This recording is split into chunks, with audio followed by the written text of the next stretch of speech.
Good morning, Ms. Hassim. Good morning, Ms. Killian. And good morning, General. Yes. Morning, Commissioners. Morning, General. Good morning to you, Commissioner. We're going to pick up the pace a bit today. Actually, General, I want to say something. If we continue at the pace that we were proceeding at yesterday, we are sure to run well into the afternoon before we reach page 90 of your statement. If you can try to pick up the pace and perhaps even avoid, if possible, substantiating on some of the points. You are not substantiating on all, but you did do so in quite a few. If you could try to avoid that, and also, if possible, from our side, we will try to avoid asking clarity-seeking questions. We can always do that, even at the stage when you are being engaged more pointedly, because we want to get through your statement. Can you try to do that, say, by tea time, by 11? Try to be done by then? I will try my best. Try. Please do, Chair, General. Thank you very much. Thank you, Chair. Yesterday we had dealt with the annexure SS29, which is linked to paragraph 183 of your statement, and it's the second contention of the three contentions in the section that you're dealing with. General, do you want to pick it up from paragraph 184? Paragraph 124, I just also want to get the file ready, the one for the annexes. Take this water away, please. Yeah, I don't want it. My apologies.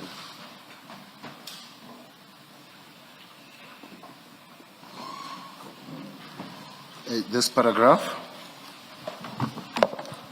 184. You had finished at 183 yesterday. Yes. Commissioners, what I'm going to be doing, I'm going to read through as advised, even as discussed with the evidence leader, non-stop, so that at least I get to finish the statement.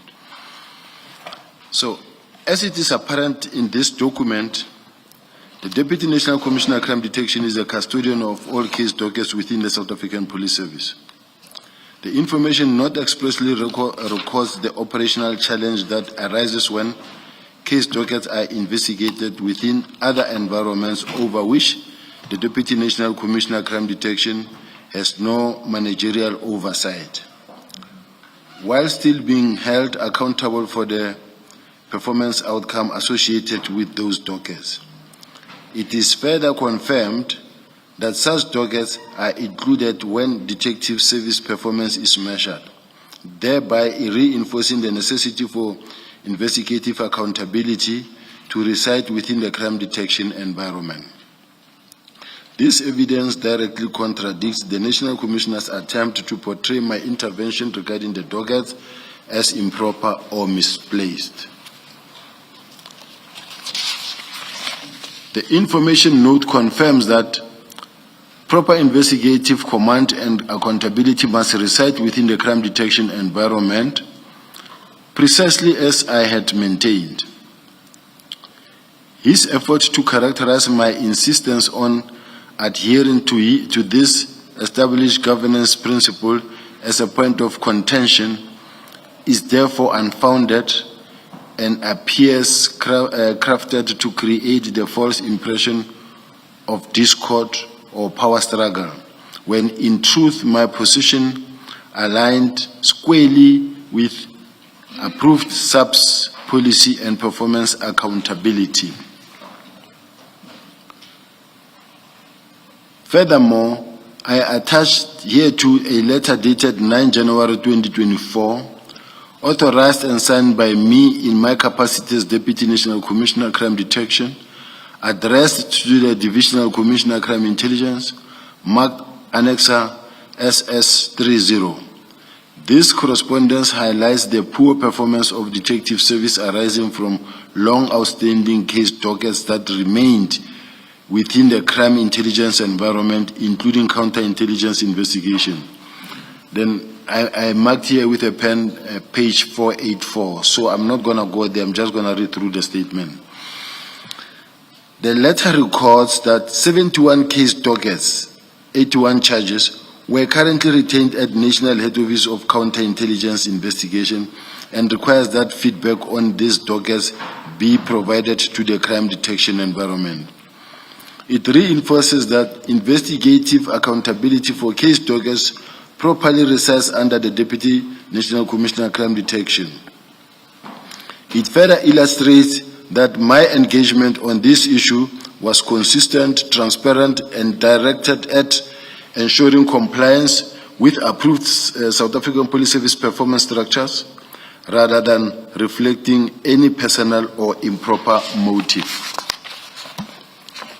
To characterize this matter as anything beyond a routine operational adjustment is an attempt to inflate a minor issue into something far more significant than it ever was. Sorry, General, I think you've skipped I skipped. a page. You actually had page 60, 189.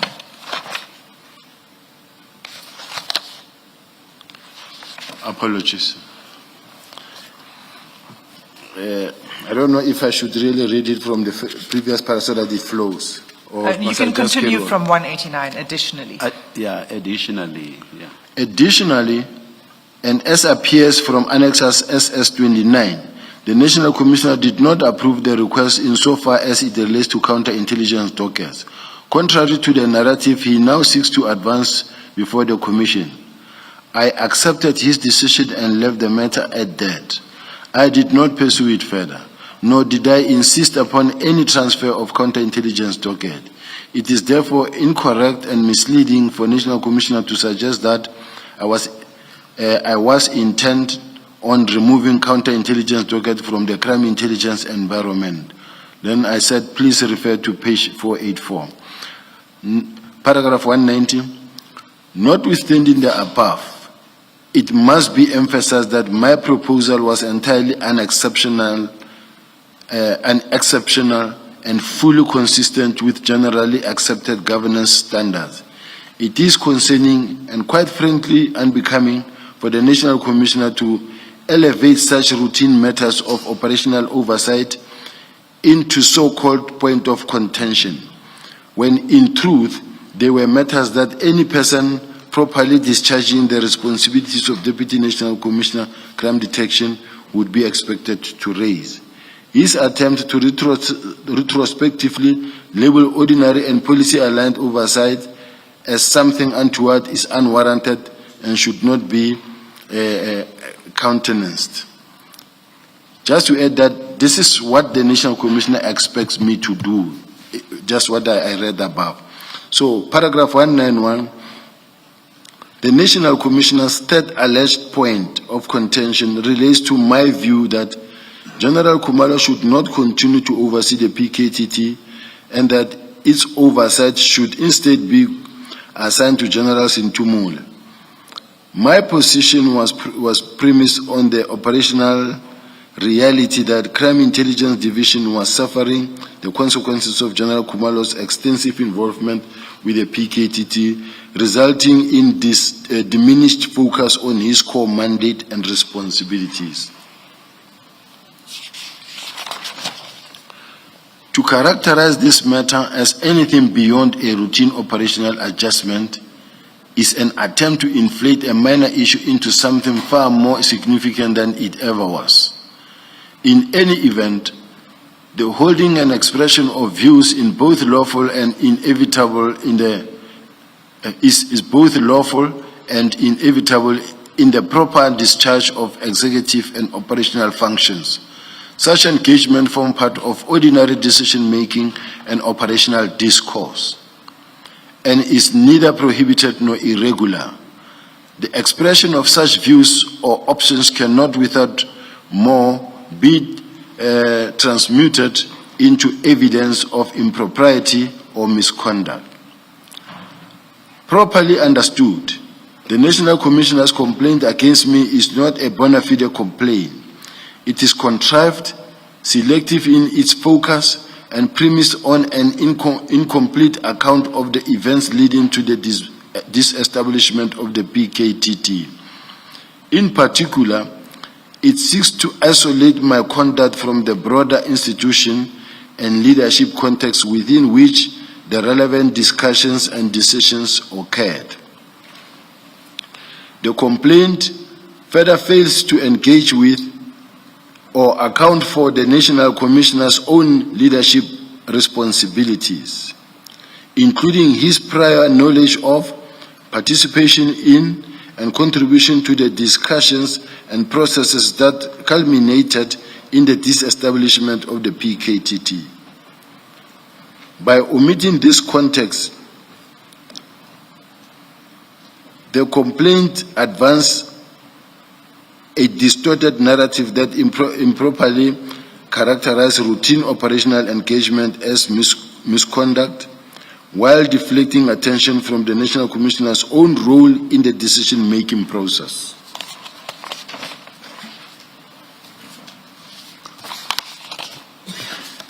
Allegations made by General Khumalo. I now proceed to address and canvass the allegations made by General Khumalo during his testimony before the Commission.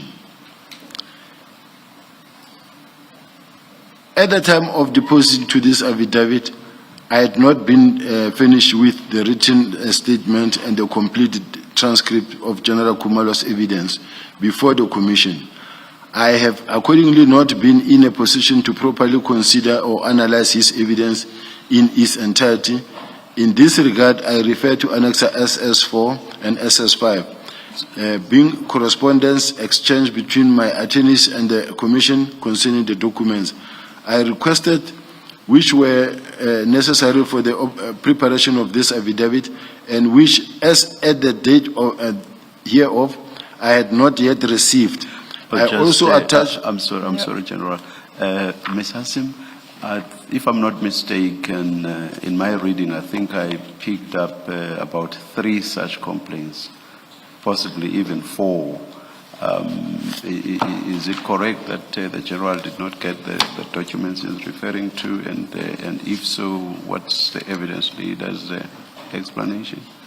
The statement, annexures and transcripts were provided on 16 January in relation to this complaint regarding the evidence of General Khumalo. So there's been time since 16 January for the witness to address it.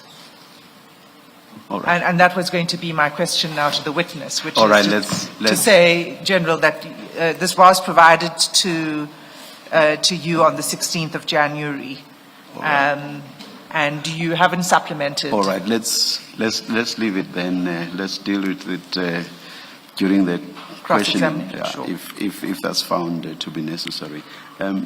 General, please continue. I also attach here too. What I wanted to ask the Chair is that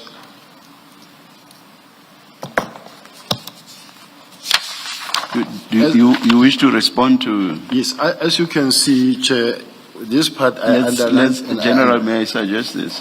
I heard Ms. Hassim say that she is going to engage you on this at the second stage of this process.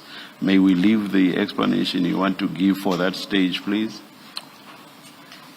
Okay. Thank you. Thank you. You will get the opportunity. Okay. Thank you, General. Please continue. I will proceed Chair, the reason why you see me reading this and going straight, it was as advised that you go through the statement. So I was just going through the statement. Yes. Maybe if there is any supplementary, so I wanted to check if there is that I can then maybe take from and read so that I don't get to a point where I still say we didn't get when in fact it was then later given but in a different file. So that is what I wanted to check.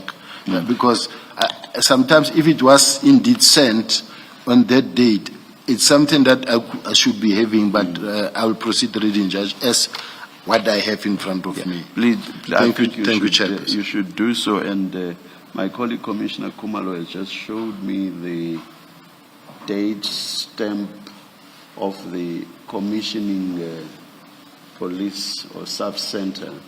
It appears that the affidavit was commissioned on the 12th of January, which appears to be, or rather which is before the 16th that Ms. Hassim is referring to.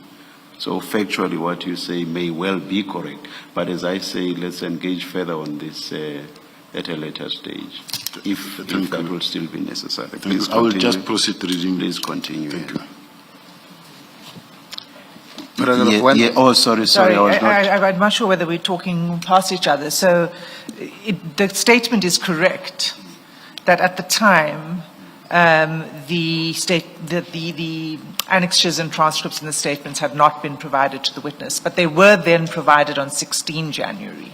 So my point was, did you supplement it then? Because as far as we're aware, there's no supplemented statement that we've received to address the further information that you said you wanted to address in this statement, pertaining to General Khumalo, for example.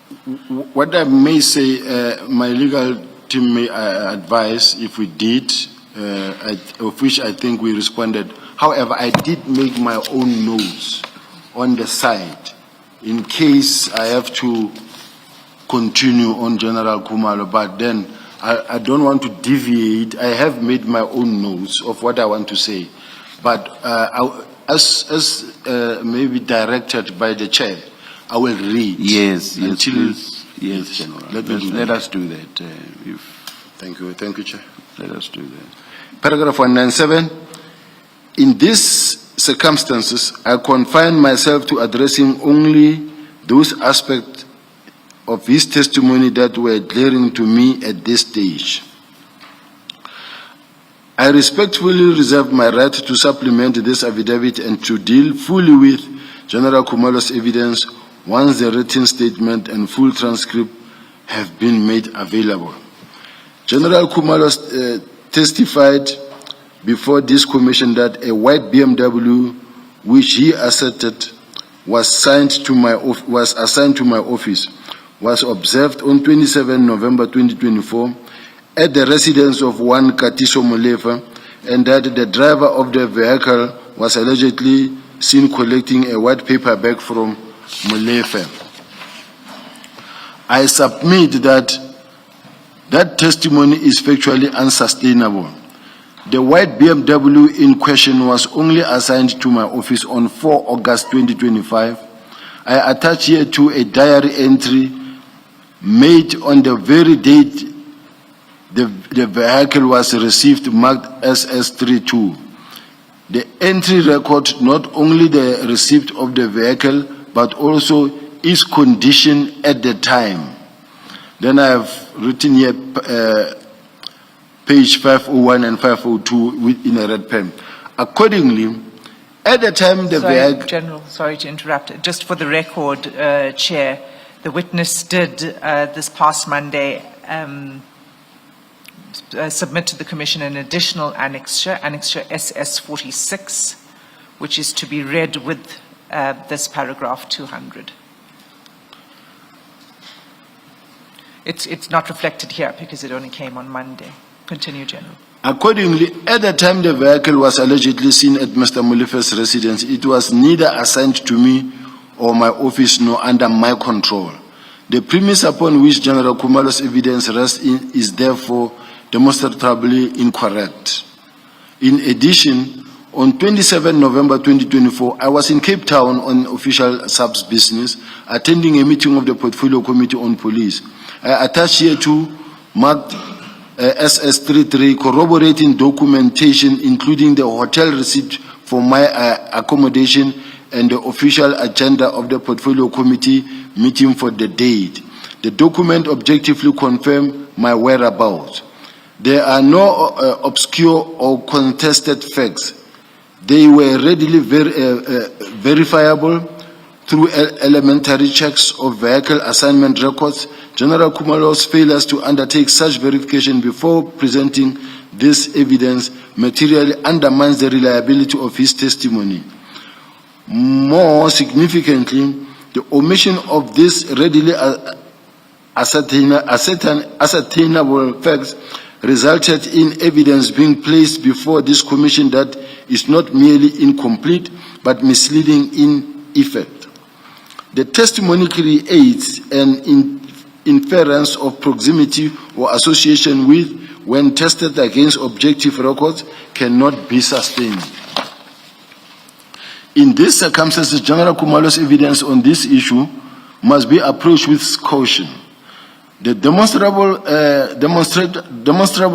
inaccuracy of the foundational facts, coupled with the absence of basic verification, raises serious concerns about the credibility, objectivity, and evidential weight of his testimony, particularly insofar as it seeks to implicate me by association rather than by substantiated fact.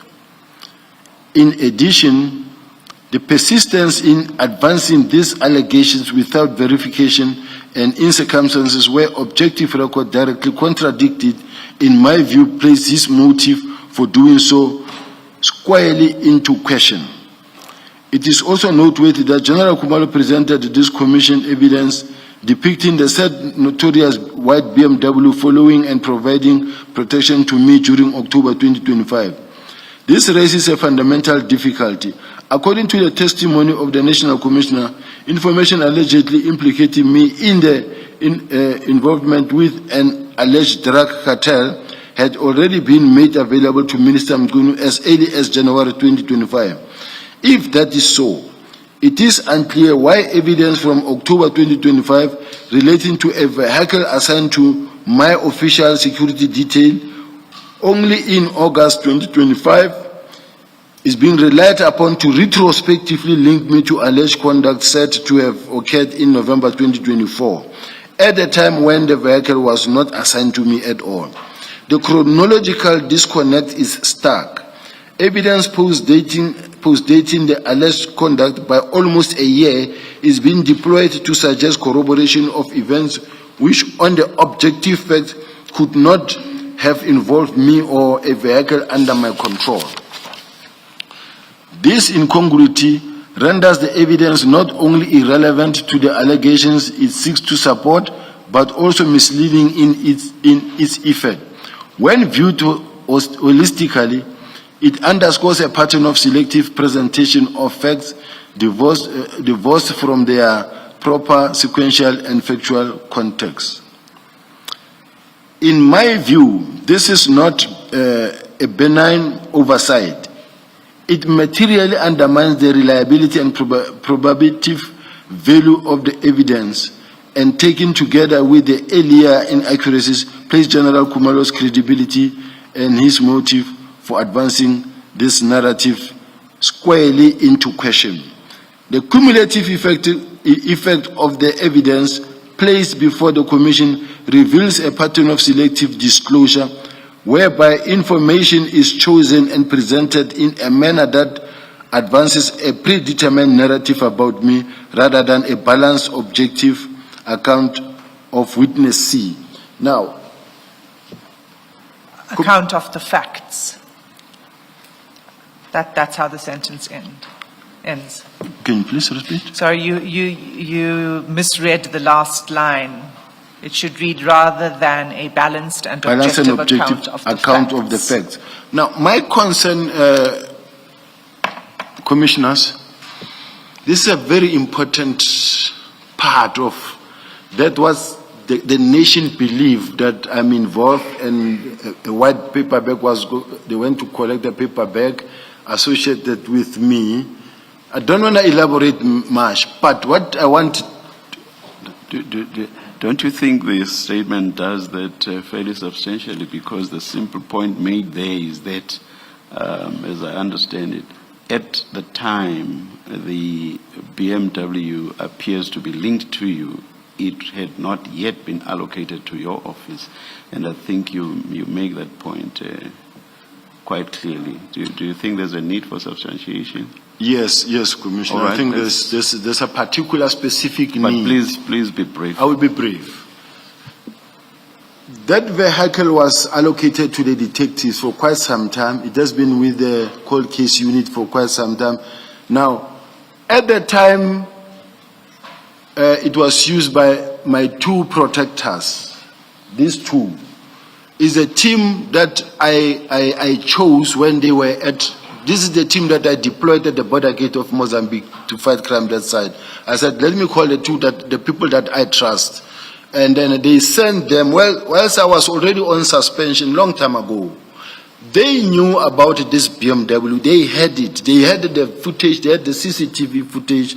But they chose, after the chair said to General Khumalo, I've gone through your statement, and I came across no evidence. He booked sick leave. When he comes back, then he introduces this part and the part of Jerry Boshoga. Now, this part to link the BMW as the one they gave to the protectors as they kept there, I knew. They didn't even know about the BMW. I didn't even know that they are sitting with CCTV that involve the one who went to collect the bag. Now, there's this new people who come not knowing anything, they give them this BMW. Then later they come, they say, you see this BMW driving out of General Sibia's house. This is the same BMW. Then the whole country saying, yeah, this is what we've been seeing, which is not the case. I can move on. Thank you. Thank you.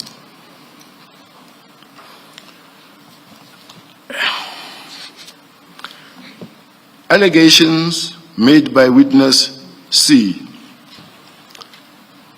As with the testimony of General Khumalo, at the time of depositing this affidavit, I had not been finished with the written statement or the complete transcript of this witness evidence before the commission. I have accordingly been prejudiced in that I have not been in a position to properly consider or analyze this evidence in its entirety. I ought to have been afforded the opportunity to forensically assess this witness testimony, particularly in light of the evidence that there exists a 6-hour recording of Madlanga recorded pursuant to his arrest, in which he alleged to have made various statements concerning me. The failure to make this recording available has materially prejudiced my ability to properly consider, analyze, and respond to the allegations arising from the testimony, notwithstanding that I have been implicated therein. After the witness completed his or her testimony,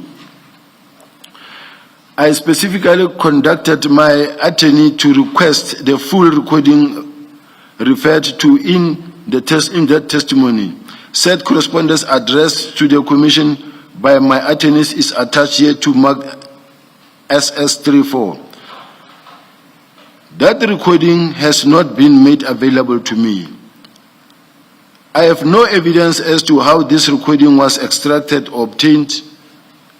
No information has been disclosed regarding its provenance. The circumstances under which it was recorded, the device from which it was sourced, or the manner in which it was preserved. There has likewise been no disclosure of any chain of custody, nor any assurance that the recording is complete, unaltered, or accurately reflects the original content. In these circumstances, the alleged recording is inherently unreliable.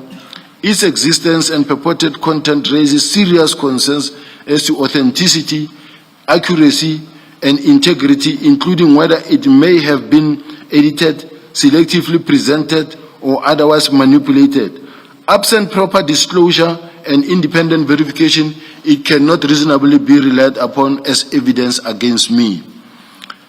Furthermore, I categorically deny that I have ever received, solicited, or accepted any form of gratification, inducement, benefit, or kickback from Matala for any other person.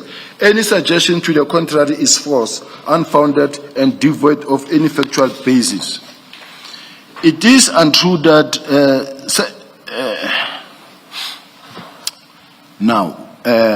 I need the chairperson and the commissioner's guidance. I don't want to call this name. In the meantime, it was witness so and so, and then tomorrow it will be like I exposed a name. I just want to get the guidance from the commission.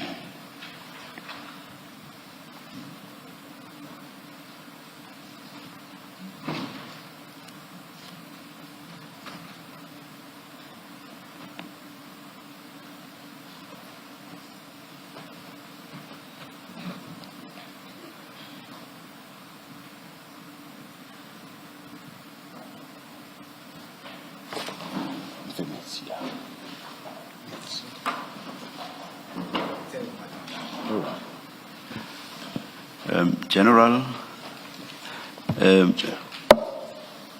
Ms. Bowe, please do not show this part of the, there are so many, I see also in 221. Chair, it is redacted in the version that's going to be flighted. General, may you please refer to witness F? I will do so. Yes. I'm reading where I hope I won't make a mistake somewhere, but I saw it the first time. I hope I won't make the mistake, Chair. Yes. All right, Now, please continue, General. Thank you. Well spotted, General. On the other hand, just to ask one question, because of the fact that that video is on TV, and then if I refer to witness, I'm still in event saying this is the person. So I don't know. If the chairperson say move, I'll move. Just continue, and when we get there, you see the difficulty is, and the reality is. So in a sense, it's.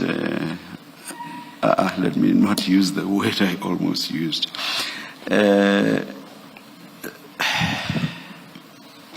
I have a suggestion, Chair. Yes. According to my statement, this is the person that I'm talking to. But whichever witness XZ remain witness XZ. And it does not necessarily mean that witness XZ, it is the person that I'm talking about here. So as to make things easy. Otherwise, I will be then exposing him, even if I say witness so they will say, oh, this is the same person. That's my suggestion, Chair.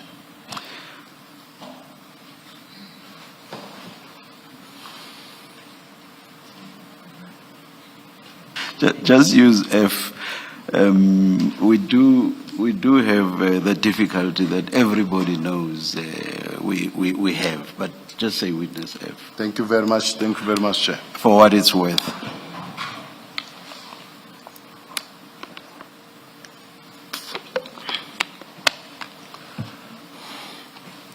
It is untrue that Sergeant Witness F works under my command or that he acted as a middleman for the passing of money to or through me.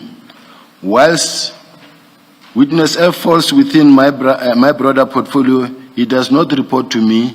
He is several levels below me in the organizational hierarchy and has a direct line manager to whom he reports, which is not me. However, I want to make a statement that says I don't distance myself from being close to him. It is correct that Witness F and I have a close personal relationship. However, the relationship does not translate into, nor does it evidence any corrupt, improper conduct In particular, it does not mean that witness F acted or could have acted as an intermediary through whom I receive any illicit fund. It is notable that I am not the only senior SAPS official with whom witness F has a close personal relationship. Despite this, I am the only individual singled out in an apparent attempt to advance a narrative of impropriety. This is especially striking given that witness F is equally, if not more closely associated with other senior officials, including General Senthumule, and General Mkwanazi, yet no similar allegations have been leveled against them. I have pictures, bike riding, I have birthday parties where witness is together with these colleagues that I've mentioned. He's very close, he's a biker. He's a kind of a person, not because of his rank, he's a supportive person. When we have death case in the family, he's one of those people who say, how can I support? I will come and also support. Or if you, it's a person that you get used to because he assists. He will assist. He will come to you and say, I know you've got 1, 2, 3, 4, and I'm making myself available to assist. So you get used to such a person. We do have such people, all of us, in our lives. In page 222, in fact, to my knowledge, witness F and General Senthumule are known to socialize and engage in recreational activities together, including biking towards over the weekend. I do have a video material that I can actually play if needs be, but I do have it. That shows the relationship and how close they are. And then even in a party, birthday party where they are together, I do have those. It may not necessarily be to put because it will expose, but I do have such now. This further illustrates that witness F maintains close personal relationship with a number of senior SAPS officials, and that my association with him is neither unique nor indicative of any impropriety. The selective focus on my relationship with witness F is therefore unfounded, indicative of a prejudicial and misleading inference. Likewise, as with the testimony of General Khumalo, I reserve my right to supplement this affidavit upon being finished with the alleged record, as well as the written statement and the full transcript of the witness testimony. Now, I'm about to leave General Khumalo's part and then go now to General Senthumule's part. There are things that I feel that I noted that I must also bring to the fore, where I made notes on the side. So I needed to hear from my council chair, because he said this morning she advised me and said, I saw, or I was advised that you have 1, 2, 3, 4 that you want to mention. Don't mention it before you discuss it with me. So I will rather maybe proceed, and then maybe at break, then she will advise me. But I do have my minutes that I made, so as not to deviate from the statement and waste time. Thank you very much, Judge. Thank you.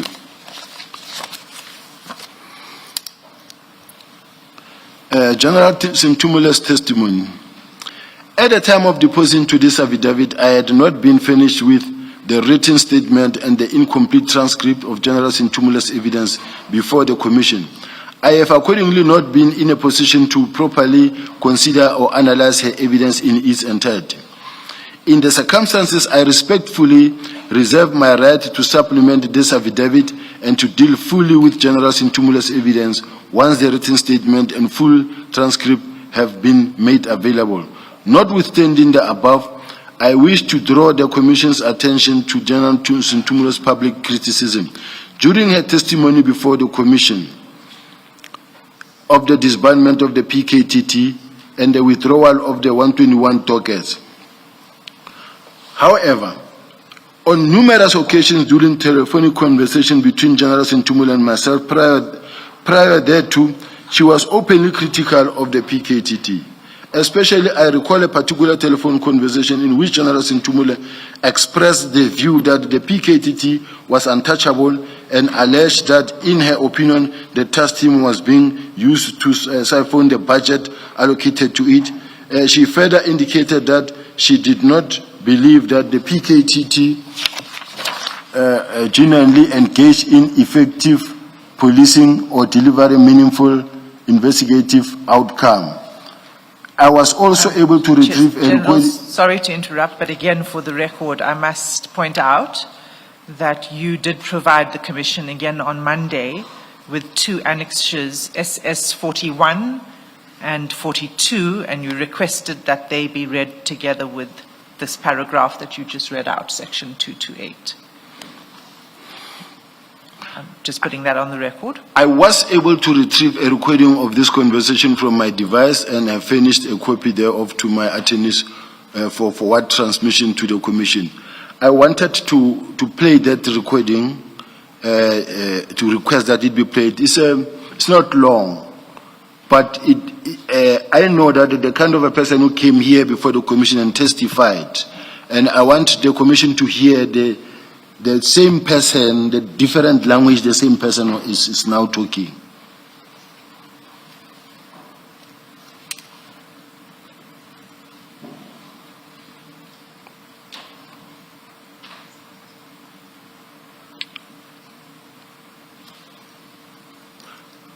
I don't know if I should continue reading. We'll play the audio clip, but there is also a transcript of the audio clip, and that's at SS 47. If I can just click SS 40, I'll just locate the file now, Commissioner Below.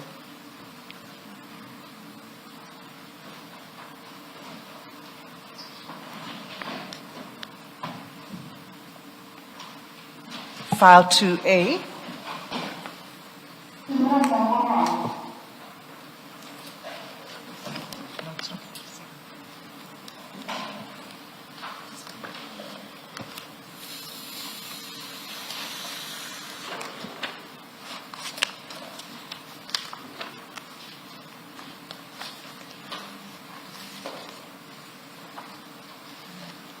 SS 47. It's, apologies, Commissioner Below, it's SS 42.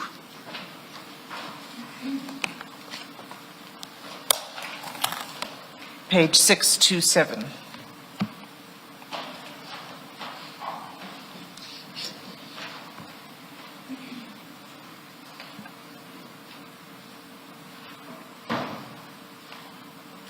Please play the clip.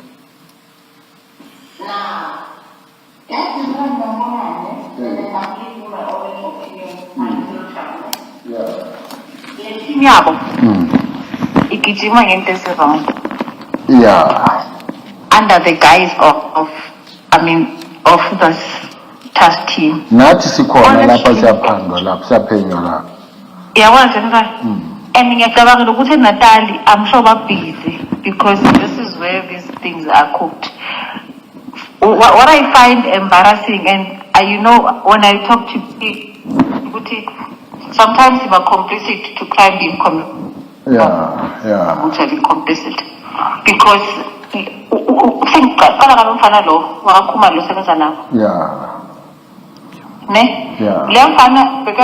constable about warrant, about captain, colonel, but uhamba khona lucky. Oh, ulucky ulomuke.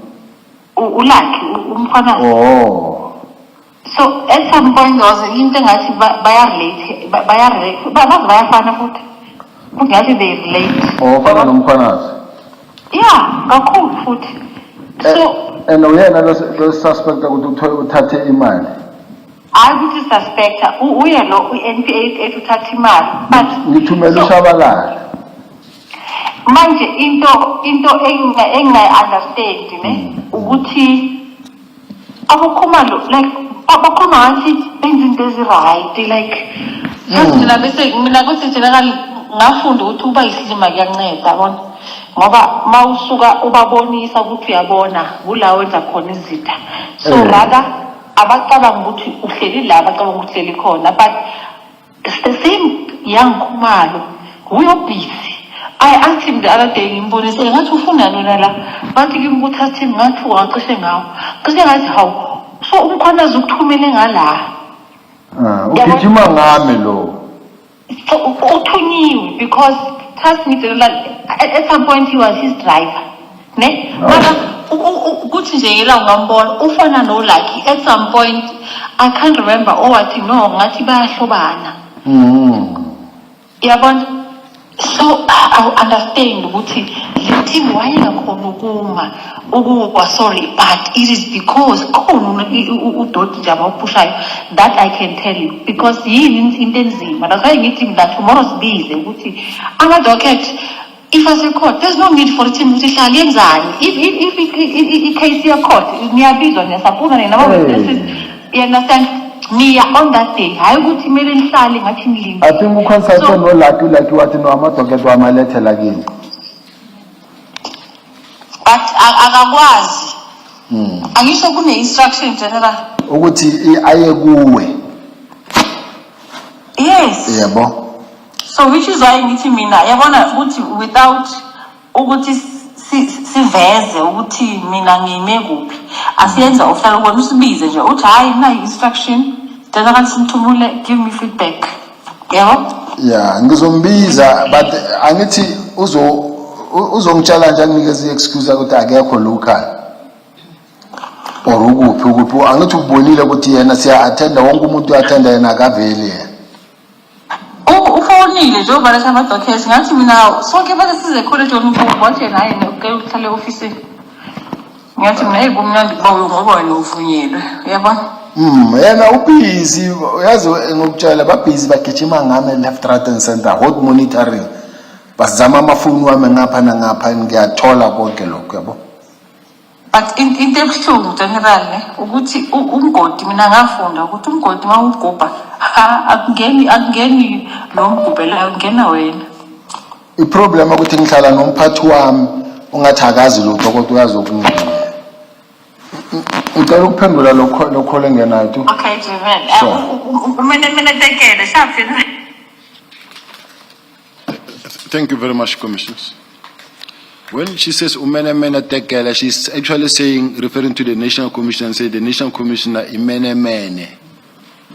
I do have another recording, but I don't think it's necessary to play it because it has got also another language used by her. But it's a recording. If the commissioners want to have it, it's available to have it.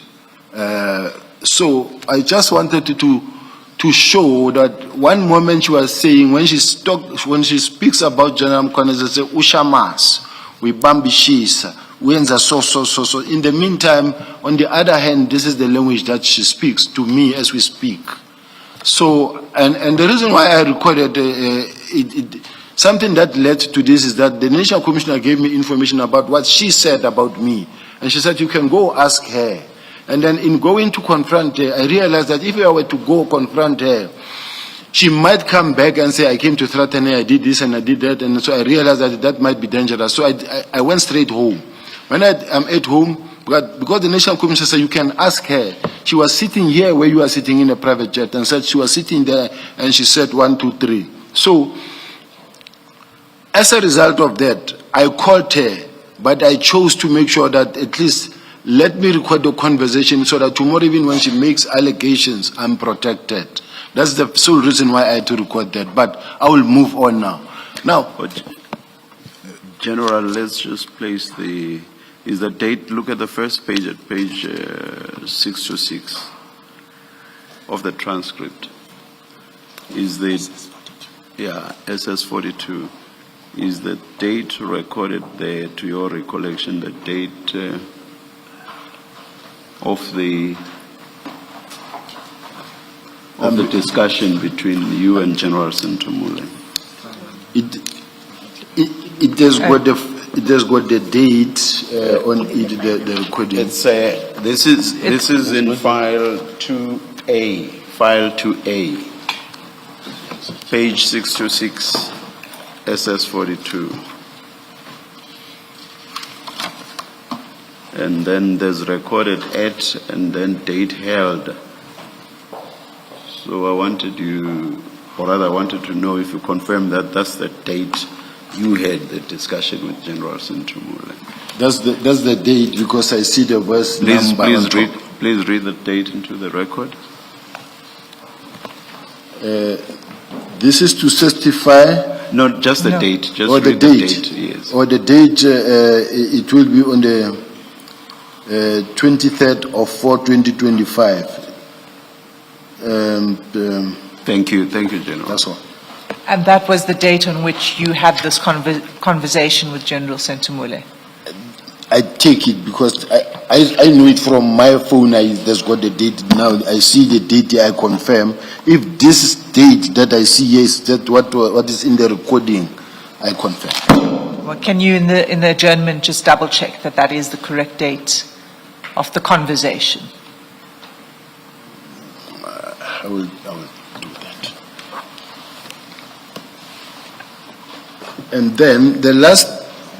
Before you move on, General, Ms. Hassim, you've given these additional annexures. SS42, we know it's that transcript of the discussion. What is SS41 for the record? And I don't recall whether the supplementary SS46 that you referred to earlier, whether it was described for the record, because we didn't go to it. So if you would just say what it is. I'll do so. SS41 is merely a placeholder for the actual audio recording. So we've just listened to SS41. Okay. SS42 is a transcript of that audio recording. And you can come back to 46 if you're not able to say it now. SS46 is the register that the General was referring to for the allocation of the car to his office. Thank you.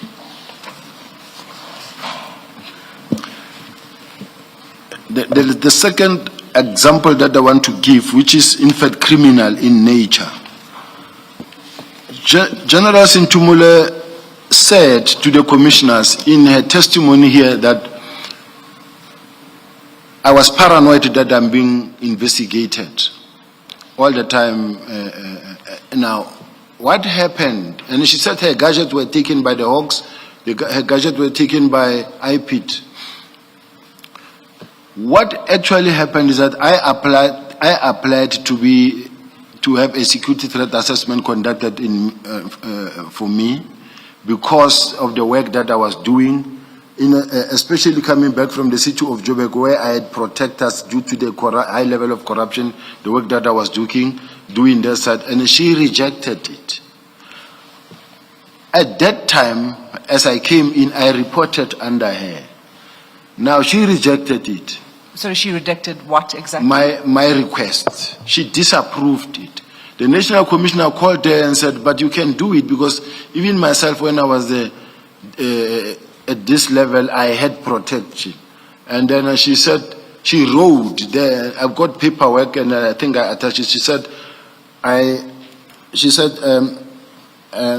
need a policy that says I can do it. This is what she said.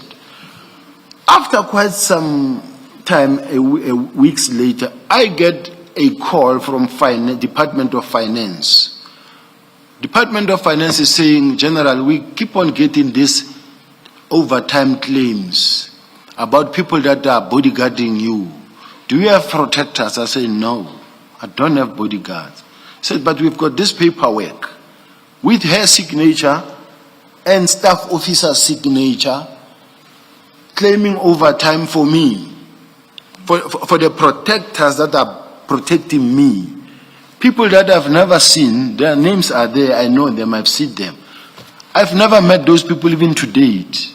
I have paperwork where overtime was paid, where paperwork was signed by her, together with her staff officer. Then what should a reasonable man under or in my position do? Is to report it.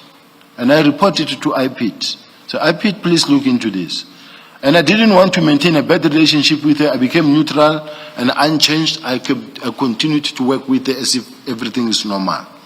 Now, the bottom line is, I was not protected by those individuals. Here's paperwork with her signature. I wish it can be shown here, in fact, because I did submit it. However, what is important to note is that money was paid. I did not have those bodyguards. She signed together with the PA, with her staff officer. That's the bottom line. So those two on it, I want to just, Chair, I've got a number of issues that I want to raise in relation to this part of General Senthumule. Now, the difference that I had with General Senthumule is that I was after I was then promoted to become her boss now. The thing is, she came here, she was talking about, I've been the chair of this and I'm the chairperson of this, and in some of those I nominated her to be the chair there, I sent her there. Now, I want to say, like the recent Interpol one in Cape Town, I'm the one who said we've got the National Assembly of Interpol represent us as the division, and she went and she was the one representing us there. But what I want to say is that each time we appoint someone to act as the acting divisional commissioner, because she's going all over the country to Malawi, every now and then she's going. When the person that I appoint to act, they will find 3-4 boxes with a lot of files. And you find that some of the due dates have long passed, and then we are sitting with boxes that are unsigned, and the National Commissioner says, but what is going on? Why do I get this file 3 months later? Or some of the files are just lying and have not been signed. And some of them, she will take them home and they will spend weeks at her home. Now, I then wrote an email to all of them, including the component heads, that says, documents should not sit in any office for more than 48 hours. I must have it so that I can also sign, because I account to the National Commissioner. And those HR issues now, this about boxes and so on, and how long they should or should not be kept, are those not HR issues that should have been ventilated within SAPS? Do they bear relevance to what we are investigating? Yes.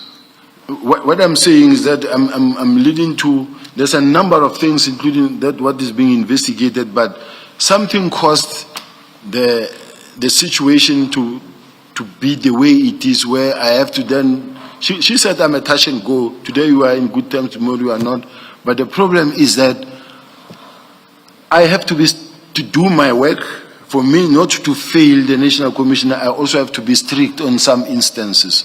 That's why I was saying this, Commissioner. But there's a number of issues that I've written here that I must point out. That is one of them. I'm moving to the next one, and I don't know if I've... What I'll say is this. We don't want to be seen to be suppressing you on matters of criminality or alleged criminality, especially at a level as high as that of lieutenant generals, or generals for that matter, even if below lieutenant general. We would not want to be seen to be suppressing you on that. But looking at your statement, it's probably, it's certainly one of the longest, probably around the length of Minister Mkunu's. Yours and Minister Mkunu's are the longest we have had thus far. So that tells me that there must have been extensive consultations between you and your legal representatives. I'm surprised that you have all these additional issues which you want to add. And I'm wondering whether you did not inform your legal representatives about them. Because if you had and they are of relevance, I would imagine they would have been included here. But I go back to the point I made initially, which is that it would be the last thing we would want to do, that is to suppress you on allegations of criminality. But you appear to have a whole lot of things that you say you have notes on and which you say you want to add.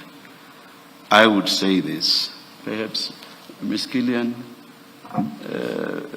perhaps it's best that you should have discussions with your client on these additional issues, because it gets difficult and it presents us here with certain practical issues for us to first have to listen and then down the line decide, but do we want to get into files that have been delayed and been kept for 3 months and so on, and then we move on, we listen.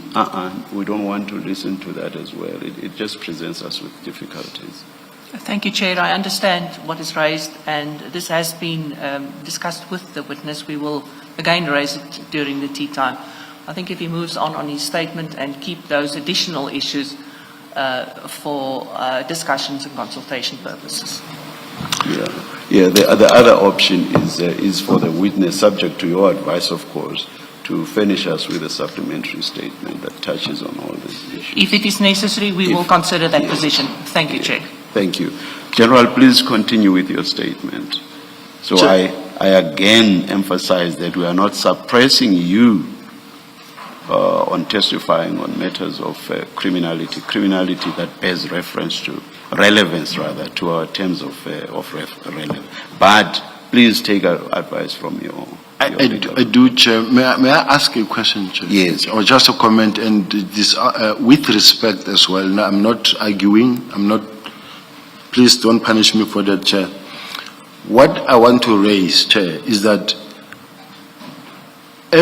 from 6 July, when a statement was made about General Sibia being a criminal, and when things were said by all the witnesses, many witnesses that came in, and just all of them panting General Sibia, and I know the commission is sitting here with General Sibia, who is known to be this criminal. And I was also advised to keep quiet and you speak at the right time, at the right platform. Now I'm at the right platform where I've kept quiet. They've brought many witnesses. Everything is about me, even out there, the whole country watching me. And when I'm supposed to bring now my story, I'm going to leave here now not having brought their own story that relates to the work of the commission and the work that I am doing, or that I did that involved them, including even in criminal activities, because it's bullet. I know there has been a lot of rush work because of the way the commission, the first lawyer that I dealt with resigned from the firm and left, and then she took over. Now the next thing is, every now and then we're receiving piles and piles of files from the commission, even until the last hour. Now, when I write, I read the statement. On the side, I make notes. My team was saying to me, read your statement, and then make notes on the side. Now, I read my statement and I make notes on the things that I want to say as examples, because if I had to give it to them, it's going to be a very long document. So I thought some of the things I'll speak to. Now, if I am not able to point them out, I know my legal, like I said initially, she said to me, whatever that you want to say, let's discuss it first. But I thought some of these things will be relevant to the work that has been done by the commission. But I will take advice, Chair, from you with respect. I will then just for now keep quiet and then listen what the council will advise me on. I will read the statement. My only pain is that my story is not known and is not heard by the nation. as it's supposed to be, because I know that it is not true, and I have evidence. Somebody spoke about the BBL, and I know Commissioner Khumalo was also asking questions about the BBL. She reported to me she was she could not sit in the car. She was lying in the car because she had to spend over 3 months without sitting. Who's she? General Senthumule. Now, I'm just saying there's a whole lot of things that one must talk to as we go along. It's a lot. Yes, General, earlier I said, the idea is not to gag you on matters that bear relevance to what the Commission is investigating, especially matters of criminality. That's the last thing we would want to do. But I am saying, and you say that you want the nation to know your story. You have told your story. Yes, you may have other detail. In the 90 pages of your statement, which, as I said, is one of the longest we have had, you have told your story, and you are going to go through that entire statement, and the nation will hear what you have to say. I'm making a simple point, and it is this. We listen to you, you tell us about matters of criminality, and then you move on to other issues, and these are not in your statement. You move on to other issues, one example being the question of the loads and loads of files, about which you raised a complaint. These have been kept for more than 3 months. Files should not be kept for this long. And I ask you, is that not an HR matter? We are going, if you have all of these stories which are not in your statement, we are going to be engaging on the relevance of some of those stories. And we are going to waste time in the process. I make a simple suggestion to you, which I also make to Ms. Killian, your advocate. And I say, please confer with Ms. Killian. Ms. Killian, as your legal advisor, will advise you which ones of those matters are relevant and should therefore be raised with the Commission. She will also even advise you whether the best way of doing that is by way of a supplementary statement or by way of you giving testimony here about them. I see no unfairness at all in that. Thank you very much, I see no unfairness at all. Thank you, Chair. Thank you. I'll proceed, Chair. Please. Paragraph, I have to now go to command and control and failures evidential from the National Commissioner's testimony. In this section of the affidavit, I deal with the overarching tenor of the testimony before the Commission, with particular reference to the evidence of the National Commissioner and to a lesser extent that of General Mkhwanazi. The National Commissioner's testimony contained nuanced inconsistencies which raises legitimate questions regarding the effectiveness of his leadership. By way of example, his version reflects a situation in which two senior officials were permitted to operate under contradictory instructions without clarity or coordination at the level of National Commissioner. Such contradictory direction is indicative of ineffective command and control, creates confusion within the organization, undermines operational efficiency, and exposes institution to unnecessary risk. Now, I make a note here that says, please refer to the Portfolio Committee's chair statement, but I'll proceed with the statement. What is particularly remarkable is the vagueness of the National Commissioner's testimony regarding the steps he took once he became aware that the docket had been moved to head office when questioned by Commissioner Baloyi on the action he took in response to this development. It was expressly put to him that I reported to him and that he was my superior, yet despite this knowledge, the National Commissioner was unable to articulate any decisive action that he took to address what he now characterized as serious misconduct. Then I also read 235 and 236 and 237. It was further put to him that he knew there was no approved plan authorizing the relocation of the dockets, and when asked General Masumula what he did about this, his response was, and I quote, "At some point I did talk to him that I hear rumors that dockets are here. Remember the agreement was dockets go to province, which you disprove, that they go to station of origin. So there cannot be dockets that come to this head office. So make sure that you do likewise.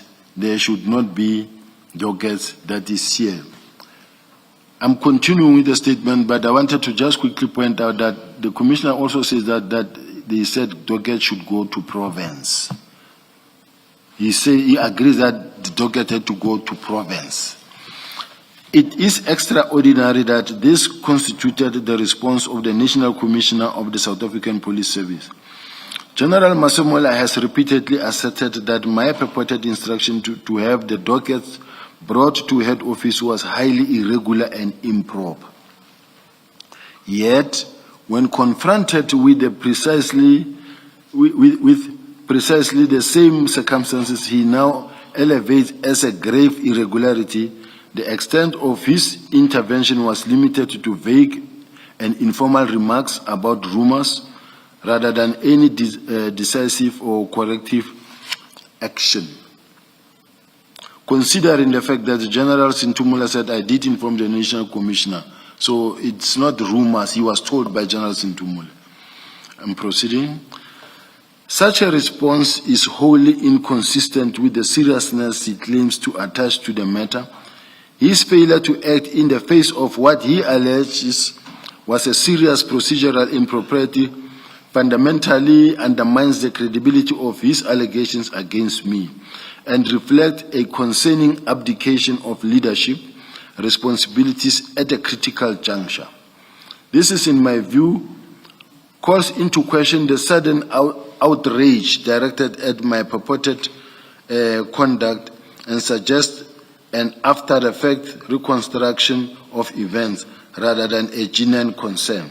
The stance now advanced by the National Commissioner bears no resemblance to his previous conduct and appears instead to have emerged only once there was heightened national scrutiny and criticism following the press briefing delivered by General Mkhwanazi. It is significant that at a time when he claims to have held grave reservations about the handling of the dockets and the disbandment implementation plan, he neither actively intervened to hold the purported irregular conduct nor took any formal steps to reprimand me or take corrective action. His current assertion must therefore be understood within the context in which they arise.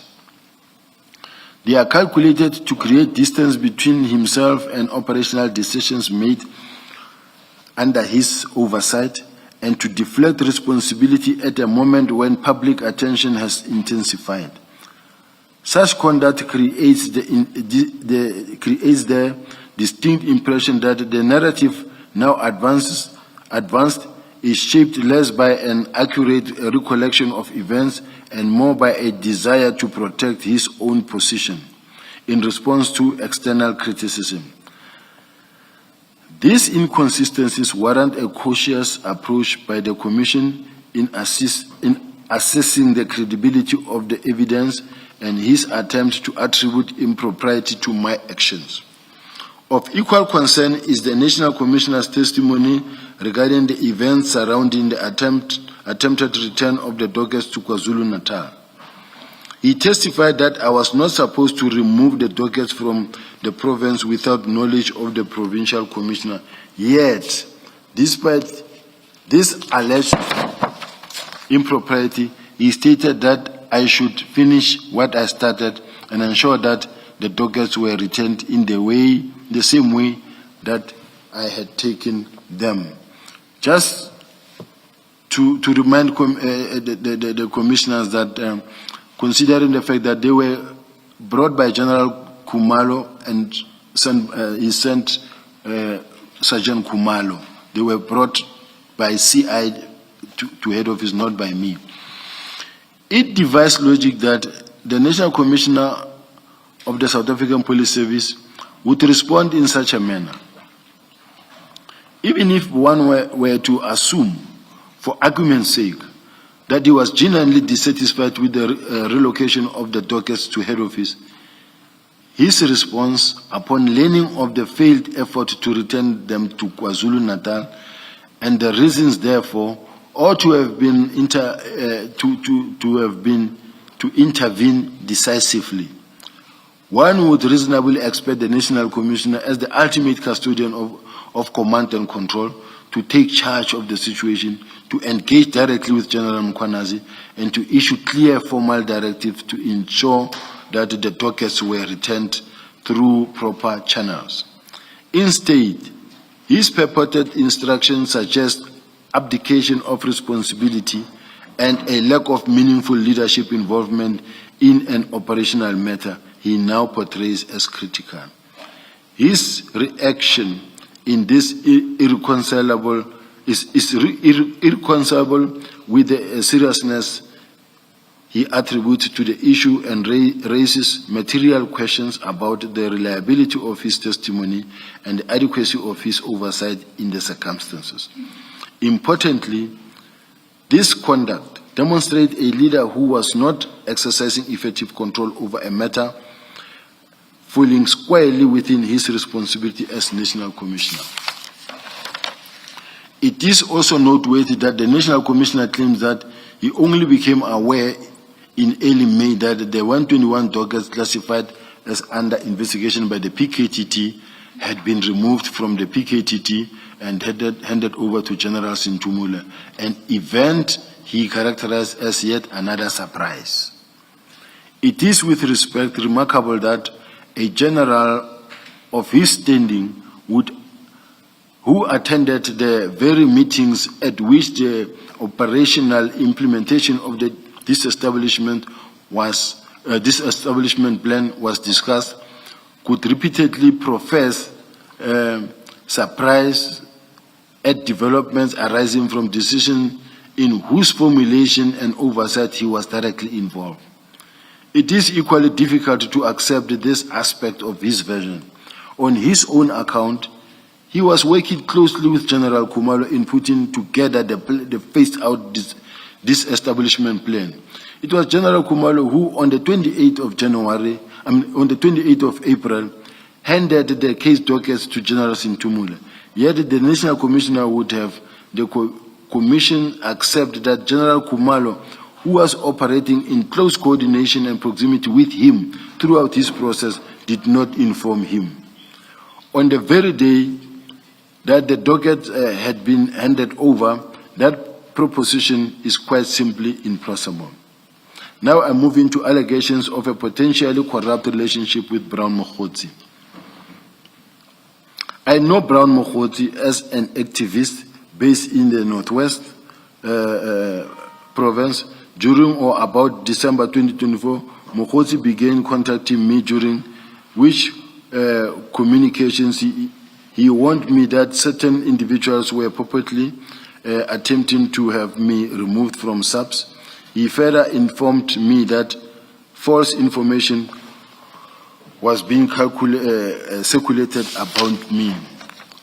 I met Moti for the first time in January 2025 when I was in Cape Town, or about the 8th. Now, here in the statement, it says about the 8th to attend the African National Congress Gala Dinner event. It was a error here because I was there on official duties, not attending the gala dinner. I was not even at the gala dinner myself, so I think it was just a unfortunate sentence how it was crafted here by maybe my lawyer. So you're wishing to amend To amend your paragraph to 50? Yes, I never attend the gala dinner. I don't attend the gala dinner. I was there at January 8 as the management of the police will be there to manage the big event that takes place. So Yes, Mr. Sim. Sorry, I just want to understand, when in January 2025 were you in Cape Town? What dates?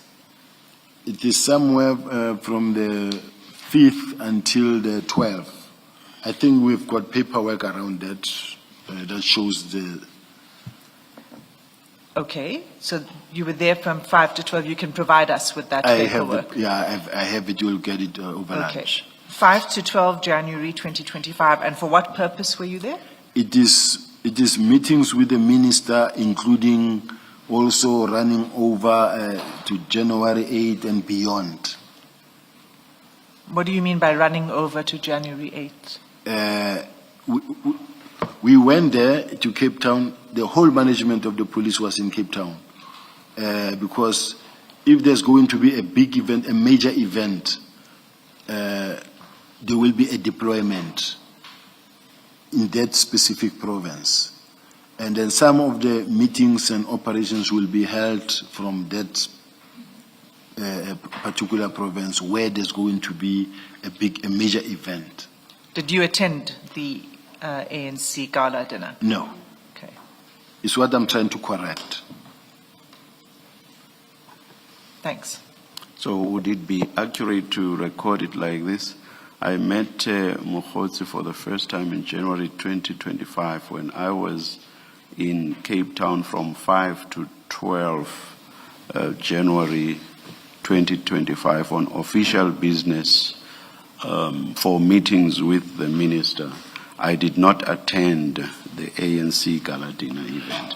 Yes, the only correction or thing that may change, Chair, will be the date. I do have it. Last night I looked at it. I've got it. So I will make it available, including the signatures of the National Commission that authorized me to go there and the hotel bookings. I've got it. So I was just saying this was a typo. It was at the gala dinner. I haven't been at the gala dinner. So subsequent to that meeting, Mokgotsi and I met on a couple of occasions in Johannesburg. When I say on a couple of occasions, it's Sorry, 2 times. General. Sorry to interrupt you. I was going to leave it for later, but I actually think I should ask you this now because it is to clarify your own statement. And that when you say you met him for the first time in January, do you remember the date on which you met him? Because initially when I read the statement, I thought it was around the 8th, but it's not clear to me now. No. So when did you meet him? No, around the 8th. Around the 8th, it was the January 8th statement, somewhere there. But I'm not sure whether it may have been on the 8th exactly, because remember sometimes the 8th becomes on a Wednesday or Thursday, but you find that then the event will be on a Saturday. So, but it was around that. So I have. Let me provide the paperwork, but I met him around that morning before I left because it was the first time I was going to meet him or see him. What happened, you see, I tend now to explain. And I don't want to explain. Okay, I just... Sorry. Is it not enough if we just proceed on the basis that it was on one of the days when he was in Cape Town? That's fine, Chair. I just wanted to know whether Yes. there was a date that All the right. witness could give us. If yeah. not, we Yeah. will deal with it later. I'm saying this because I see that Yes. the general is not able to Yes. give us a specific date. Yeah. I accept that. Thank you. Thank you. You can proceed with your statement. On the occasions where I met Mokgotsi, we did not discuss any official policing business. nor did we discuss any operational, investigative or intelligence-related matters pertaining to the SAPS. Our interactions were not of an official nature, nor did they involve the exercise of any police function, the exchange of confidential information, or any discussion related to my official duties or responsibilities. But safe to say that I did explain that mostly when I met Moti, he informed me about the danger that I'm facing, that be careful, you are being investigated yourself. And there's a part that I didn't want to explain, Chair, that looks like, for instance, or maybe I'll inform the evidence at the later stage, because it was not my place to say 1, 2. I can only end it here and say this is where I know him. And then the other part I'll explain to the evidence leader, and then the commissioners will say, no, you can say it. Significantly, at no stage has Moti asked or suggested or attempted to arrange for me to meet Madlanga. The inquiry docket and search and seizure warrant. General, maybe before you proceed there, in that paragraph 250, that very last line where you say, subsequent to that meeting, Mokgotsi and I met on a couple of occasions in Johannesburg. Couple here meaning twice? 2 or times. It's just informal? Twice. 2 only times. Twice. Okay, thank you.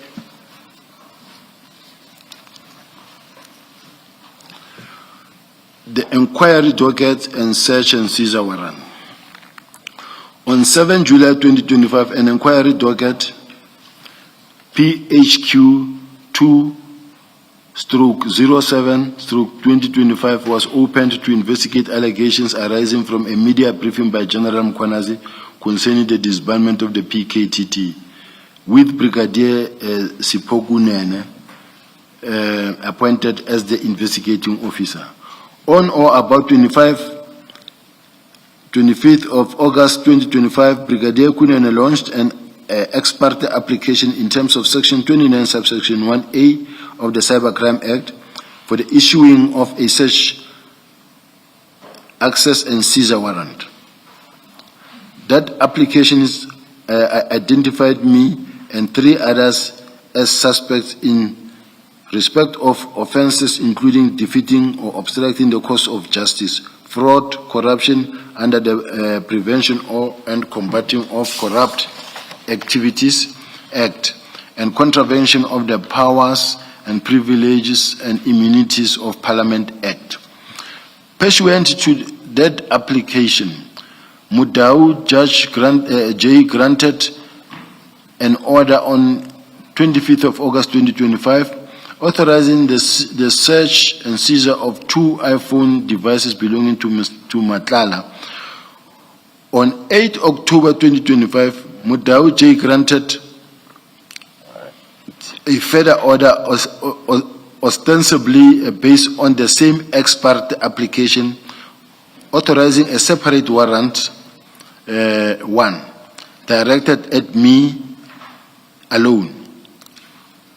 Warrant 1 authorized the search, access, seizure of electronic communications linked to my email account, and was executed on 9 October 2025 by members of South African Police Service, including Brigadier Kunene. A copy of warrant 1 is attached here to marked SS35. During the execution of the warrant, my laptop and 4 mobile phones were seized, as well as devices belonging to my, here is written, to my wife, children, and my protectors. I want to correct Yes, General. that my wife's device was not taken because she was not around.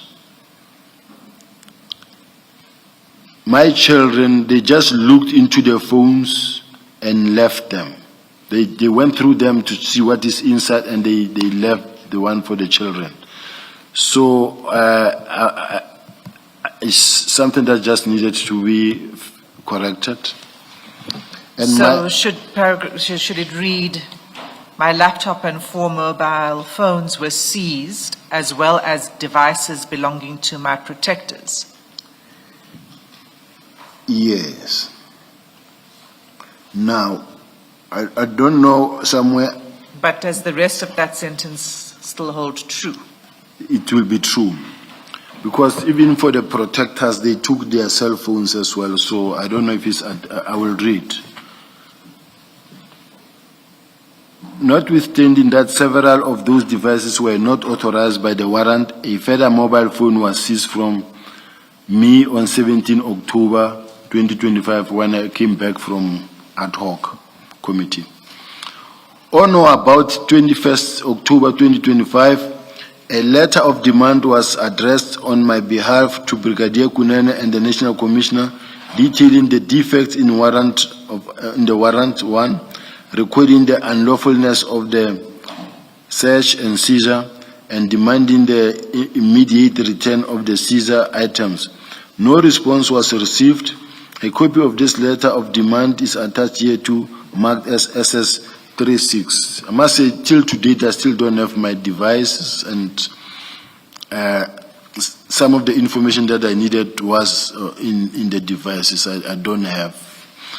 On the 2nd of December 2025, my attorneys were served with a further search, access, and seizure warrant 2, authorized on 1 December 2025 by Mudau J, pursuant to a second ex parte application launched by Brigadier Kunene under the same case number.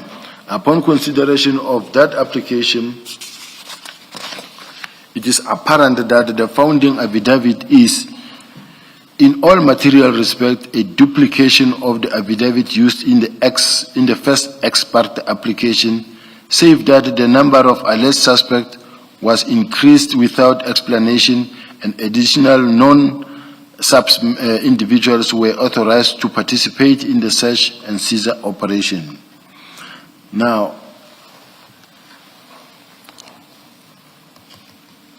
on 8 December 2025, I launched an application for the rescission of the order granted ex parte by the Honorable Mudau J on 1st December 2025 on the basis that the resort to an ex parte procedure, particularly in respect of the second ex parte application, was improper, unjustified, and constituted an abuse of process designed to obtain intrusive relief without proper notice or judicial scrutiny. This application is still pending. Chair, what I wanted to, sorry, General. What I wanted to point out, Chair. Sorry, just a moment, General. Chair, it's just past 11.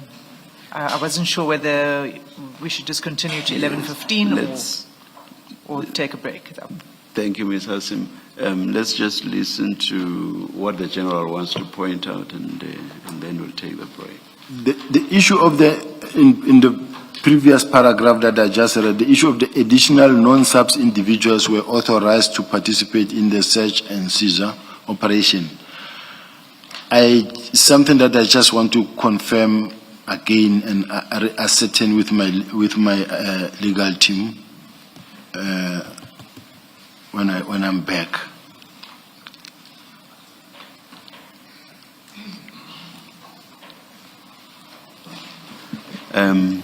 We'll take the adjournment at this stage, but we would like to see the evidence leaders and the legal representatives outside right away, please. We'll resume at, did I say, at past. Let's adjourn.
Oh, we do see the legible copies of yesterday's documents. Thank you very much, Ms. Killian. Thank you, Chair. Thank you. Or do you want to tell us now what the position is? Thank you for the indulgence and the extra time allowed to consult with General Sabia. We have come to the agreement, that's myself, my client, my attorney, that you will continue reading into the record his affidavit. If there are one or two additional things that arise, we will consider a supplementary affidavit over the weekend. It is not cast in stone that that is what we will do, because there was just simply too little time to consider each and every subject that should be scrutinized to find its way into a supplementary. If we do resort to a supplementary, my undertaking is that it will be very brief. Thank you, Chair. Thank you, Ms. Killian. Yes, Ms. Hassim? Thank you, Chair. We can return then to the statement. General, you were at paragraph, you had just completed paragraph 257. I forgot, Ms. Hassim, you'll assist Sorry, us Chair, with, so I with forgot where as all well. of these should go. Yeah. I meant to say this is the more legible Yes, version yes, of yes. SS 28. Oh, all right. Perhaps your junior will mark them for us and stick them, or even the instructing attorney, the attorneys, right? Stick them where they should go. We'll ask the attorneys to attend to Yes, this. yes, yes. Thank you. Yes, General? Thank you, Chair. I have the dates of the trip to Cape Town that I should read into the court record as I proceed. It was from the 5th of January 2025 when we left for Cape Town, and arrived in Cape Town on the 5th of January, and then we left Cape Town on the 12th and arrived at Pretoria on the 12th of January 2025. Those are the dates, Chair. Oh, thank you, General. you. Thank you. I must resume from which paragraph, Evidence Leader? Yes, you had just completed 257, so you're now on 258.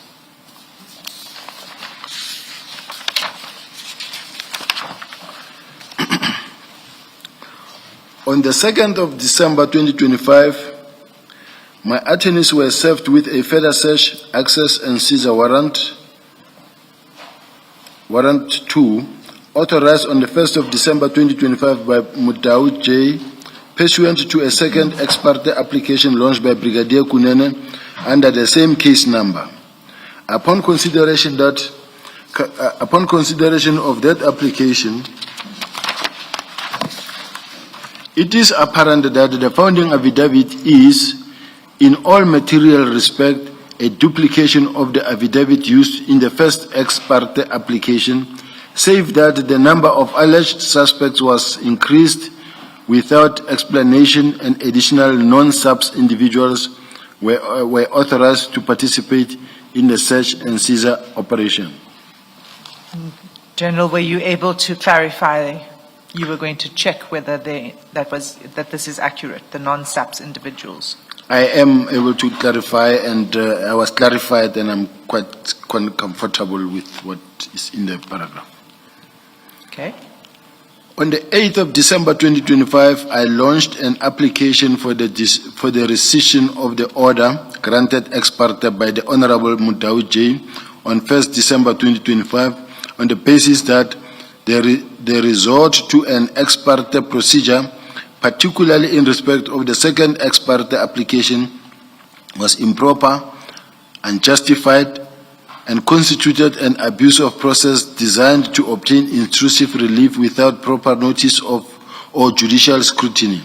This application is still pending. I'm advised that both search and seizure applications and warrant are beset by material defects, either in the manner in which the warrant were obtained or in the execution thereof.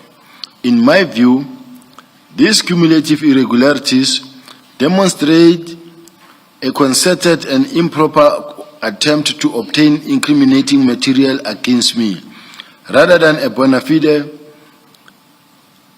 investigative process. The manner in which Warrant 1 was executed, including the disproportionate deployment of force and authority and the associated media presence, gives rise to a reasonable inference that the operation was not conducted in a measured or purely investigative manner. Viewed objectively, these circumstances tend to create the perception that the execution of the warrant was calculated to cause reputational harm to me, rather than being confined to what was strictly necessary for the lawful investigative purposes. These events have in turn resulted in extremely social media reporting and commentary, effectively giving rise to a trial by social media, which has, I know it says by trial by media, but it's a typo. It was meant to be social media, which has been materially detrimental to me, both personally and professionally. Much of this reporting has been inaccurate and misleading and has amplified reputational harm arising from the manner in which the warrants were executed, rather than reflecting a fair or fact-based account of the underlying events. Now, I'm going to the overall effectiveness or failure of oversight mechanisms within the SAPS. Paragraph 263. Part of the terms of reference of this commission includes an inquiry into the effectiveness or failure of oversight mechanisms within the criminal justice system, as well as the role played by any member of the national executive responsible for the criminal justice system.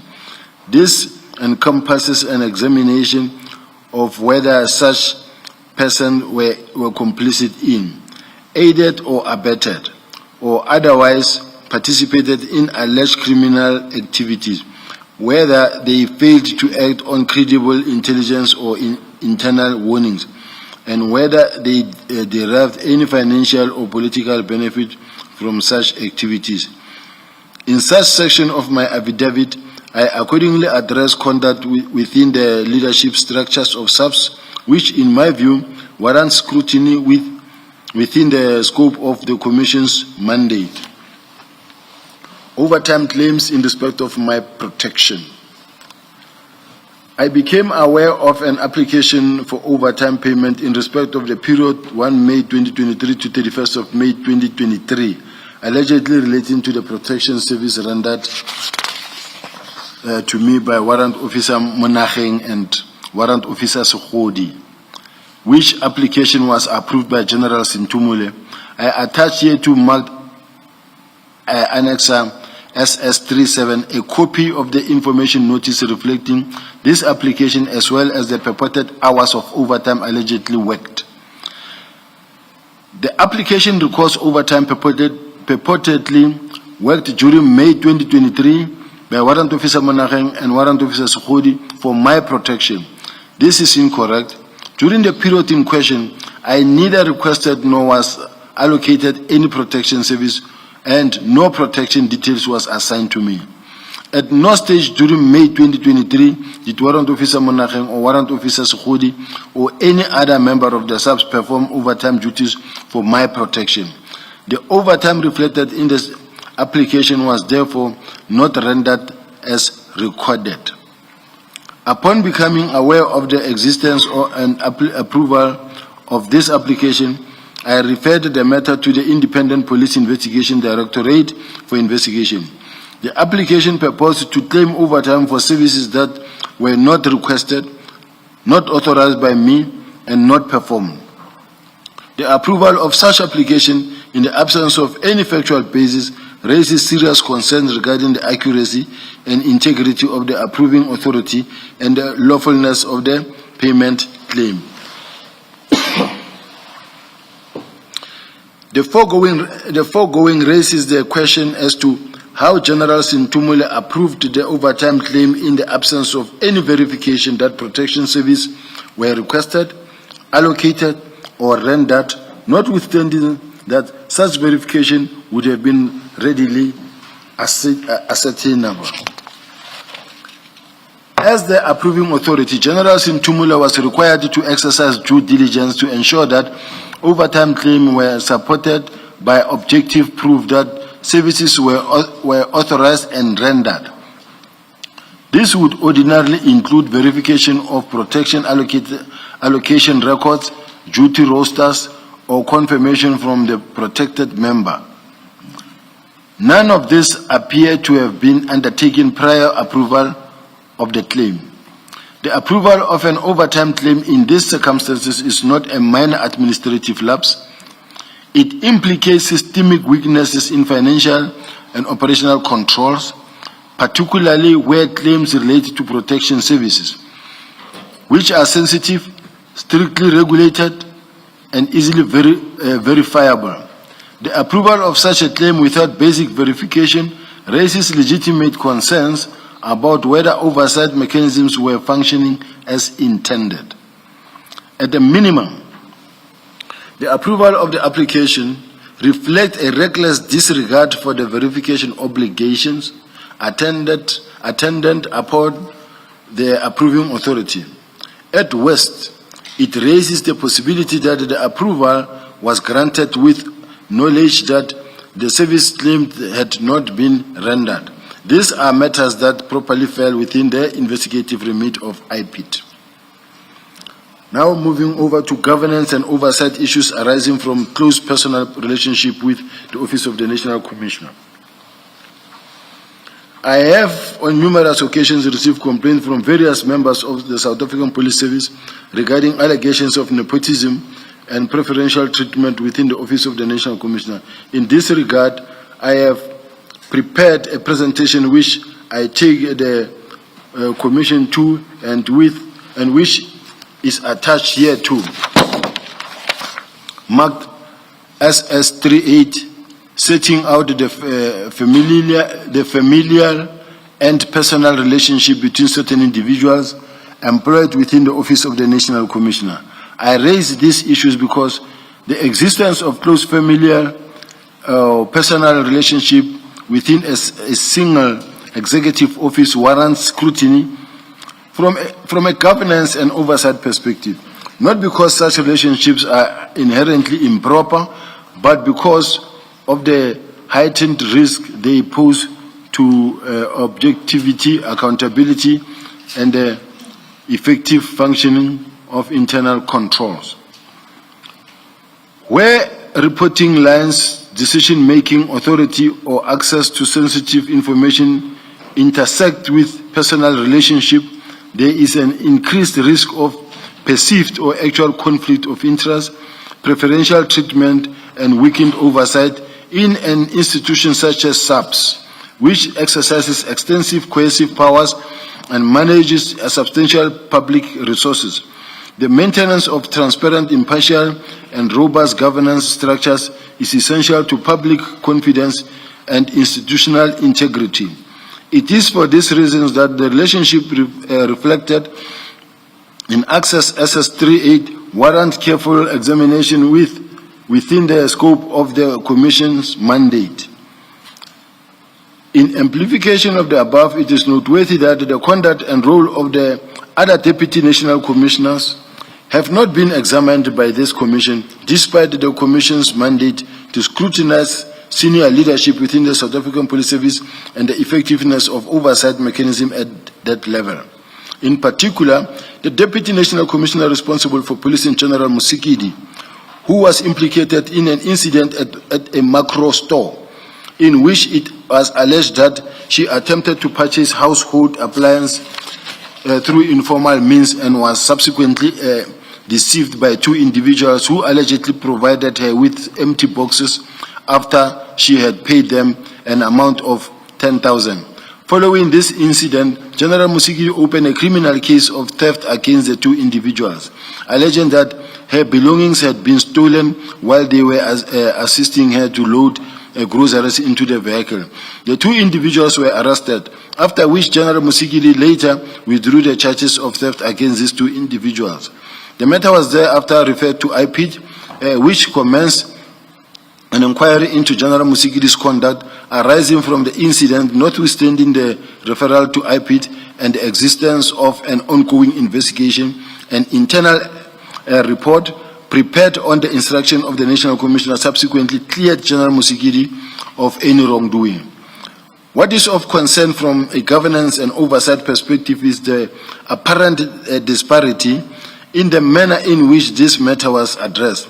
When contrasted with the scrutiny applied to other senior SAPS officials, despite the seriousness of the allegations and the fact that the matter had been referred to IPID for independent investigation, an internal report commissioned at the instance of the National Commissioner purported to exonerate General Musigiri. This raises legitimate questions as to the consistency, independence, and robustness of internal accountability mechanism within the SAPS, and whether similar standards of scrutiny are applied uniformly across senior leadership. In or about April 2024, the Public Service Commission issued a report in terms of Section 194 of the Constitution concerning allegations of appointment irregularities at the SAPS. In that report, the Public Service Commission concluded that the promotion of General Subola to the position of head executive support and internal relations was irregular. A copy of the PSC report is attached here to marked as SS39. Subsequent engagement took place between, I'm reading throughout. Subsequent engagements took place between SAPS and the PSC regarding this finding. This engagement culminated in the preparations of an information note by Lieutenant General Dineo Nkua, the Divisional Commissioner Human Resource Management, in which SAPS records its disagreement with the PSC's conclusion. In the information note, SAPS maintains that the appointment of General Subola was effected in compliance with the applicable legislative framework and with the requisite authorization of the Minister of Police. A copy of the information note as well as the related correspondence is attached here to marked Annexer SS40.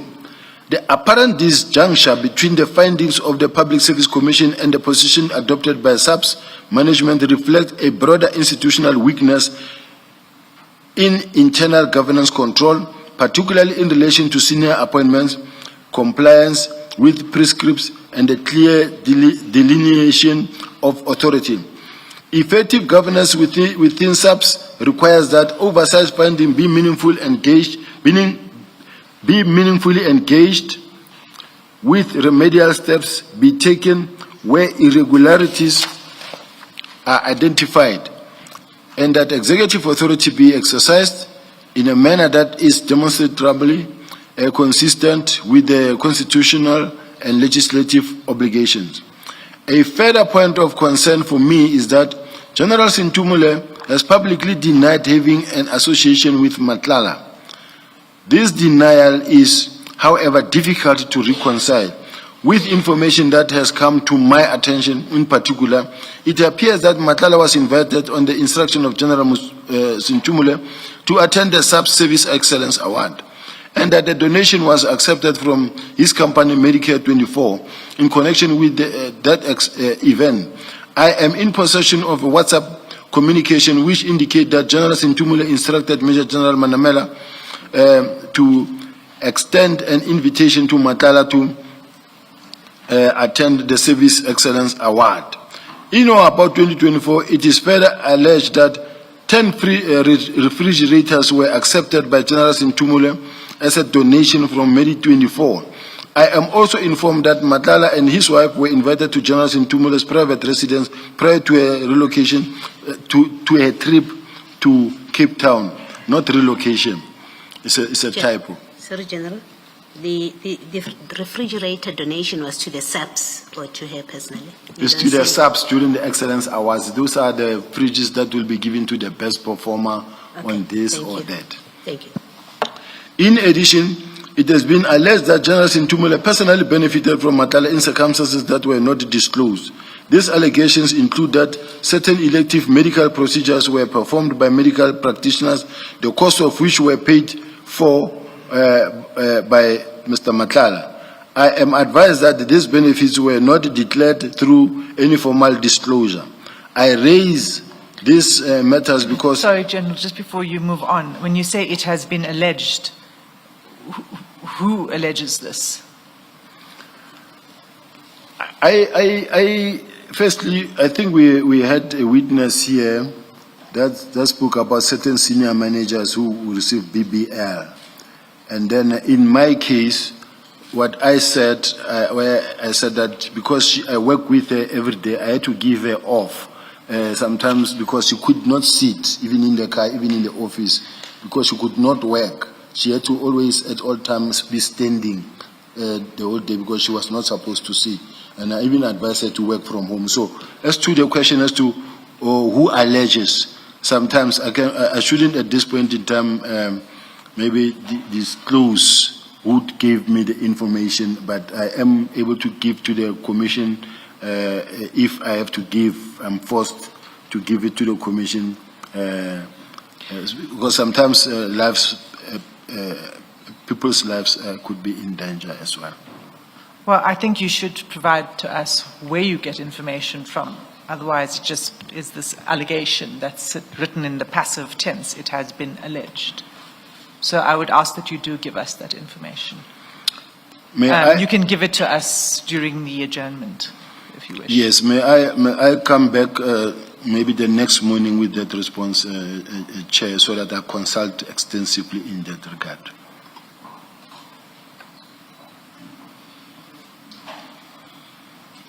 Continue. I raise these matters because if established, they would raise serious concerns relating to conflict of interest, disclosure obligations, and the integrity of governance and oversight mechanism within the SAPS. I accordingly place these matters before the Commission for consideration insofar as they may be relevant to its mandate to examine ethical governance, accountability, and the effectiveness of internal safeguards within the senior leadership of the SAPS. The National Commissioner's leadership style. The National Commissioner's approach to conflict resolution has on a number of occasions reflected inconsistency and apparent partiality, particularly in matters involving General Khumalo and myself. Although the National Commissioner acknowledged my concerns regarding being undermined and bypassed by General Khumalo, his interventions were largely limited and reactive rather than proactive or corrective. In one instance, I was advised that certain issues should not be raised publicly or in the presence of junior officials. While this guidance is understandable from the perspective of maintaining hierarchy and discipline, its practical effect was that the conduct complained of was not addressed, thereby allowing the situation to persist without consequences. The National Commissioner's approach in these circumstances appeared to have the preservation of long-standing personal relationship over the consistent enforcement of accountability, proper governance, and command discipline.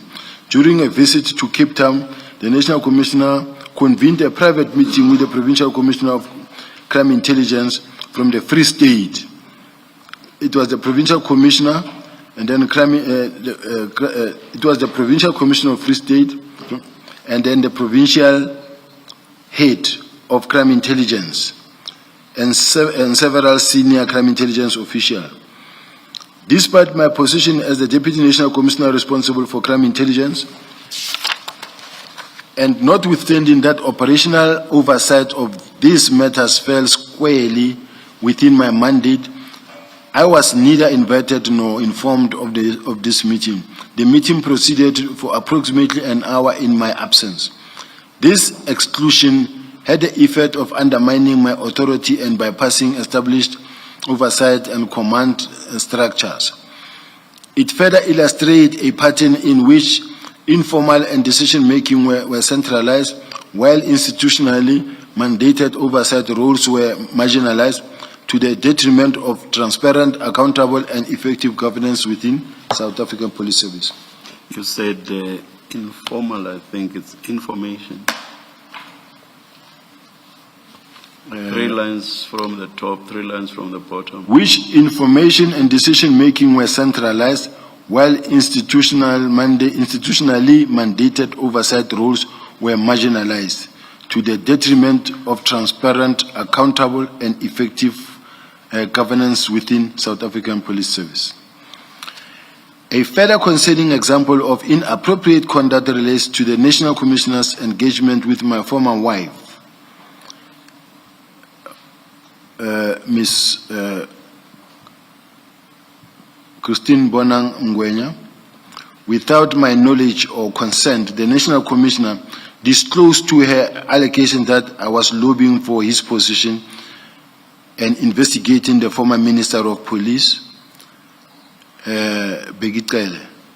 He further instructed her not to disclose this information to me. This conduct circumvented established... This conduct circumvented established professional and institutional channels and constituted a clear breach of appropriate boundaries by drawing a personal relationship into an internal professional dispute. It had the effect of undermining my standing within the service, compromising trust, and exacerbating tensions in circumstances that ought properly to have been addressed through formal and accountable mechanism. The National Commissioner's conduct reflects a pattern of unequal application of accountability standard. While I face suspension and intense scrutiny, General Mkhwanazi remained in his office despite serious criminal allegations. He consistently protected General Khumalo despite documented complaints and misconduct, allowing him to continue influencing crime intelligence operations without consequences. This disparity in treatment reinforces concerns regarding selective enforcement, inconsistent consequences management, and the erosion of principled leadership within the service.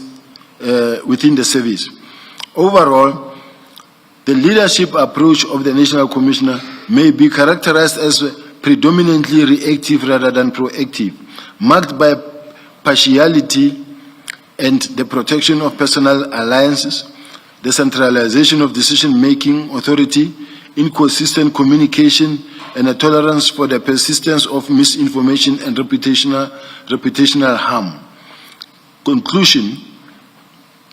In conclusion, I wish to express my sincere gratitude to the Commission for affording me the opportunity to place evidence before it on matters of significant public importance that affect the country, as well as issues that have had a profound impact on my professional career.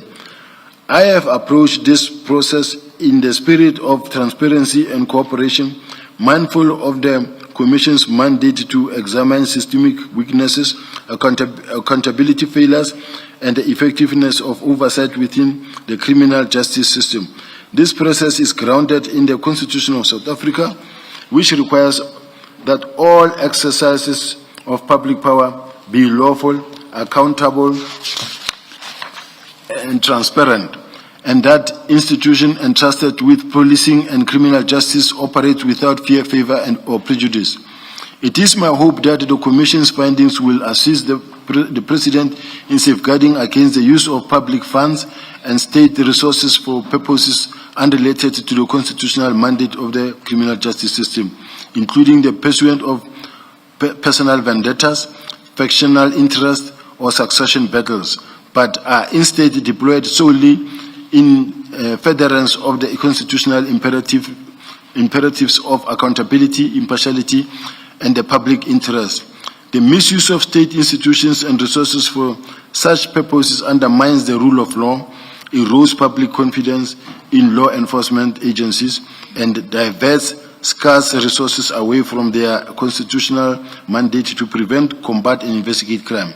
Furthermore, it is incumbent upon leadership, not only within the criminal justice system, but across the public service more broadly, to remain constantly mindful of the people they are entrusted to serve. Public office demands that the interests of the public be placed above personal ambition, factional consideration, or internal contest for power, and that state resources are never deployed to advance such interests. Section 195 of the Constitution requires accountability, ethical conduct, and fidelity to the public interest in the exercise of all public power. I accordingly trust that the Commission's findings and recommendations will assist in strengthening oversight, restoring institutional integrity, and ensuring that the criminal justice system serves the people of South Africa rather than personal or factional agendas. The Bill of Rights is a foundational pillar of South Africa's constitutional democracy. It affirms the rights of all persons and entrenches the value of human dignity, equality, and freedom. Where law enforcement agencies are captured, manipulated, or utilized to shield certain individuals from accountability or to target others for improper or ulterior purposes, the constitutional rights of those unjustly accused are directly and seriously infringed. Such conduct is incompatible with the Constitution and cannot be countenanced, as it undermines the rule of law and the legitimacy of the criminal justice system itself. Finally, I trust that the evidence I have presented will assist the Commission in the fulfillment of its constitutional and statutory responsibilities, while also providing a fair and balanced context to matters that have had a profound and ongoing impact on my professional career and personal integrity. I thank you, Chair. Thank you, General. Thank you, General. Now that we've completed this statement and your evidence from your perspective, there are several areas in respect of which we have questions. But let's begin at the top of your statement before we get to the topic of disbandment. You spent some amount of time taking the Commission through a history of complaints or investigations against you. There are about 6 of them that you've listed, going back to 2015.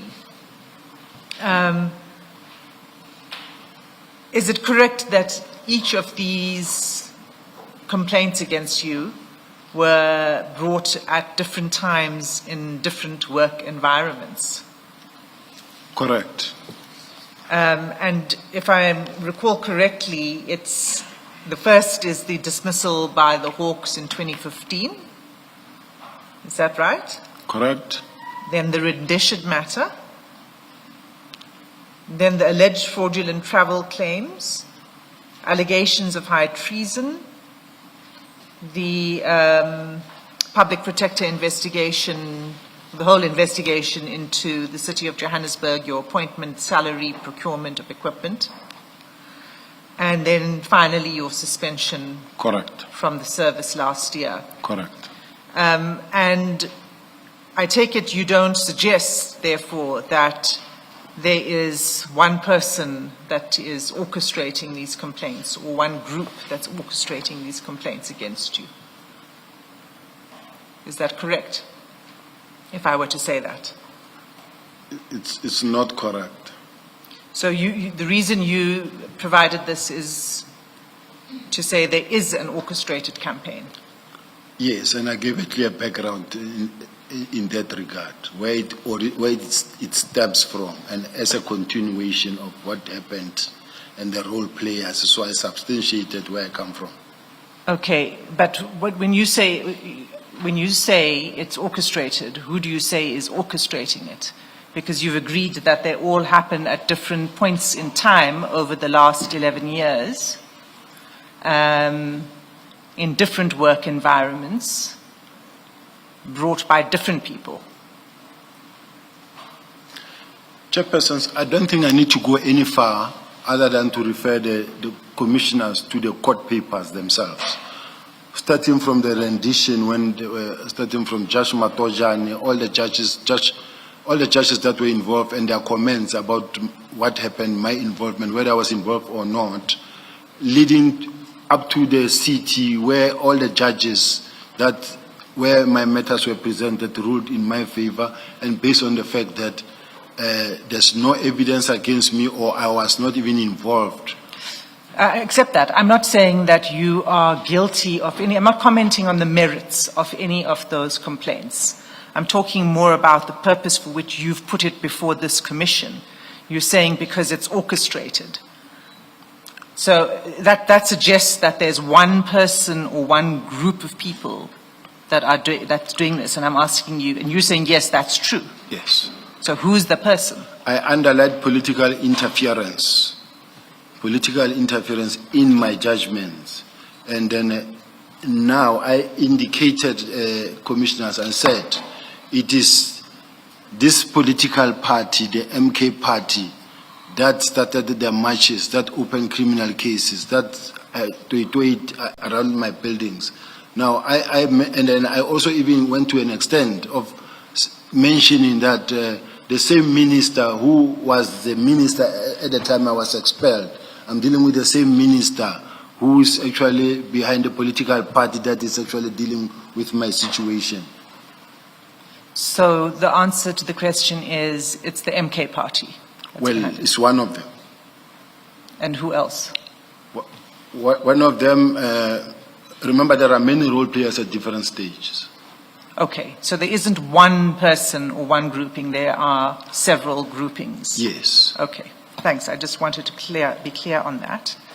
Then we hear from you on the issue of disbandment, and you have said disbandment of the political killings task team. When did you first find out about the decision to disband? When the letter was circulated in media, we all saw it. When it was circulated in the media? Yes. So that was immediately? I think it was on the much. same day, the 31st. But you also said that you weren't surprised with that decision. Yes. And the reason you are not surprised is because, for one, you referred to the Murray report. And your evidence was that this was part of the discussion. This was foreshadowed in the Murray report. No. I'm not basing my response based on the Murray report. There was a build-up of a series of meetings that happened, including the Murray report was part of the whole thing. Yes, so I'm not saying it's the only thing. I'm saying it was one of the events. I feel comfortable when we talk about the fact that there was a build-up. There's been several meetings and consultations, so it never could come as a surprise because it wasn't just a shock. Yes. But I want to probe further. We've heard you say that, but I want to understand from you that one of the reasons you say it wasn't a surprise is because it was foreshadowed in the Murray report. And when you first referred to the Murray report yesterday, I asked you to take us to the part of the Murray report where it speaks about disbandment. And then we didn't dwell on it because we said we would return. And I'm returning to it now. So if we could just go to the Murray report.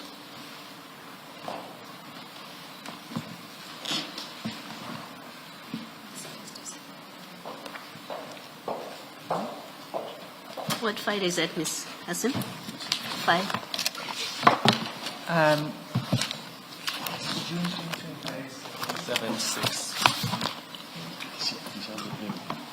File 2A, I think Commissioner Khumalo is helping us. 776.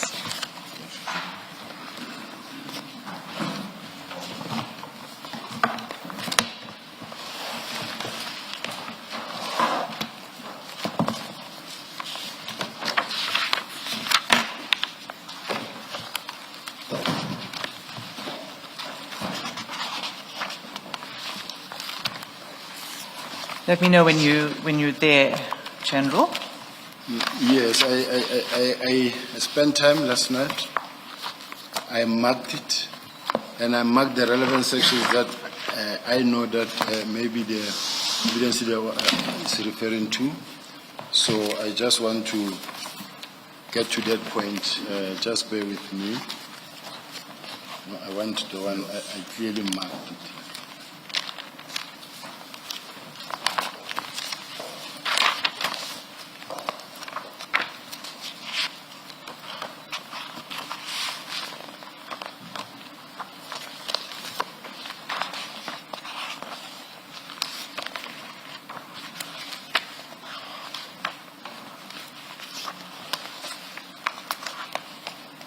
I'm almost there, Chair.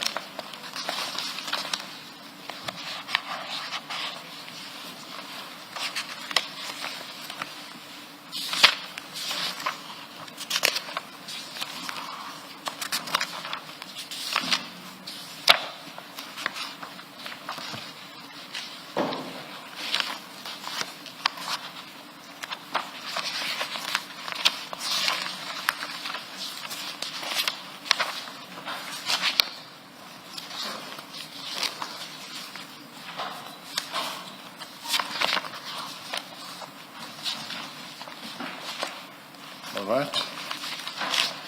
All right, so you're going to take us to where it talks about disbandment.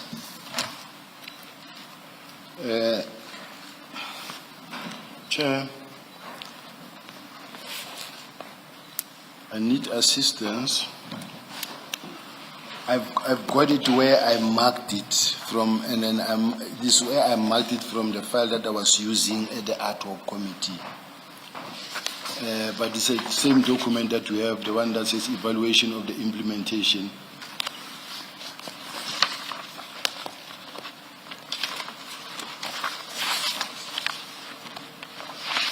I see, General. No, this is not, here's the file. Oh, Here's my file.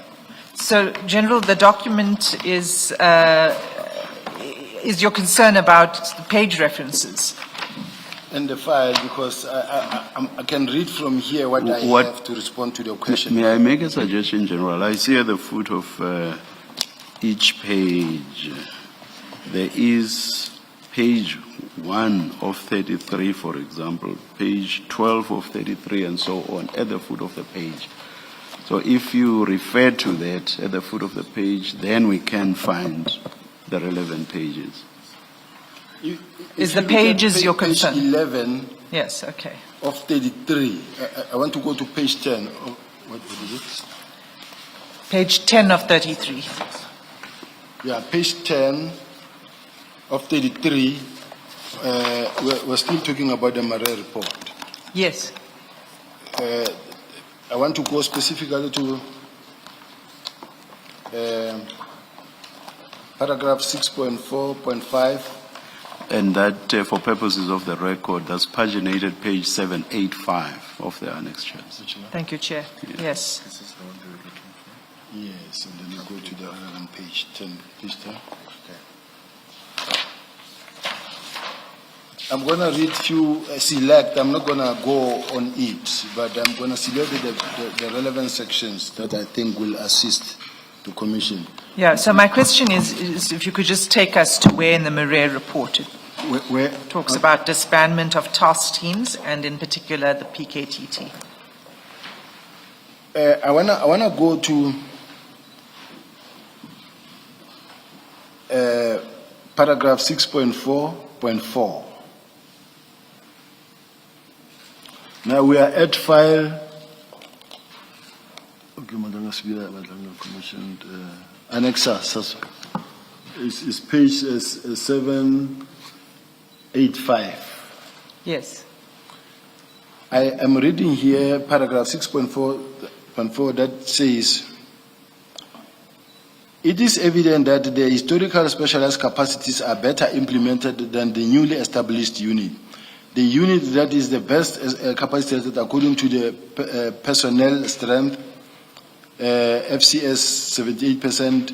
Now, I want to skip that and say, followed by taxi violence capacity within the murder and robbery environment, But where I am interested is the West crime capacity, 25%, that is normally better off at 25%. Murder and robbery units are at 18%, and organized crime 28%.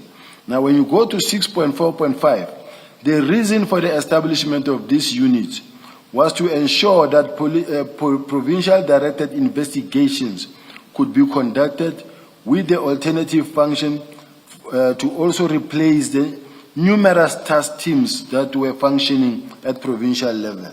Now, when you talk about the numerous task teams that are functioning at provincial task teams, it includes the political killing task team.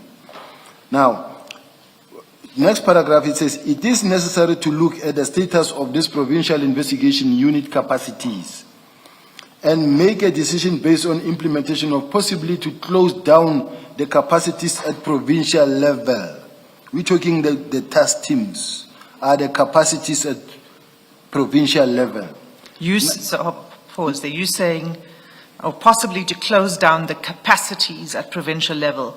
You interpret that to mean task teams. Yes, because we are building units now, but we have got this other extra capacities like your task teams that are mushrooming all over, and then they take away a lot of manpower and capacity to make sure that the provinces are strong. So the plan is to establish these units.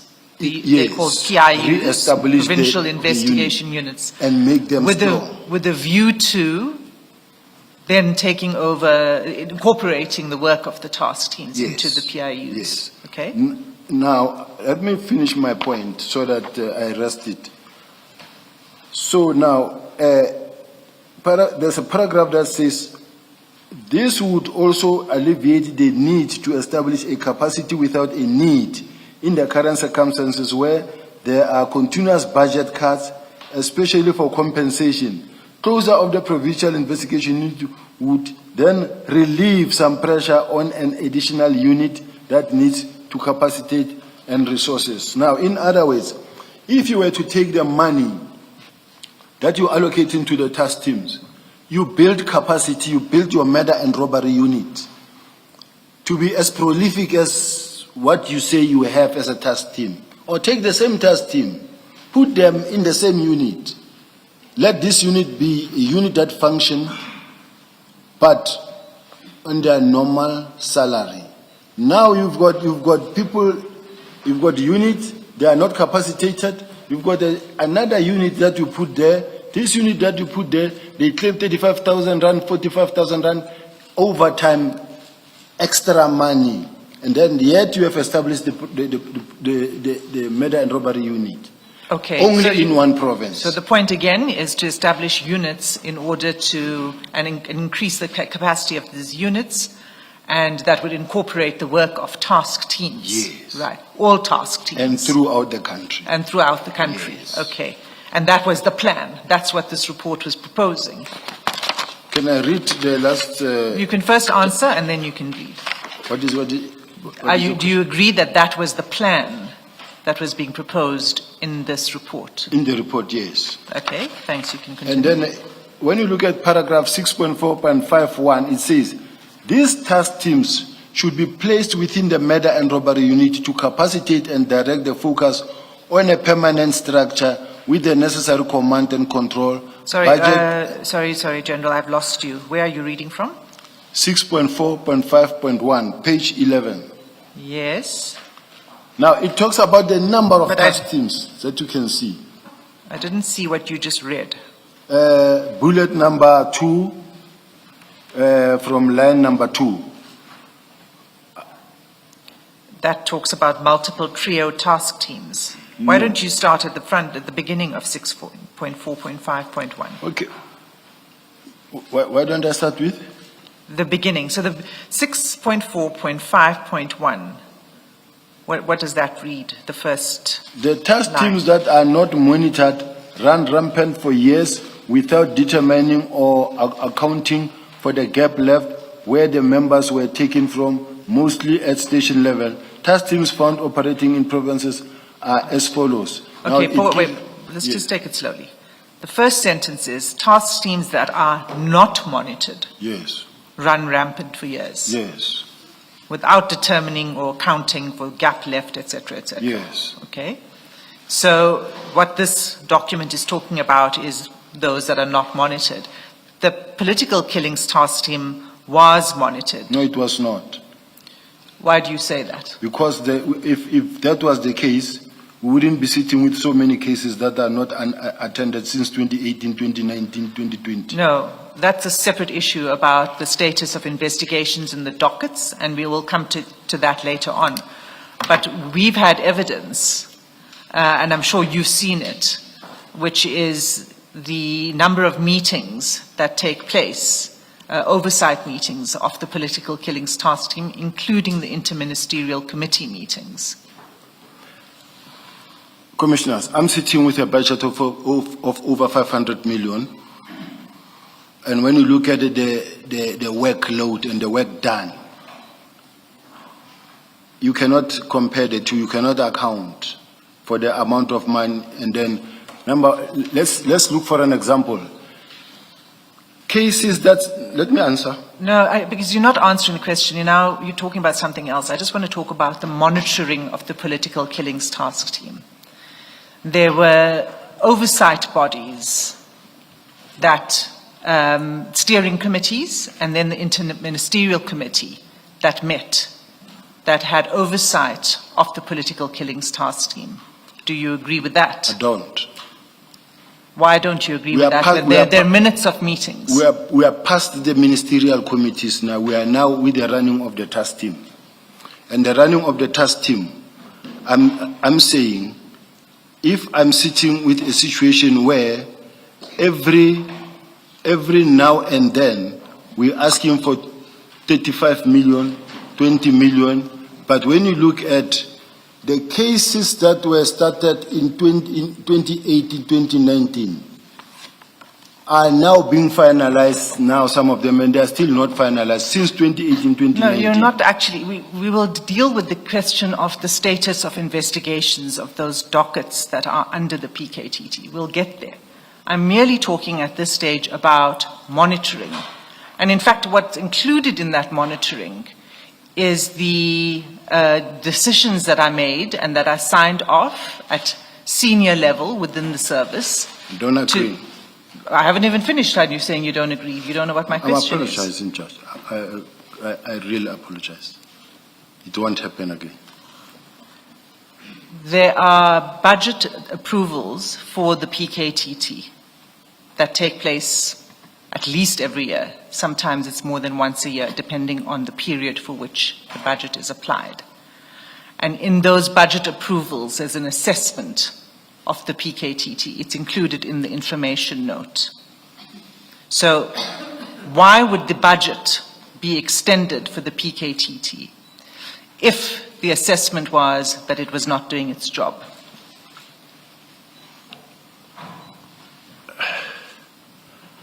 I really want to answer you, Chair. My problem is that you want one specific answer, I definitely do. and that I don't agree with. I'm saying, if you say to me the task teams was monitored, and yet I have dockets that, according to the coordinator, says they were put in a fridge. Dockets, a number of dockets were sitting somewhere in a corner unattended. To me, they were not monitored. Perhaps, General, let's understand your definition or meaning of monitoring, because we have had evidence, including documentary evidence, as Ms. Hassan says, of meetings, of the structure, of meetings of the IMC, of that there were steering committees, approvals of mandate, which include your approving in April 2024, or thereabouts, but in 2024. So we've had that kind of evidence that suggests that that there was monitoring of this task team, right? That's the evidence before us. You say there was no monitoring maybe you have a different idea when you say monitoring, and maybe it may be helpful to us if you explain what do you mean by monitoring. Chair, if you look at all these task teams, 6.4, 5.1, all of them as you see them, all of them are the same task team. They perform the same function, different responsibilities or challenges. Now, what I mean when I say there's a criticism here when they say task teams that run rampant for a long period unmonitored. Sorry, I'm very, very sorry. I apologize for interrupting you mid-sentence. The question by my colleague, Commissioner Baloyi, is a simple one. At the level of principle, aside of looking at particular or specific units or task teams, at the level of principle, what do you consider to be monitoring? Is what I consider. So what we expect you to say is a unit or a task team would be properly monitored if A, B, C, D, E happen. Okay. It would not be properly monitored if X, Y, Z happen. Just a description at the level of principle. Thank you, Chair. As far as I'm concerned, if I say a task team is properly monitored, is when it carries out its mandate, number one, as they were established for whatever they were doing, and the effectiveness on carrying out their mandate, focusing on what their mandate is, specifically political killings, over and above, attending to all cases reported. All cases reported, not only selectively and others ignored. And when you look at all those things, there are many reasons that I may mention that says when we say there's proper monitoring, there's inspections being conducted, regular inspections conducted, monitoring of their work, and also proper accountability. That is when I say it is monitored. Now, where there is no proper accountability and no regular, I don't know about regular inspections because I've never inspected their docket, but what I can say, if I'm sitting with such a high number of dockets that were not being attended to, I can't say they were properly monitored. So that is based on that. My reason is not being to be argumentative, but it depends on the level of experience and what I know to say. When we say a task team is being monitored, this is what needs to happen, and all those things were not happening all at the same time. Ms. Hassim, may I, at the risk of sounding like I'm directing your questioning in a particular direction, may I ask perhaps that we caution ourselves, just on this aspect, just on this one aspect, we caution ourselves not to be sidetracked in this sense. For example, your question, the key issue you want the General to address now is, General, show us where it says the PKTT is to be disbanded. And the General first took us to the second paragraph of 6.4.5. And when he was done with that, you asked him a question which, the upshot of which was this. The General agreed that this was a plan that was being proposed. So I don't see that to say PKTT must be disbanded.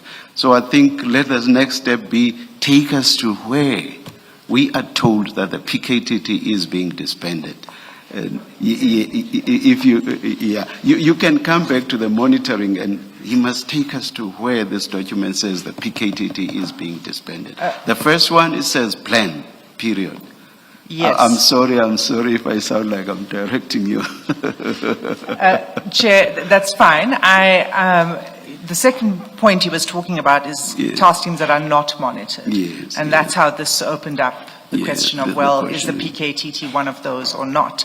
Yeah. But and I'm going to return to it if the chair doesn't mind. However, Yes. let's go to the next question. If this isn't the place Yes, that yes. says that the task teams should be disbanded, it talks about task teams that are not being monitored, etc. And then it says task teams found operating in provinces are as follows, and it lists the task teams. Or Right. General, So- sorry, Mr. Sim again. General, you took us here, page 78664.5.1. Show us where in 6.4.5.1 this document says PKTT to be disbanded. Show us that, please. Chair, when you go to the second line, that says, these task teams should be placed within the murder and robbery unit to capacitate and direct. Where are you now? reading from? Where are you reading? Line number 2 of bullet number 2. Multiple trio task teams functioning in various provinces. These task teams follow the mandate of the murder and robbery units. These task teams should be placed within the murder and robbery unit. Now, when you talk about multiple trio task teams, it also includes the same mandate. What mandate? Like your murders. That's why it must go to murder and robbery, your robbery, your murders. Okay, so I disagree with you because what you just read refers to the second bullet, which is multiple trio task teams functioning in various provinces. If you look at 6 bullets from the bottom, that's where it deals with the political murders team, which the minister has said is essentially the political killings task team. Do you agree with that? Before I respond, Chair, I want to ask a question. When a study is being conducted, or this study was conducted, it was not conducted in the name of the PKTT alone. It was conducted when they talk about the task teams. It includes the PKTT. Now, Yes. if I'm questioned and expected to say, but show me where specifically the PKTT is mentioned that it must be disbanded. When they talk about all the task teams, including when you look at this bullet that says political murder team, which Yes. is the PKTT. Yes. Yes.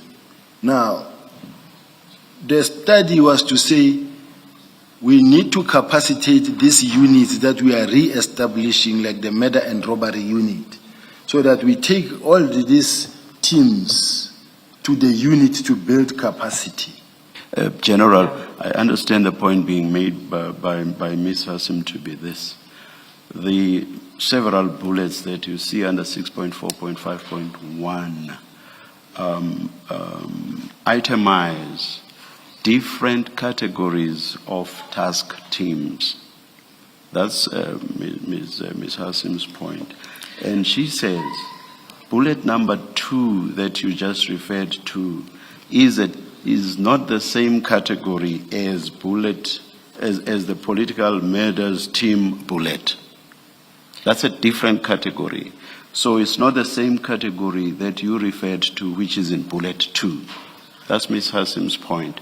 So whatever is said in brackets about the task team in bullet 2 is not or does not relate to political murders team, which is a different category. And That's the point. That's quite right, Chair. Thank you for that. And to put it clearly, what you've read in brackets, if it was to apply to all of the task teams, it would have preceded the bullet points, the list of bullet points, right? It would have been an overall heading. Do you understand what I'm saying? I do. Okay. And to show that these are different categories, what precedes the bullet says, task teams found operating in provinces are as follows, and then the bullets. So those are different categories. So the political matters team is not the same as the team referred to in bullet 2. That's a simple point. You may pose your question again, Ms. Hassan. Do you agree with that? Chair, I don't. I don't. You don't agree that these are different categories? No, this I agree that these are different task Categories. Okay. And do you agree that the category itemized in bullet 2 is not the same as the category itemized as political matters team? Obviously, you must agree. You've already just said you agree. You have this. agreed. You've just agreed that these are different categories. So bullet 2 and the political matters team are different bullets. So you must agree. It's only logical, not so? I agree, Chair. Okay. Thank you. Thank you. So where else then in the document does it talk about the disbandment of the political killings team? Maybe before you do that, let me just make sure I understand what the General is saying. General, that bullet 2, multi-trio task teams functioning in various provinces, is that the paragraph you rely on to say that there was a decision, management decision to disband the PKTT? Is that what you're doing? No, Chair. What I'm relying on is the fact that when there's a study that is being conducted that says we've got numerous task teams that are operating in different provinces, and these task teams, they take away the manpower from the units. So let us disband the task team and then let the members be in the unit and strengthen the units. That was the whole idea. So this whole idea starting from re-establishment of the task team, because when you read the first one that talks about the re-establishment, it also places, it talks about those units like your murder and robbery units, track theft and everything, and then from there it will also say, give the mandate of each and every one of them, of which it places the political killing task team under the murder and robbery unit. Allow me to interrupt you. You took us to that paragraph, and I just wanted to understand what meaning, whether you're saying that is the paragraph in this whole document that authorizes, or that where it is decided or recorded that the PKTT was to be dissolved. I think your answer, I want to say your answer is no. From your explanation, it's not the paragraph you're relying on. Okay, thank you.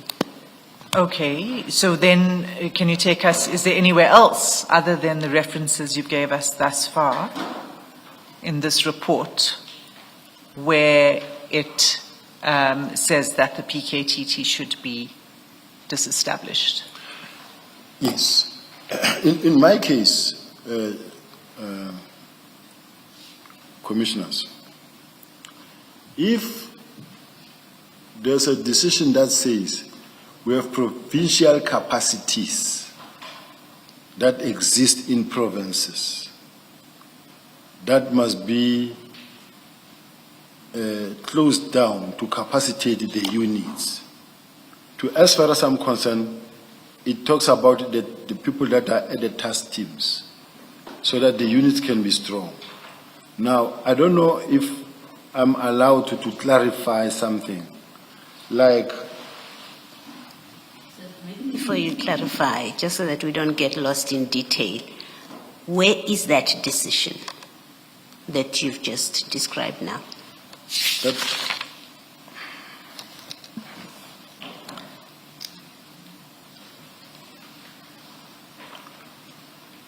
Let's go to paragraph 6.4.5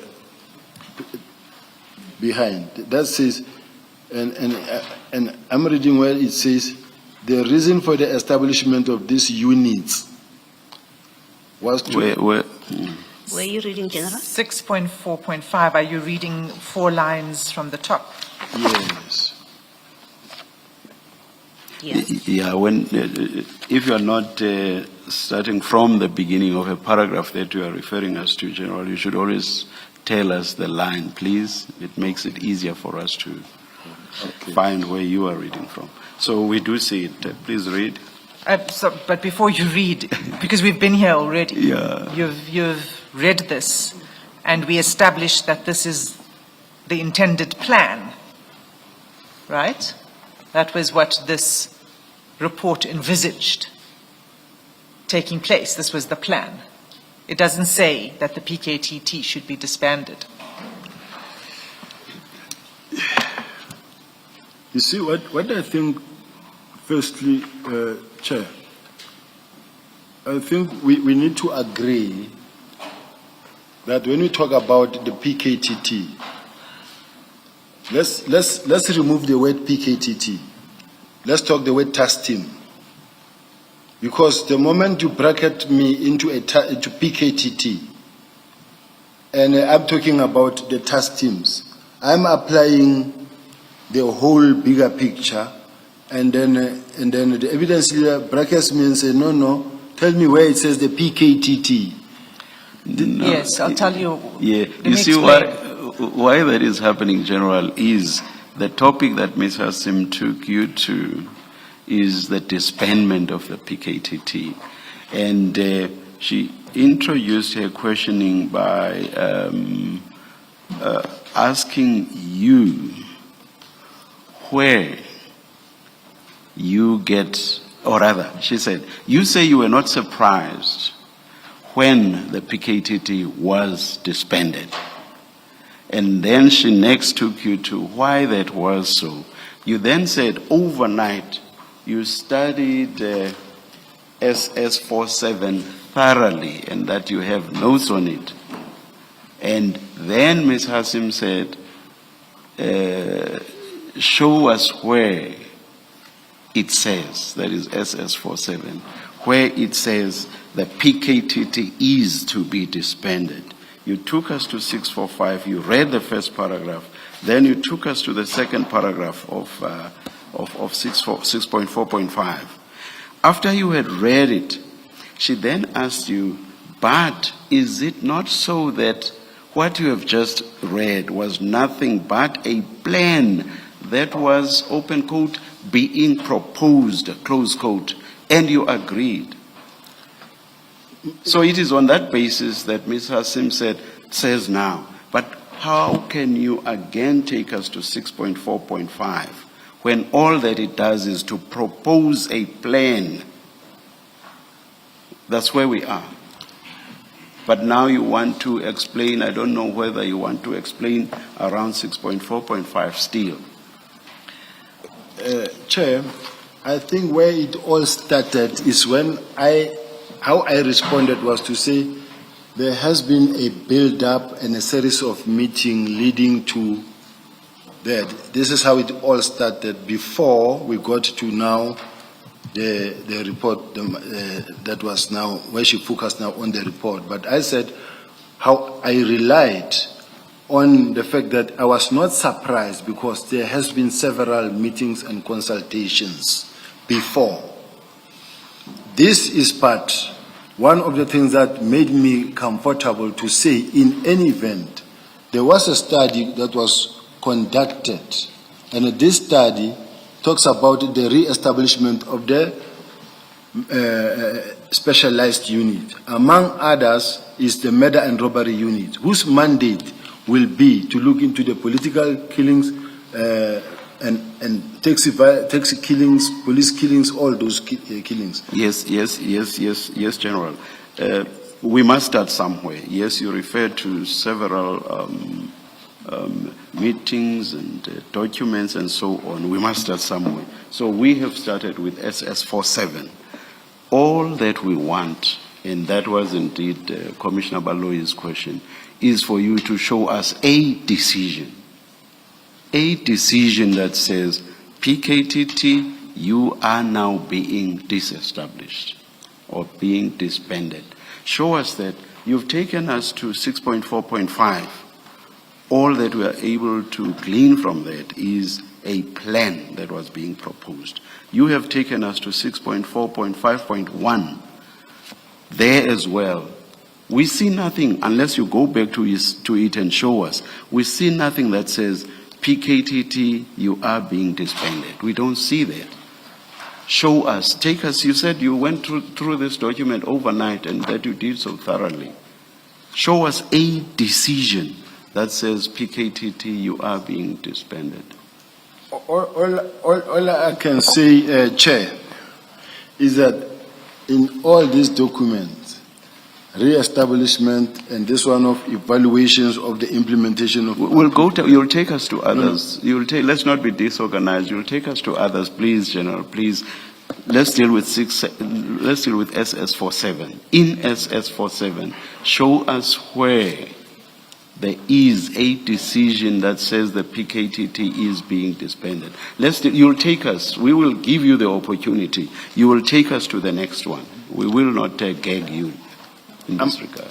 Chair, I'm trying to respond now to this question in the overall, because these two documents that I'm sitting with, there is no where it is written PKTT must be disbanded. All of it. Because the document was not only meant for the PKTT, it was meant for all the task teams, which included the PKTT. Okay. All right, then. Can you take Sure. us to where in this document it says that task teams should be disbanded?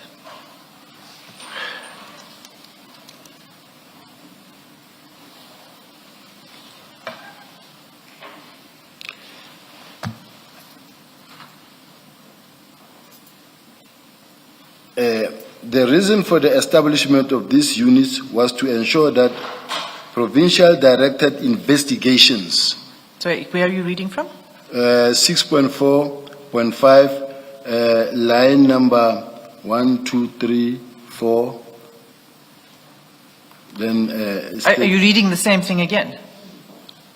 could be conducted with the alternative function to also replace the numerous task team that were functioning at provincial level, to replace the numerous task teams that are functioning at provincial level. Right, and we've already gone through this. And So, you've- Ms. Hassan, let me try and do something that I'm hoping will be helpful, will get us past this point.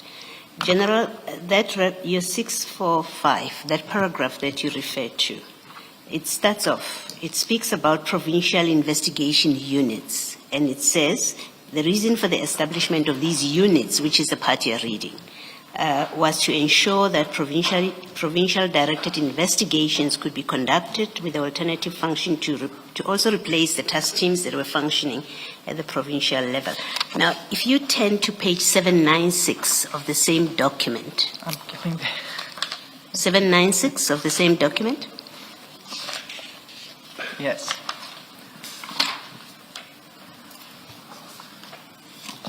And 8.10 in particular. and 11, both 8, 10, and 11. I was going to go to 11.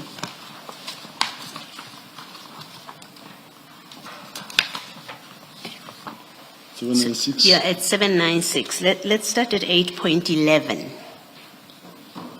It reads, the provincial investigating units in the provinces that have been established be closed as discussed in paragraph 6.4.5, 6.4.6, and 7.5. So, 8.11, it suggests, it recommends, its recommendations. It recommends the closure of PIUs that have been established.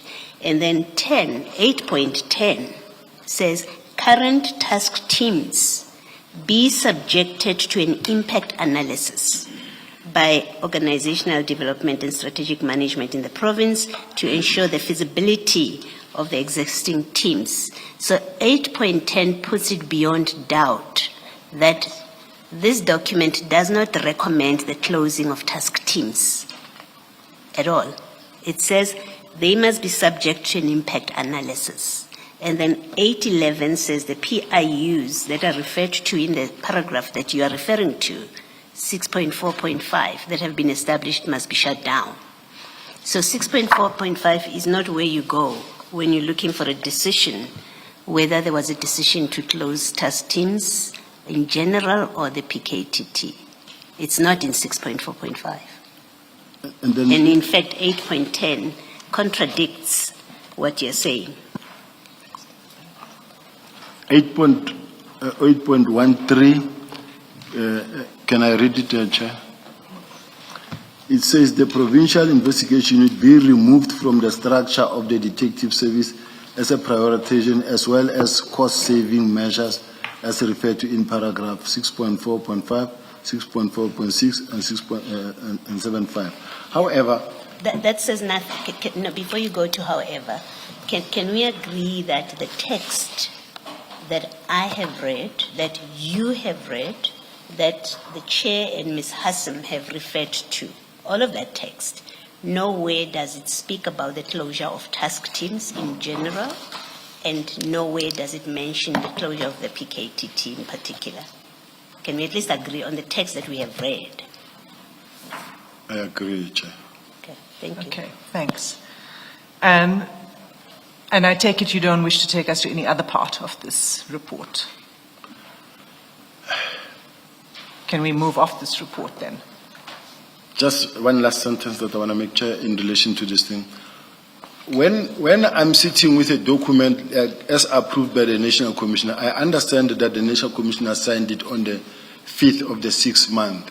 That says implementation to be implemented by the Deputy National Commissioner, Crime Detection and Divisional Commissioner.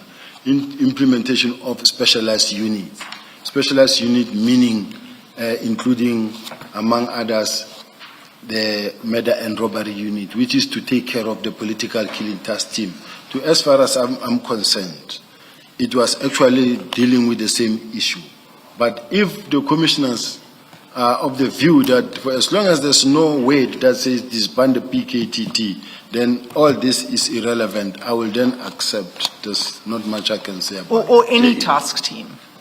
The document doesn't recommend disbanding any task team. But this document clearly deals with the rampant task schemes that are existing, and it says they take capacity from they disempower the units, they impoverish the units. And I'm trying to find a gap of explaining something, but I'm not, I don't, because I don't want to go to look like I'm just rampant. There are 2 points here. The first is that it says that current task teams must be subject to an impact analysis. Right? Right? So, presumably, once an impact analysis is done, there will be an evidence-based decision of which task teams are to be disbanded. Correct? Yes. And this document was only signed off in June 2025, right? Yes. And that was well after the decision was made. Yes. 6 months. Yes. Okay. So the second event that you said, why this is no... Just before that, General, also, you remember yesterday, I asked you a question whether you accept that there's a difference between task teams and units, and you accepted that there is a difference. Yes, yes, Chair. What my colleague Commissioner Baloyi took you to, that is paragraphs 8.10 and 8.11, they don't deal with the same subject matter. 8.10 deals with task teams. And it doesn't say task teams are to be closed or disbanded. It says they are to be subjected to an impact analysis. And then 8.11 says provincial investigation units that have been established be closed. So units. So there's a conscious distinction by the drafters to refer to task teams and to units. And task teams under which the PKTT falls are to be subjected to an impact analysis. So there's simply no question of a recommendation for the disbandment of the PKTT or any other task team for that matter. So your problem seems to be that you use task team and unit interchangeably, which is wrong. Do you accept that?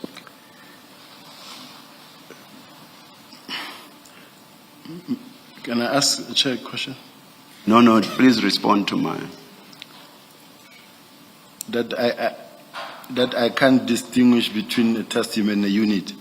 Maybe you can, but in the testimony you are giving now, you are simply using the two terms interchangeably. I'm not suggesting that you don't know which is which.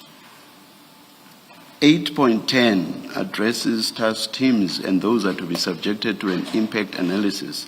And 8.11 addresses provincial investigation units, in respect of which the recommendation is that they should be closed. So simple point is, nowhere do we see anything that recommends closure in respect of task teams, a category under which the PKTT falls.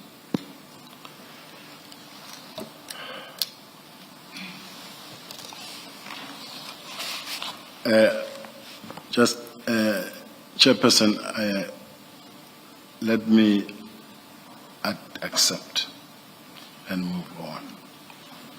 Please, thank you. Thank you. Chair, it is 1 o'clock. Might be an opportune time. Let's adjourn and resume at 2 p.m. Thank you.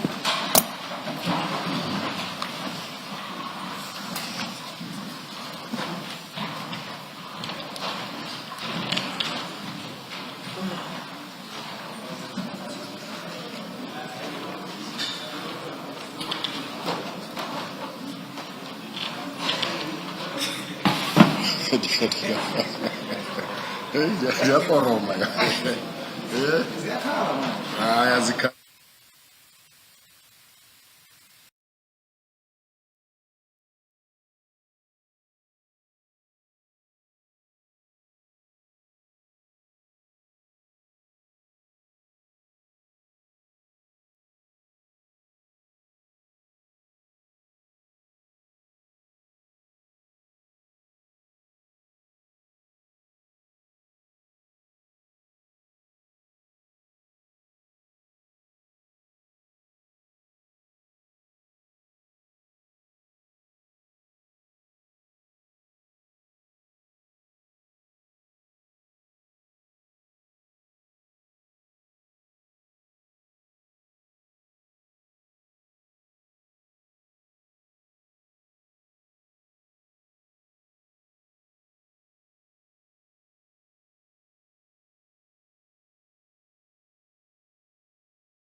unit or establishment. That's correct. That is a statement of fact, right? That is correct. It doesn't say anything about disestablishment of the task team. Correct? The paragraph, the sentence that I Yes. read, yes. Okay. So is there anywhere else in this minute that it does talk about the disestablishment? And if you wish to, sorry, Commissioner, if you wish to look at your copy and then cross-refer to the page number that we have, whatever works, that's acceptable. I'd rather do that, Chair, because I do know that this is the first consultative meetings in the executive meeting where the National Commissioner actually indicated that it can be done. Okay, so you can have a look at your copy. Yes. Okay, so where in your copy, if you just take us to the page, so you'll see that these minutes at the bottom right, they have page 3 of 1 of 15 all the way up to page 15 of 15. So you can use that page reference for the purposes of your answer.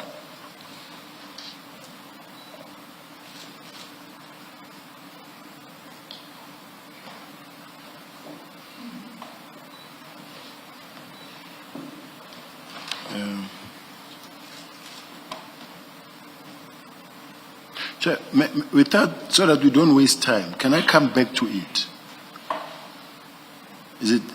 Can I do that, or should I, I don't want to avoid to respond to the question, but all I know is that I will find it somewhere in the statement, but if I can't find it now, then let me then read and When you say statement, are you referring to these minutes? yes. Oh, all right. Mr. Sim, I think the idea to project was with reference to page 503 in particular. The General said, I can't see, and the same for me. But I think it may be important, in fact, what is there, because when you look at the structure of this document, and I'm going to take you back, if you turn to 501, the heading is slide 7, macro-organizational structure. And then you have a discussion that is recorded, and then it concludes at page 503, where it's blue. It says decision objective.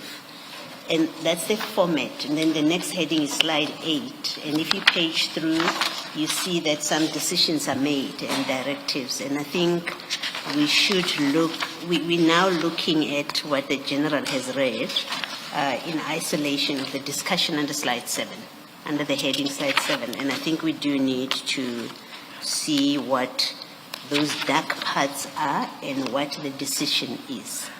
So the two ways to do it. I mean, first of all,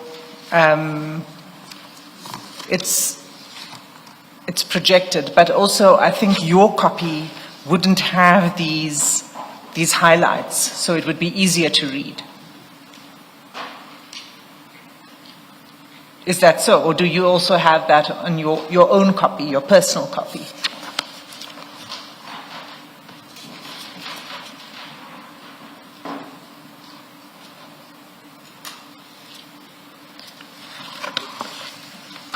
Because as Commissioner Baloy says, the relevant slide in this meeting is slide 7.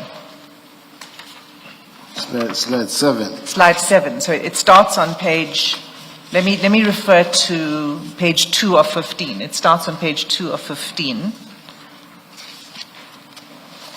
And it goes to page 4 of 15. And it ends with decisions under that topic of macro-organizational structure. And what you've taken us to is part of the discussion before the decisions. Chair, when we go to page 3 of 15, page 99 or 502, and then you go to the first highlighted one where they say This is paragraph 3 now. The minister further indicated that there must be reconsideration and review of certain capabilities, such as the political killing task team, which are primarily about address serious crime. He stated that SAPS should guard against creating structures, stroke units based on specific category, whilst this duplicate the existing capabilities such as taxi killing, political killing, all being about murders. This is where the discussions were also, some of the discussions taken place. Remember before there were some emails that were being sent between the National Commissioner, Mary Diaz, and other people. But then this was the executive meeting called by the minister in the boardroom, executive boardroom, with the top management of the police. And this is where this subject was ventilated as well, with the National Commissioner as well, not really against such. Hence, I asked yesterday for the recording. Yeah. Can I just, sorry, I do apologize. Go ahead. General, in that very last paragraph, what you've read, the very last sentence, this is the General Masemula speaking. He further explained that a political killing capability that is in place was in a form of a task team and not a fixed unit/establishment. Now, if you keep that line in mind, and then you go back to the earlier highlighted paragraph where the minister was speaking, and the minister referred to creating structures, units based on specific category, whilst this duplicate the existing capabilities, and then he refers to taxi killings, political killings, all being about murder. It would appear that General Masemula was in fact clarifying the minister that the PKTT is not a fixed unit. It's not part of the establishment, when in fact the minister had referred to it as part of the structures and units based on specific things. So that's all the significance of that very last line. It's General Masemula clarifying to the minister that it's a task team, not agreeing to anything, just saying it is a task team, it's not part of the fixed structure. I think if you read the two together, you'll see that what appears to have been happening here. But importantly, to the question of Ms. Hassim about the decision, we have a recordal of the decisions that were made in that meeting under the slide 7, where the PKTT and task teams got mentioned. In that decision recorded at 503, there is no decision to shut down the task teams and PKTT in particular. Otherwise, it would have been recorded there. You may look at the screen behind you. Perhaps we can just read the decisions, Yes. and you can then answer.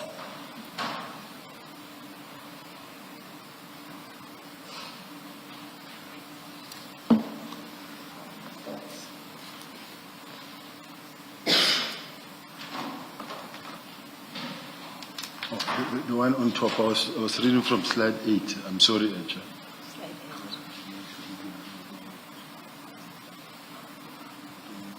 So what comes before that, that is what has the yellow highlights, is the discussion, and then the decisions on that are what Commissioner Baloy has just referred you to. You follow that?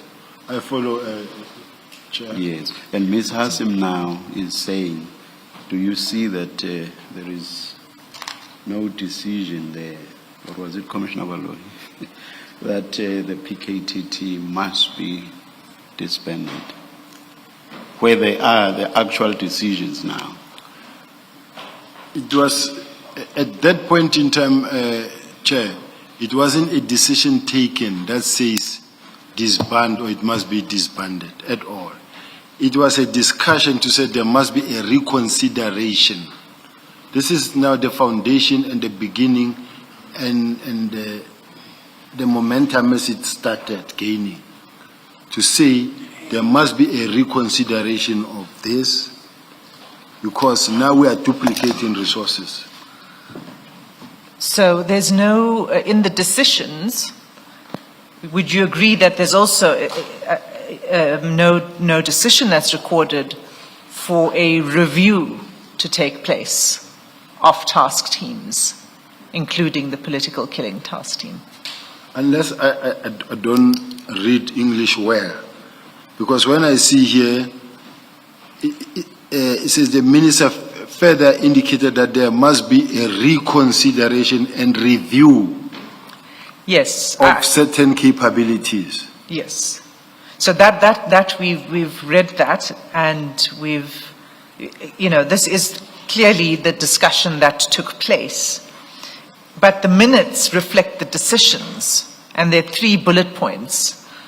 And what I'm saying to you is that not only are you correct that there was no decision to disband taken in that meeting, but there was also no decision that a review should be conducted on the political killings task team. Because if there was, it would be reflected in the minutes. Don't you agree? I agree. And would you agree that even apart from these minutes, no review was taken of the political killings task team before 31 December 2024? Because there was already a document that is in circulation, so there was no review. There was a document in circulation. Which document? This one of the one that we read earlier.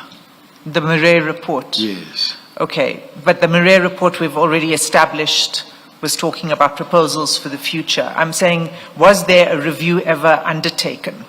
A review of the capabilities and value of the political killings task team before the decision on 31 December, between this meeting and 31 December? I thought I responded, Chair. I don't want to be evasive. I want to answer question honestly. Was there a review undertaken pursuant to the meeting of 1 November 2024? Not pursuant to the meeting of the 1 November. That was your question. Yes, thank you. That answers the question. You want to say something, General? What pains me is that I'm being pushed into a corner of saying, was there disbandment instruction, yes or no? Was there a review? There was a document that is in circulation where I also signed, where finally the National Commissioner at his own time then also signed and say implementation must be done by General Sibiya. So I wouldn't expect that there should be another review on top of a review that is running, that is already in place. General, please understand what's going on here. We want to get the full facts. This is not about pushing you in any direction. If, as you say, there was something decided in accordance with the Murray report, you have said that. You have dealt with it. Now we are dealing with the minutes of the 1st November 2024. And you have read the highlighted part where part of which says the minister indicated that there should be a reconsideration and review. Now, you are being asked a different question now. It's no longer about the Murray report. It's about the meeting of the 1st November 2024. And you are being asked a different question. Was there a review? Because we want to get all the facts, the full facts. Was there a review pursuant to the 1st of November 2024? We are past the Murray report. That's why you've already responded to the question. I'm just giving this explanation to disabuse your mind of this idea that you are being pushed into any particular direction. That's not the idea. These are different facts. You've dealt with Murray. We are now dealing with the 1st of November 2024. Thank you. Thank you, Chair. And the reason we're dealing with the minutes of the 1st November 2024 is because you drew to our attention that this was a significant event that led to the disbandment decision of the 31st of December. So just to explain why I am taking you to the minutes. Now we've dealt with the minutes. There's no decision in the minutes to either disband or to undertake a review of an analysis and an evaluation of the political killings task team that we've established. But my next question is, despite this, was there any review taken of the PKTT between 1 November and 31 December? The answer is no. Okay, thank you. But can I clarify something? Yes. Remember that this was a consultative process, because there was a statement made by the National Commissioner that there was no consultation. So this document was meant to demonstrate that no, there has been meetings, several meetings, consultative meetings. It may not be the meeting that says disband or a decision taken that now we are disbanding, but this thing was discussed, ventilated in several meetings, of which the 1st of November was one of them. Thank you, Chair. But would you agree that in order to make the decision to disband and for a proper consultation to take place, there would need to be an evaluation, an impact analysis of the PKTT? I don't agree. So on what basis then would the decision be made? How does one assess then that there's no value being added by the PKTT? When a decision is taken to disband a task team, under normal circumstances, in every task team, this is not the process that we follow, or that is being followed. Who makes the decision? Let me start there. The provincial commissioner can make a decision, or he who established a task team can make that decision. Yes. Yes. No, I accept that, but I'm asking you whether there would be a review. There would be some basis, there would be a reason to make that decision. You don't just make a decision without reasons. Yes. Okay. And do you accept that in 2024, let me call it the sort of state of knowledge amongst the senior members of the service was that the PKTT was doing very good work? According to their reports, General. Yes. And you shared that view, that they were doing good work? Yes. Okay. So what then do you say but you say that there therefore doesn't need to be any review. So if in 2024, you say they're doing good work. In fact, I think you agreed they were outstanding in their work. What changed? What changed is the fact that from where I'm sitting, I'm focusing nationally. I'm not focusing only on KZN.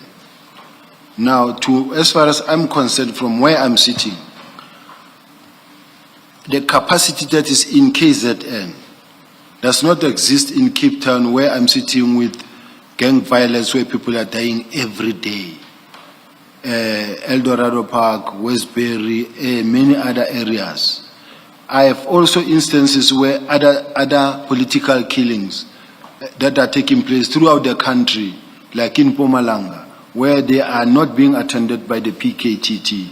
So which means we focus in the resources, a lot of money, a lot of budget only on one particular task team that is serving the interest of only one province. So I am national. looking nationally at all the provinces. I'm not sure what the answer is, but let me leave it at that with your response, and ask you this: did you consult? You say there were consultations. Did you consult with the head of the PKTT, General Khumalo? Remember, I'm not the one that was doing the disbandment, because in my case, I was just carrying out the National Commissioner's instruction. So in my case, was just to relay the message that I received from the National Commissioner to General Khumalo. Sure, but I'm not yet there yet. I'm still before 31 December 2024.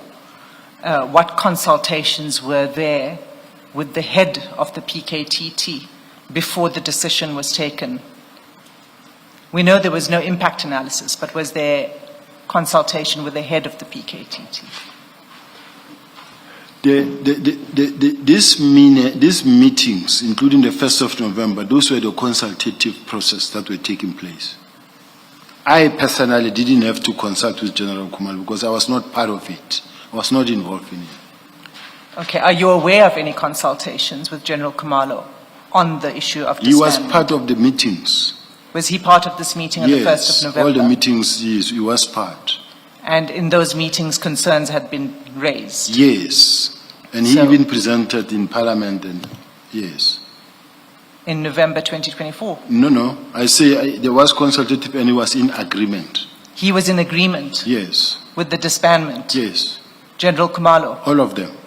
I find that very hard to believe, because General Khumalo has testified at length here as to the shock when he saw the letter, the instruction, on the 31st of December 2024.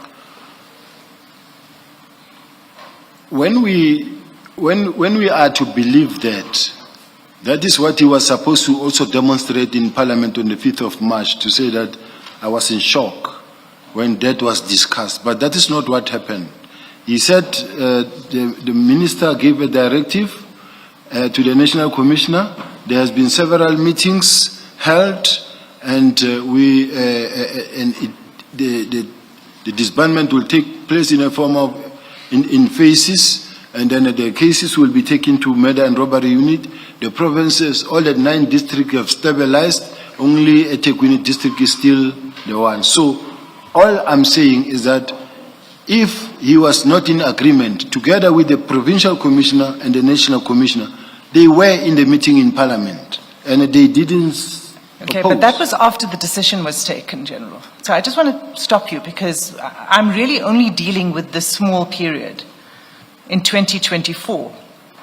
We have on record that the evaluation of the task team, the agreement was that they're doing outstanding work in the middle of 2024. And then somewhere along the way, something changes. And that's the period I'm talking about. And what changed was towards the end of 2024. I'm trying to understand, at that point, were there consultations with General Khumalo, and you're saying there were, and you're saying that he agreed that it should be disbanded. And I'm saying to you that can't be right, because he's testified at length that that's not the case. But the fact that he testified and said what he said doesn't mean that in the meetings with the minister he did not really participate, nor also raise concerns there or disagreed. Because if there was any such disagreement, it would have been recorded in the meeting, in the minutes themselves, that he was also not in agreement. But there's no such record. Just to make sure you are not talking past each other, give us the timing. What time are you referring to? What period are you referring to, General? Chair, I'm referring to all the meetings that were held since this topic was introduced in a meeting by the minister. Minister Mkhunu. Mkhunu, in a meeting. Meeting of the 1st of November? Of the 1st of November. So all the management were there, and this topic came to the fore. and it was discussed, responded to positively. By topic, are you referring to disbandment? Disbandment, referring to the reconsideration and review of certain capabilities such as political killings and inspectorate. But my understanding is that Ms. Hassim is asking you about disbandment, General.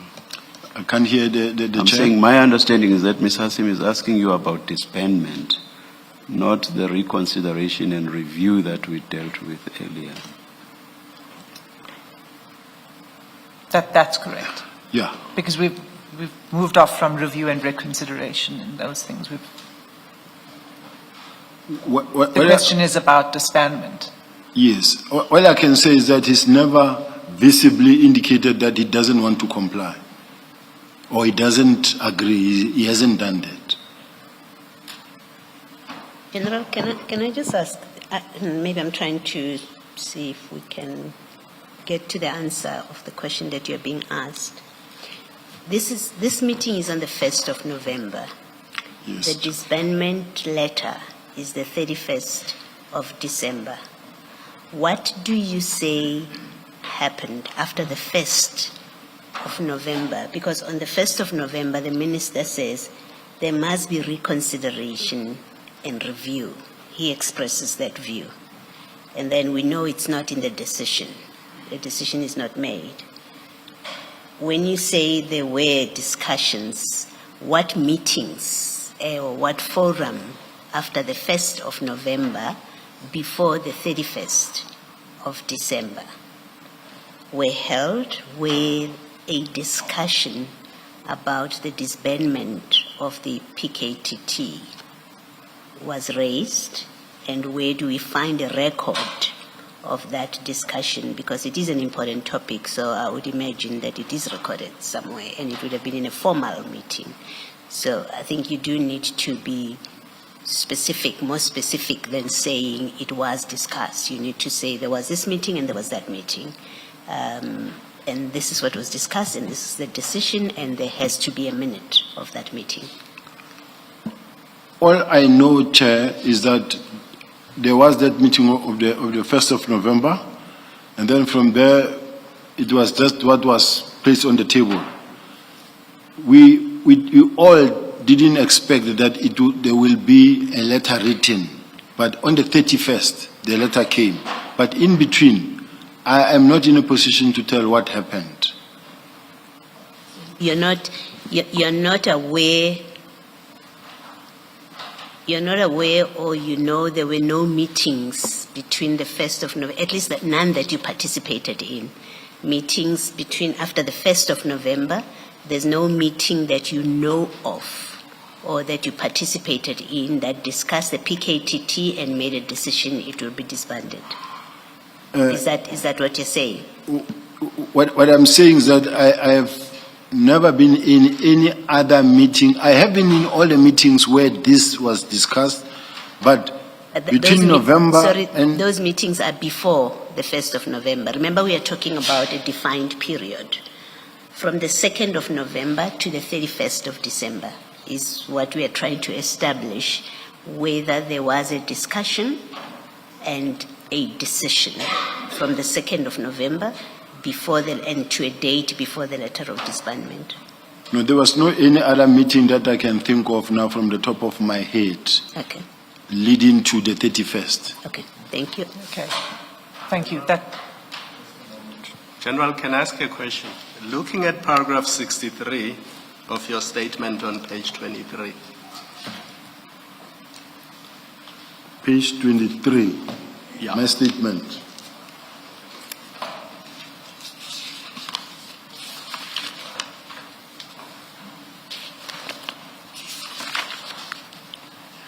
Yes, Chair. I don't see any inconsistency between your statement and the minutes of 1 November 2024. But my question is really this.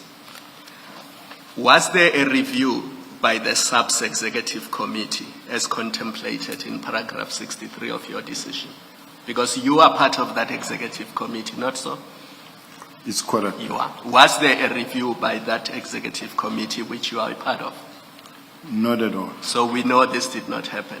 This did not. So what was your expectation as far as the existence of the PKTT was concerned after this meeting? So what is the next thing that you expected after this meeting? What I expected was that since in the meeting the minister raised about the disbandment or the closure of the inspectorate and the PKTT, it was now a subject for discussion that at some point is going to happen. And that did not happen. There was no discussion at some point. There was no discussion in between because the National Commissioner raised certain concerns in relation to like your inspectorate and say it can be done, however, it's going to cost 1, 2, 3. So the next thing you saw was the minister's letter. On the 31st. Before there was a discussion. Yes. And before there was this review by the executive committee. That's correct. Since the 1st of November to the 31st. Yes. So then why do you say General Masimula is feigning surprise when he says when he saw the letter he was taken by surprise? If you yourself expected that there were going to be discussions, there was going to be a review, is it not a surprise that a disbandment letter that directs that the PKTT be disbanded immediately comes before this discussion has taken place, or before even the executive committee of SAPS has said to undertake the exercise which you said would have been the next step? I would be surprised if this topic or this subject was never at any given moment discussed. I just saw a letter on the 31st. But if I know that at some point there was this meeting held and my contribution was this, then when that decision comes and it comes as a surprise, then as the National Commissioner, I will then take it up with the minister, revert back without pushing it further. So I'm saying, to me, he cannot say it came as a surprise because it wasn't the very first time he came to hear about the matter. Not the review, the disbandment. Remember, the first time he's hearing of the disbandment is when he sees the letter. He might have heard about a suggested review, a suggested impact analysis, but that is different to a disbandment decision. The first time he hears about a disbandment is in the letter because the minutes don't say anything about disbandment. They talk about a review. Murray on the 6th of March 2024 talks about an impact analysis. So the first time the National Commissioner sees the word disbandment is on when he sees the letter of 31 December 2024. And that is the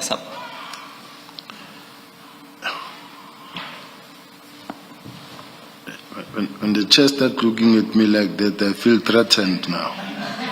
Because I know what is coming. Sir, can I say that I would expect, given how you've explained in this discussion with Ms. Hassan, where you and Commissioner Khumalo, where you accept that the executive management was mandated or was going to have a discussion, that did not happen. And the next thing you became aware of is when that letter came.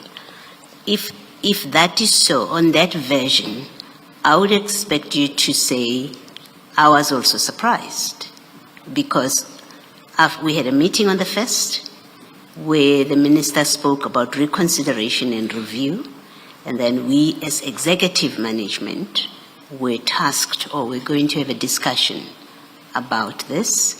We never had that discussion. The next thing that happened is there was this letter. That's what you've said to us. The next thing, there was this letter.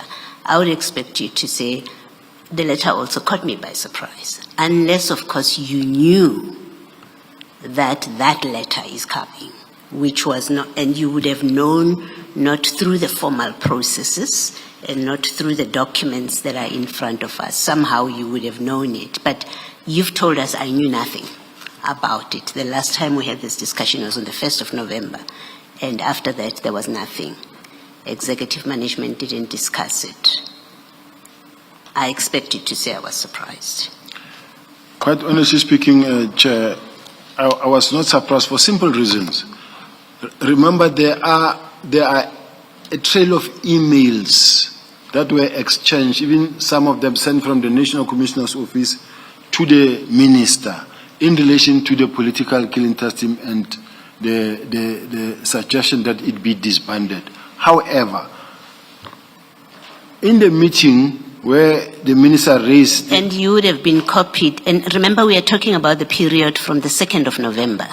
Let's not go back there. We know you had a meeting on the 1st. Okay. It had a particular outcome.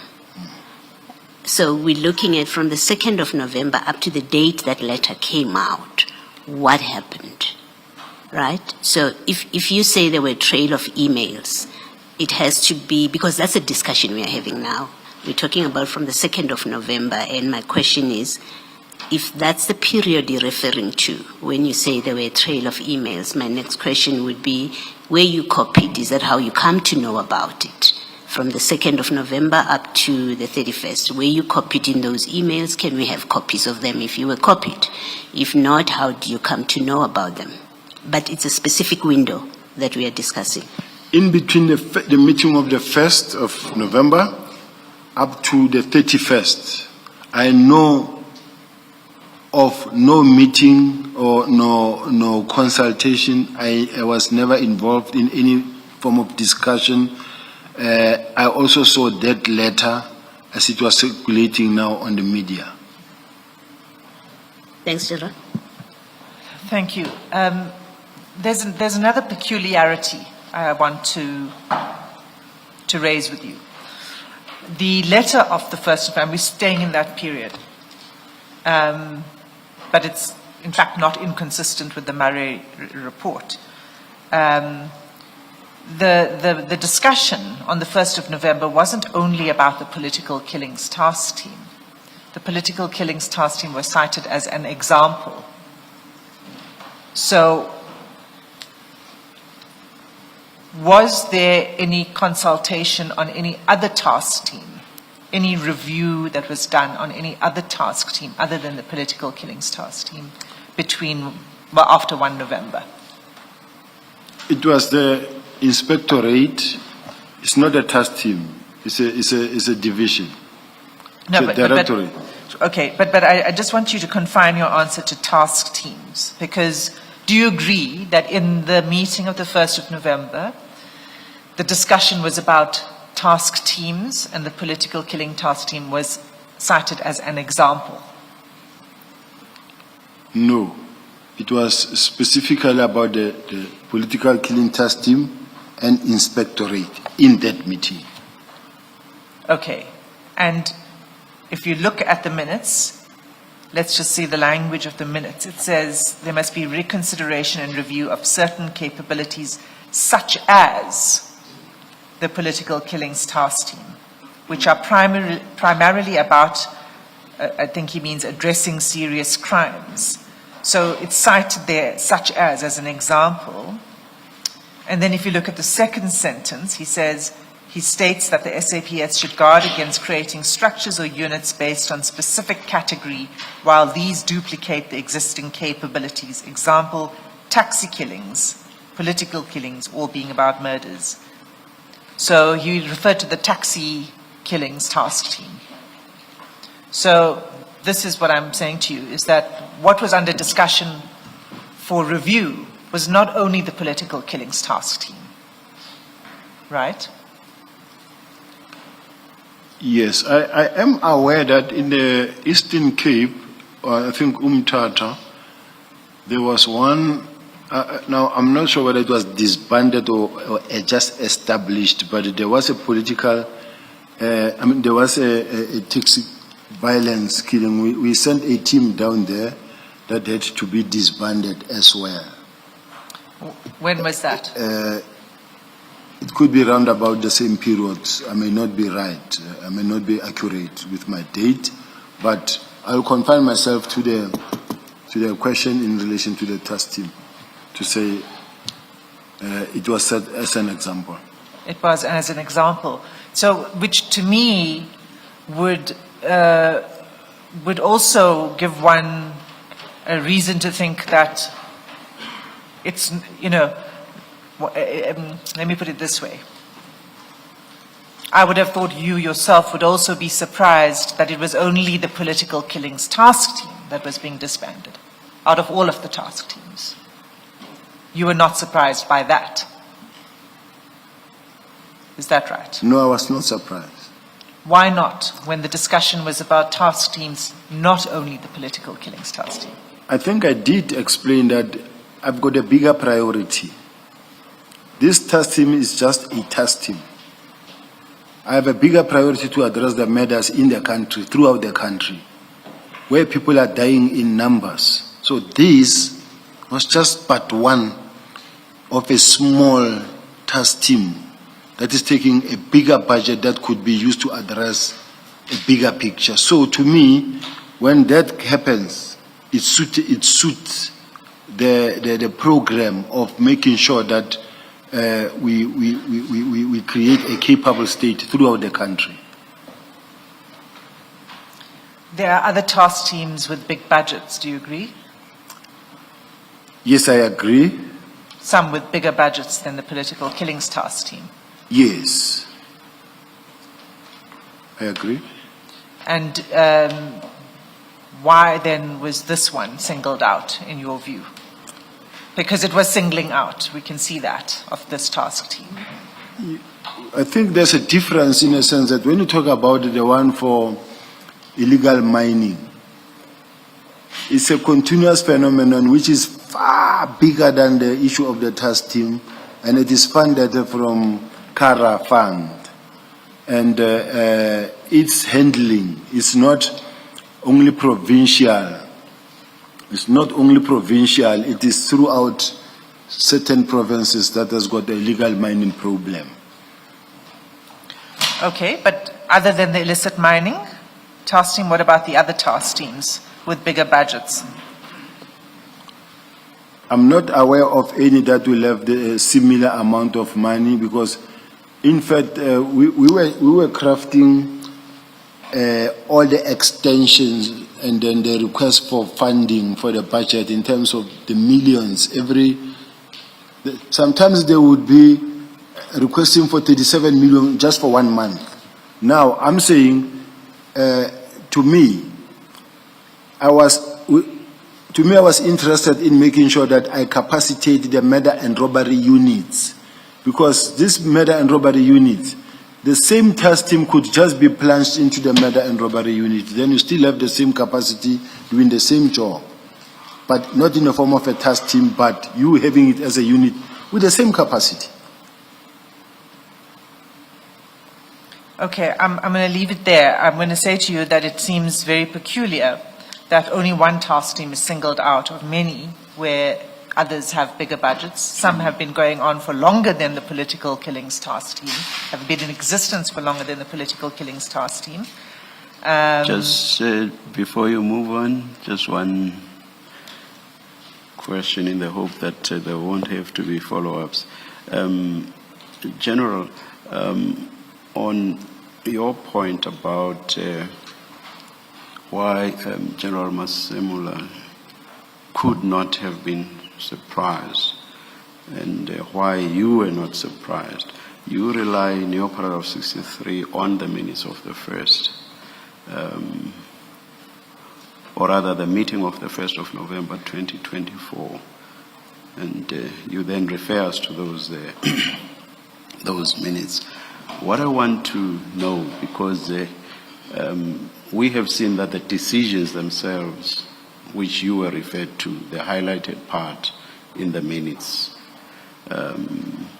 you saw there that there's nothing about the disbandment of the PKTT. Now, what I want to understand is your understanding of the words reconsider and review, which you use in paragraph 63 and which I used in the minutes as well.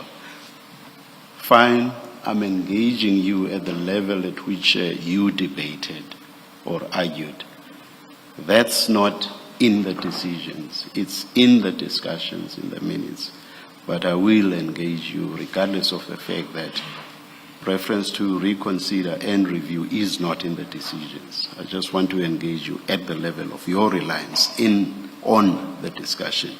Now, what's your understanding of the meaning of reconsider and review? Reconsider or review? Chair, when I say reconsider your decision, I mean I would be saying that do you wanna reconsider your decision, because your decision that you have taken, I don't think you need that. You wanna reconsider. Now I'm saying reconsider. Just think twice or think again whether you really still need this. And when I say review, I say you took a decision that you might have to go back to and review.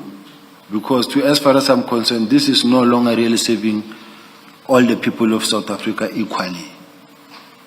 Or it's not making the necessary impact. Or it's not giving us value for money. And you have it and it's continuing. You want to review that decision that you have taken. That is how I understand it, Chair. Without suggesting that the two words are synonyms, do you accept, though, that both words admit of the possibility that the person being asked to reconsider or review may decide not to change their decision? You accept that? I do. Chair. Thank you.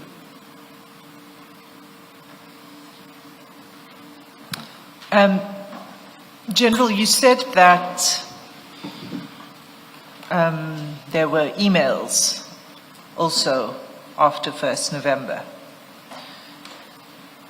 in response to the question from the commissioners about the surprise of the National Commissioner. You said he shouldn't have been surprised because there was a Marais report, there was a 1st November, and there were emails. And he was copied on those emails. What emails are you referring to? I need assistance because we do have them here. I must just refer to them now. Because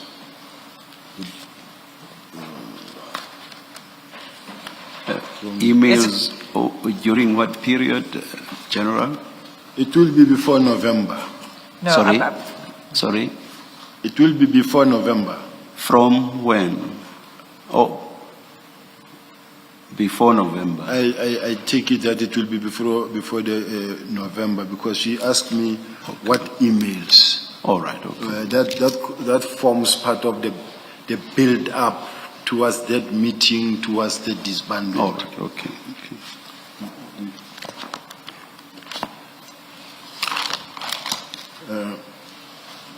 Chair, am I expected? Are you referring to your, would you like to look at your statement again? Are you referring to the complaint by Mr. Haas? That one and many others that were even referred from the Office of the National Commissioner by Brigadier Letoko, and said this one must be dealt with by the minister. So those type of message emails were there. And then given a time, a chance now, I can look at it. It's just that at this point in time, I'm concentrating on responding. Now, being taken to now, I start looking, I look confused. But I have those emails. In the meantime, maybe my team can assist me in the meantime as I'm responding. Oh, Mr. Sim, shouldn't we leave them for the General to try to find and perhaps produce, perhaps overnight? Well, he refers to it in his statement, and they're annexes to his statement.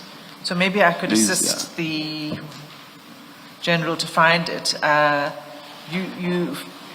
paragraph 69 of your statement, you say on 6 November 24, Haas's complaint was circulated to the Office of the National Commissioner. And you say a copy of the correspondence at the end of the paragraph is attached as SS7. So maybe we could go there. Is that what you're looking for? 67 talk about 31 October married house.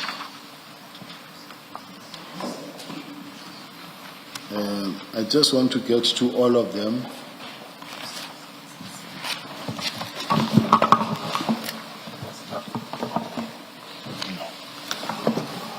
This one is yours. SS7 is file 2. And, that's at page 192, I think. There's some superimposition there, but I think it's 192. It is 192, Chair.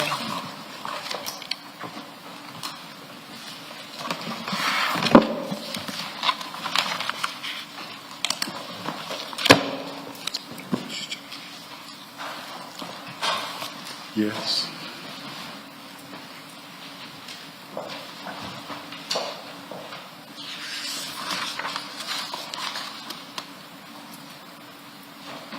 Is that what you're looking for? That is correct, Chair. This is what I'm looking for, but I see all of these ones from Babalwa Mbengo, 4 November.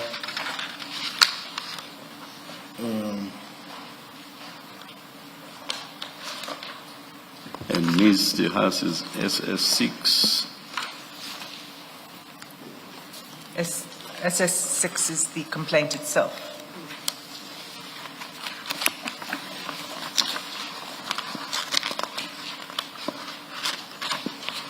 Yes, is that one, even those that went to Parliament, it's before November. Well, it looks like the emails, the correspondence that you're referring to is on 6 November. And she seems to, if you look at page 193. Page? 193, it's an email from Ms. De Haas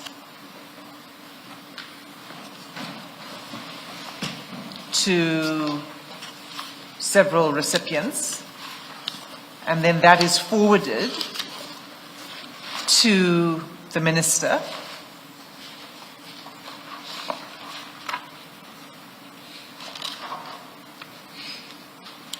Yes, I see it, Chair. Okay, so is this the correspondence you were referring to? I think this is the correspondence I'm referring to. Okay, and what did you want to say about this correspondence, that there was a complaint? Yes, what I wanted to just say or indicate is that this discussion, the meeting of the 1st of November wasn't the real first discussion to discuss this issue. There's paperwork and build up towards that meeting of the 31st, because there were some complaints and there were some exchange of emails regarding the political killing task team. So, as far as I'm concerned, is that if this communication started as early as November, with few emails being exchanged, and then some of which has been sent to the minister by the Office of the National Commissioner, as far as I'm concerned, it was now a subject that was being discussed or under discussion. Now, if on the 31st of December, I see a letter circulating like that one,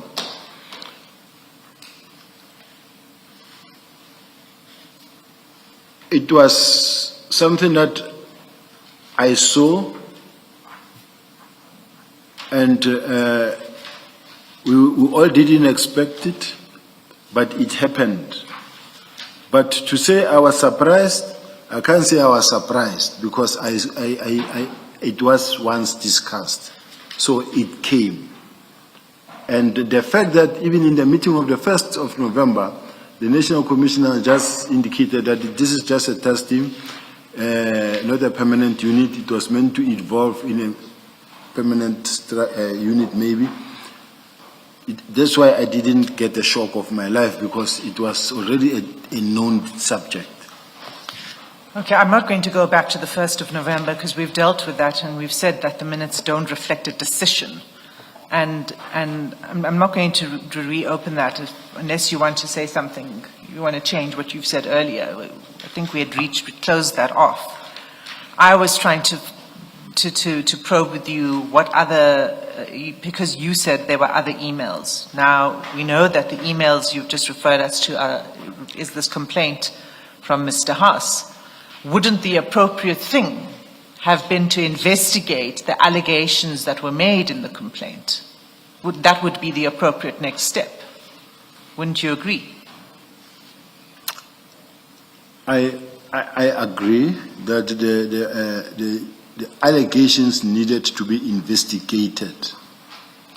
And it couldn't be a basis to disband the task team without an investigation. The fact that a mere complaint is laid, and I don't say mere in a dismissive way, the fact that a complaint is laid against any unit or any task team or any person in the SAPS, any member of the service, is not sufficient to take action against that person or that team. I think if I was the decision maker, I was going to be able to respond my way.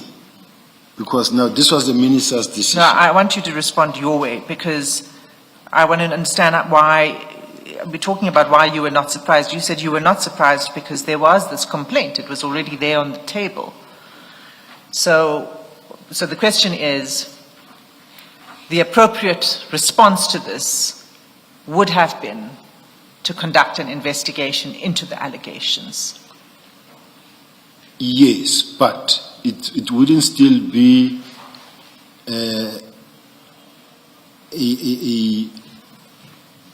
what shall I call it, a game changer, in a sense that the fact that there is this complaint, among the many complaints that existed, or that, because people have been complaining, some of them, maybe other complaints about the PKTT. And if there's a decision that says, look, we have a study, we've conducted a study that says we need to recapacitate the murder and robbery unit. To me, I'm looking at it my way, commissioners. My way was, I want to capacitate and strengthen capacity in all the murder and robbery units. So to me, disbanding this PKTT would be a first prize. Would be first prize? Yes. General, why not disband the taxi killings task team for that same reason? You're concerned about budget. You want to capacitate other units. You have the taxi killings, and the minister does say in that 1 November meeting that they, like the PKTT, are doing work that involves murder. And in his testimony before us, he said, all murder is the same. So why were you not thinking, oh, it's even obvious that the political killings team should be dissolved as well because you're concerned about budget? Thank you very much for that question, Commissioner. It actually led me and assist me in being able to respond, actually, because first and foremost, how many politicians get killed? Let's take 1 to 6 months. No one. Or one. Taxi killings, people die almost every day or every week. When you look at what is happening in the gang violence, your Cape Flats, everything, where people are dying every day. Sorry. So you disagree with the minister's suggestion in that meeting? Because remember, on the 1st of November, the minister mentions the political killings task team and the taxi, what he calls the taxi killings. So he didn't just say the PKTT. He referenced also that taxi killings task team, that there has to be a reconsideration and a review to collapse them into the murder, I think it's a murder and robbery unit. How you're starting now about the taxi killings task team is that you saying, well, you don't agree with the minister that there needed to be a reconsideration even of the taxi killings task team. No. What I was basing my answer on is that the political killing task team is actually not such a busy task team, because politicians don't die every week or every second week. But we're maintaining it and we're spending millions on a daily basis in hotels. Now I'm saying, from where I'm sitting, we could use the budget better. In April 2024, you approved the allocation of further funds, which suggests to me, at least, that this position that you've now adopted and are justifying about disbanding the PKTT is an afterthought. Certainly you were not thinking that in April 2024, because you would have refused to make the recommendation to support the request for funding, or you would have made notes expressing your reservations, even as you recommend. But you don't do that. You give an unqualified support for request for funding. That's in April 2020. Sorry? To be precise, Commissioner, it's 26 March 2024 Yes. was the date of the general signature. So in March 2024, you support a request to fund the PKTT, the very one that you say, well, I need the money. They're just sitting in hotels. I need the money, but you support it without qualification.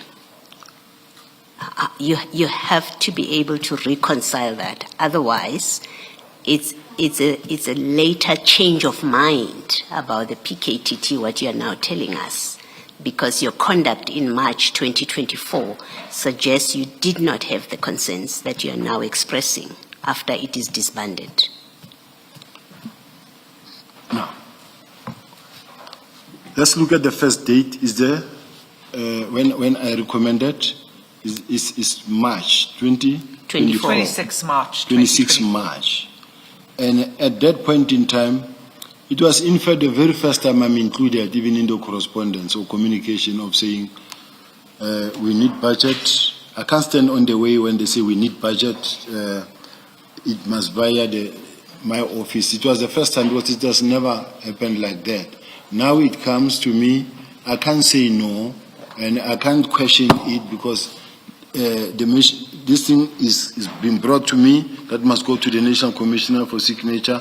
I say yes, they're doing a good job, they sign, and it goes. However, when the issue of the study then comes to me at a later stage, remember, when is my signature now on the document, evaluation document, it is at a much later stage in 2024, when I signed and say that I've gone through these documents, and I see that the political killing task team's mandate fall in fact under murder and robbery unit. Now, I've murder and robbery unit everywhere in the country. We also have murder and robbery unit in KZN, but we also have a duplicate unit, task team that is running on its own when we have a murder and robbery unit. Take this capacity, put it in there. That is what in my mind came through.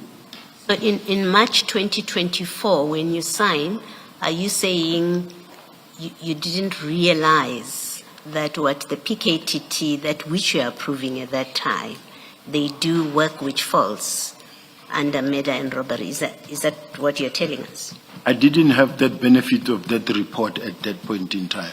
Yeah, but I'm assuming you know about that there is a political kill, unless you say you didn't know that there's a political killings task team and that it is tasked to look into political killings, that it is the product of an initiative or an instruction directive of the President to an interministerial committee. Surely you knew all of those things, even before you were asked to sign for the first time. You must have known. Maybe let me take it step by step. Before the 26th of March 2024, did you know about the existence of the PKTT? I did know about the existence of the political killing task team, and that it was a door no any other person was supposed to open. Only Did you know what they were constituted to do? To investigate political killings. You knew that? Yes.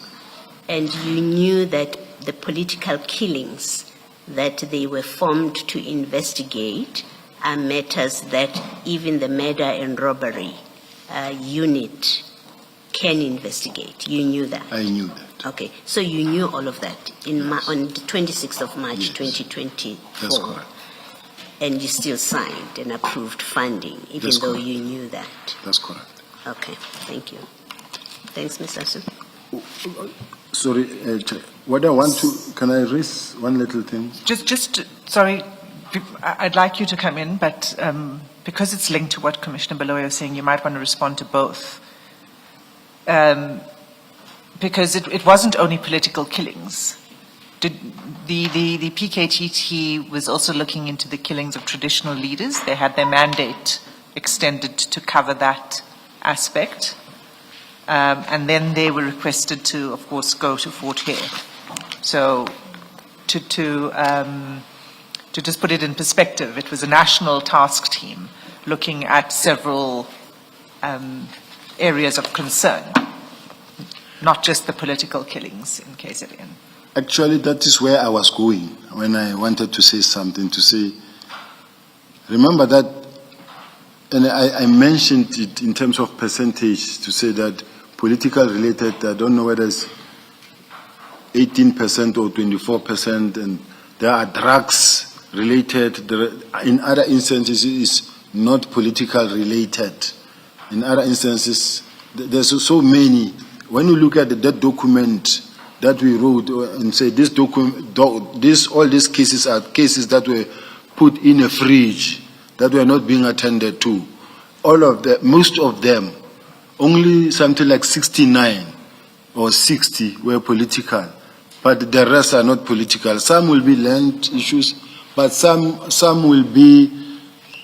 It does not necessarily mean that when a child of a councillor who was killed at the Shebeen is political related, but it would be something like those. So you will have some cases where they are not political related. It's just plain murder, and then in some they will say it's ad hoc cases or parallel cases.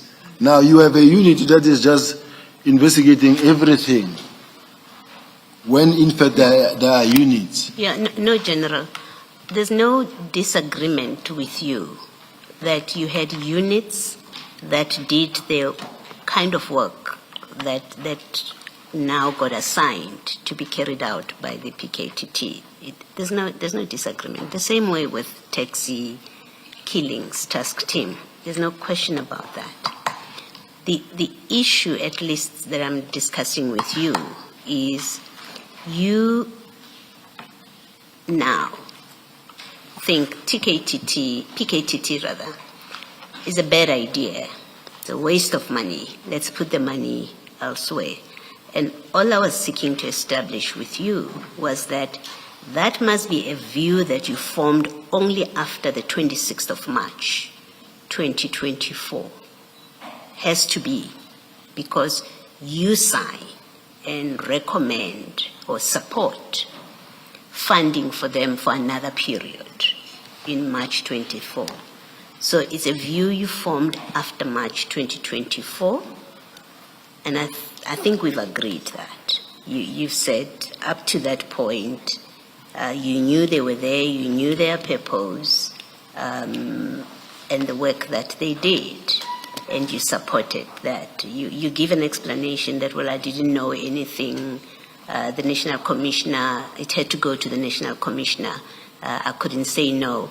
It's difficult to accept that.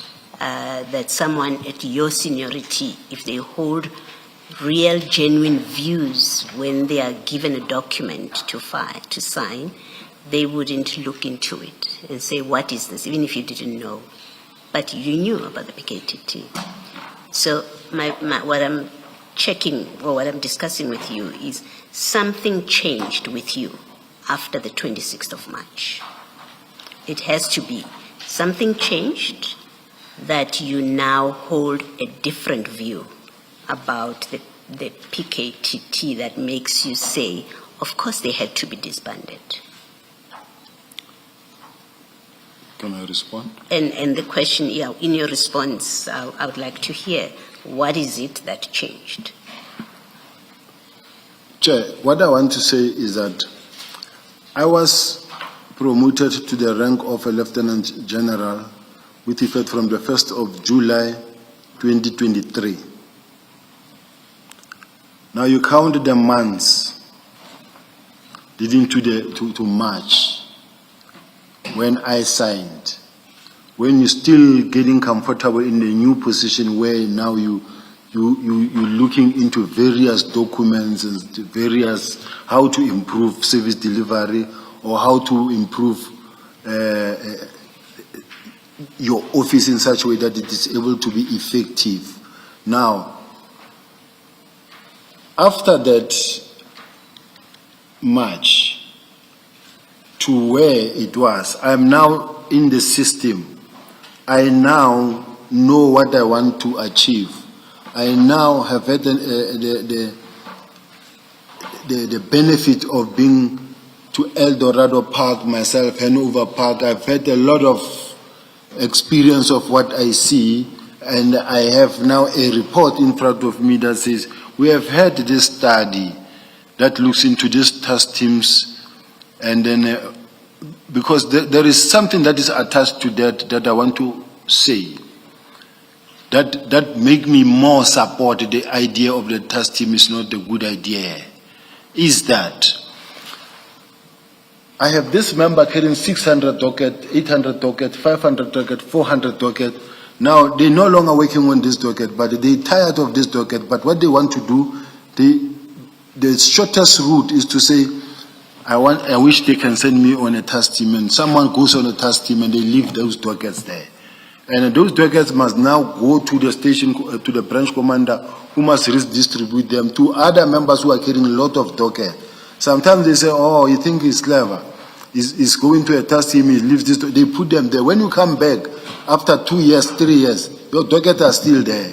And they never worked on those dockets. So to me, the issue of the task teams, the task team is meant to go and extinguish the fire now, get it over and done with, come back to where you belong, not to be a permanent thing for years. So, the issue of the task team of keeping dockets, because even where these people that are in the task team left, you can't replace them because it is their positions. You're running short of manpower, they are there doing something else, but you can't replace them here because, and you remain empty here. And that's not unique to the PKTT, right? You're not saying that cannot be a justification, and certainly the minister doesn't rely on that. And in the documents you've referred us to, there is no such discussion as a consideration. But more importantly, yes, it's a concern, and there's probably merit to that concern that you're raising, but that's something that's not unique to the PKTT. When you create task teams, which the SAPS has a lot of, we were told, when you create task teams, that's the consequence, right? You get people leaving dockets, somebody else looks at so it couldn't be a justification for the PKTT's disbandment. I wouldn't want to get into that space because in my case, I don't want to speak on behalf of the minister. as to whether it was the reason or not. But to me, it was a decision that I really didn't have a problem with. Okay. Thank you. Thanks, Mr. Smith. I just want to, did I hear you correctly when you said you signed on 26 March 2024 without applying your mind to it? Is that what you were saying? I don't remember saying without applying my mind, Chair. So it sounded like that. Can you just clarify? You said you just signed it on 26 March 2024. I've never even also said I just signed it. I said I was just arriving. I was still getting comfortable within my position, still looking at issues and where to improve service delivery, and then which is what works and what is not working. But at that point in time, it was the very first time that I get involved into the PKTT. I've attended the meeting of the PKTT only once in KZN because I was with the National Commissioner. We went there to KZN, but there I've never known about their operations, and no any other person was allowed to know what is going on inside there. So that is why I say, to me, even when they put this document in front of me, I signed. I had to sign because they say to you, this is for the extension of the PKTT, for the political killing, and this is because of we are facing elections, we are facing that, so I had to sign. You didn't have to sign, of course. You could have, well, one, you didn't, I mean, you didn't have to recommend. You could have not recommended if there were reasons to. Or you could have recommended with qualifications. You gave a blanket recommendation. And that's the difference. You could have had qualifications attached to your signature, like other signatories have had. The fact that I this time I applied my mind and then signed what the National Commissioner gave me to do, it tells you that at this present moment I was now working, applying my mind. I did exactly what the National Commissioner asked me to do, and I gave it in. Which one are you referring to? Signing that? Like for an example, whatever that happened, I just complied with the National Commissioner's instruction. So when you say I didn't need to sign, I was going to be regarded as now defying. No. Sorry, you misunderstood me. I meant that you either recommend. It's not that you don't sign. You either recommend. That's what's the power that's given to you from the position that you hold, which is a very senior office, and there's a reason why it has to go through you before it goes to the National Commissioner, because the National Commissioner's signature comes after yours. So he is relying on others to have looked at it from their perspective to see what your views are for him to give final sign-off.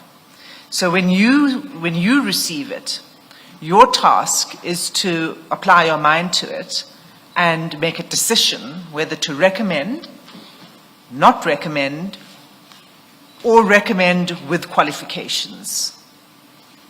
Do you agree with that? No.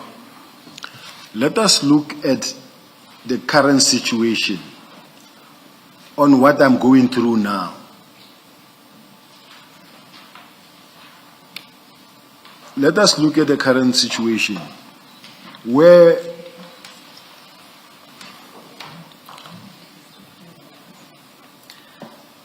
Sorry, I'm getting a note passed to me. Let's look at the current situation. Okay. No, answer the question and then I'll address the note. Thank you. Let us look at the current situation where there's an instruction to disband and it says immediately. And then Personally, having disbanded units, having participated in many disbandment, we disband task teams on a daily basis. We move people around. Because of natural attritions, people die, resign, get promoted, transferred. To me, to disband immediately is not really a critical challenge or issue. Now, and then you also get the National Commissioner saying, yeah, but I said let's wind down. And then you decided that no, this thing can be done now. Look at where it put me now, at home. So the sentiments that says, you are a senior manager, you could apply your mind, doesn't work. Because as a senior manager, I said, but in disbanding the task team, there was an instruction from the National Commissioner and General Khumalo himself that says those members of the task team that have been trained from different environments, let them be set to stations so that they can implement that what they've been trained to do. But General, you're not answering the question. You're discussing something that comes much later. Oh. The question was, you are a signatory, you sign, rather. You're one of the people who are making a recommendation, have an option to make a recommendation, or I do not support, I support. I recommend, or I recommend with qualifications. Now, we know from evidence that General Dimbane did put in a note. She supported, but made a specific recommendation, a suggestion that these must be for budgeting purposes, to regularize budgeting.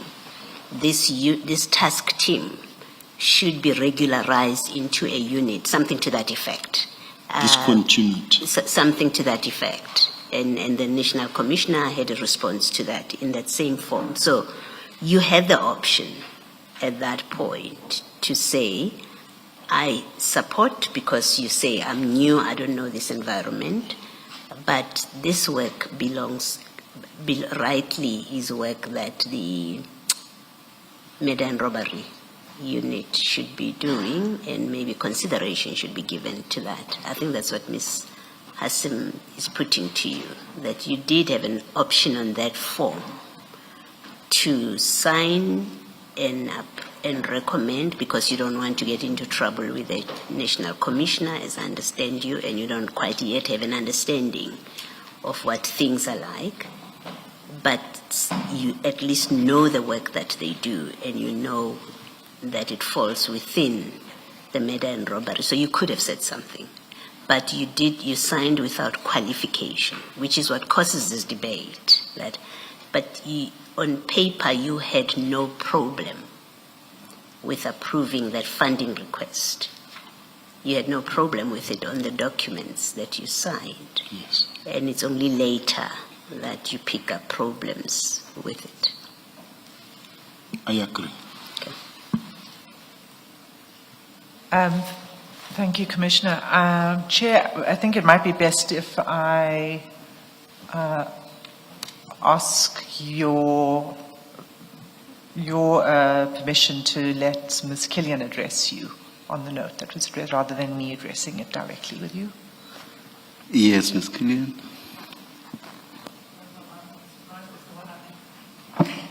I'm a bit surprised as to what I should address. Okay, the note that was...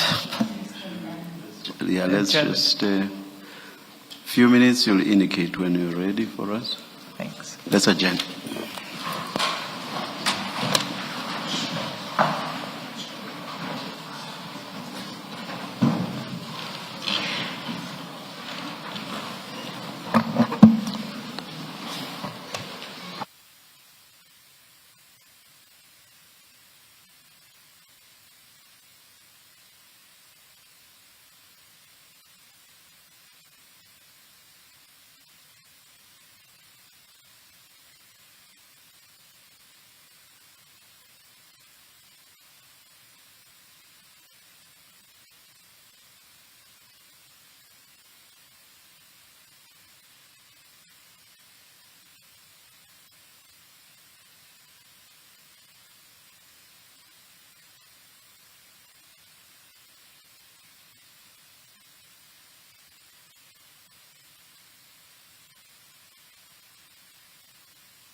We are ready to resume.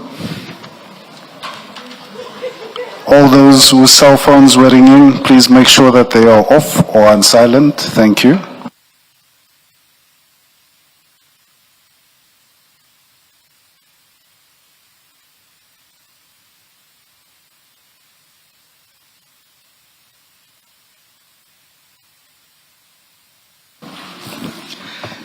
Yes, Ms. Asim.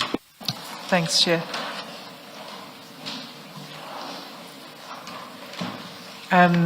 Sorry, General, just one last question on this, on your response that you orientating yourself when you took the position. You said earlier that the work study, the Murray report, in other words, you were aware of that already by 2024, before you signed it in September 2024. Isn't that so? Because it was in existence for some time. No, I wasn't aware of it because part of my complaint is the fact that documents sit for too long in offices. So if you see the date on which I signed, it's much deeper in the year. So I was not aware of that Murray report at that point in time. So when did you become aware of the Murray report for the first time? I think I needed a week to read it, go through it, and then sign it. So it will be round about a week. Round about a week. You weren't aware of the work study that it started in 2019. You weren't aware of the concerns and the proposals that were raised until September, you say, 2024. Yes, remember I was not in the employ of the subs at that time. Okay. Chair, I'm going to move to a new topic. So if there are any other questions on the issue of the disbandment and the decision, now is the time. No. Thank you. Please proceed. Okay. So, General, I'd like to move now to post 31 December to the issue of implementation. You said you became aware of the decision when it was circulating on social media. That's correct. And, but when did you get official notification? On the 3rd of January from the Office of the National Commissioner. And I just want to take you to your letter of 17 January.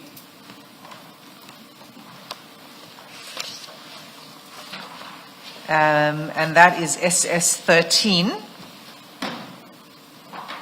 page 205.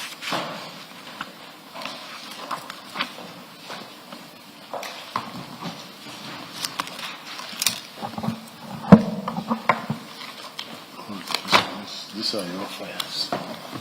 Where's my files? This one. SS 13. Page 205.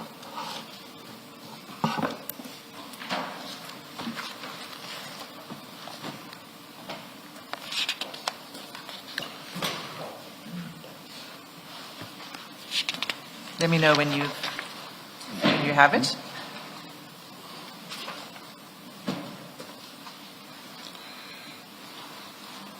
I have SS 13 here, Mary. This is SS 13 of my statement. I don't see page 205. I'm at SS 13, so I'm looking at the other file. Oh, okay. Yes, I can see it. Is it. Then I'm far from the mic, so I'll have to. Well, you can use your version, and what you can do is just refer to paragraph numbers. Can I just be assisted so that I focus on the mic? Otherwise, I'm going to face there. I've got it, Chair. Thank you. So if you wish to reference any part of this letter, General, you can refer to the paragraph numbers or the page numbers at the bottom. The small page, the small numbers in the bottom middle of the page. Okay, so this letter you prepared, is that right, on the 7th?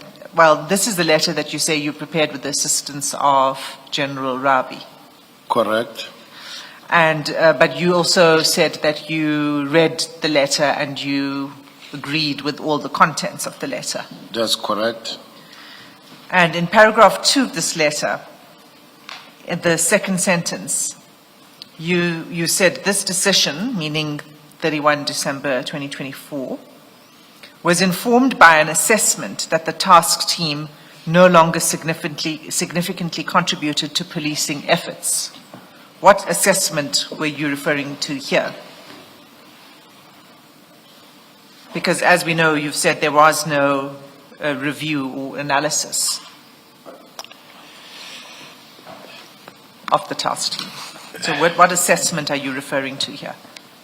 This letter, I think, must be read in conjunction with the minister's comment on that meeting of the 31st, on the 1st of November, considering the fact that this letter that we are talking about come from the Office of the National Commissioner, as directed by the National Commissioner to assist me to craft this thing.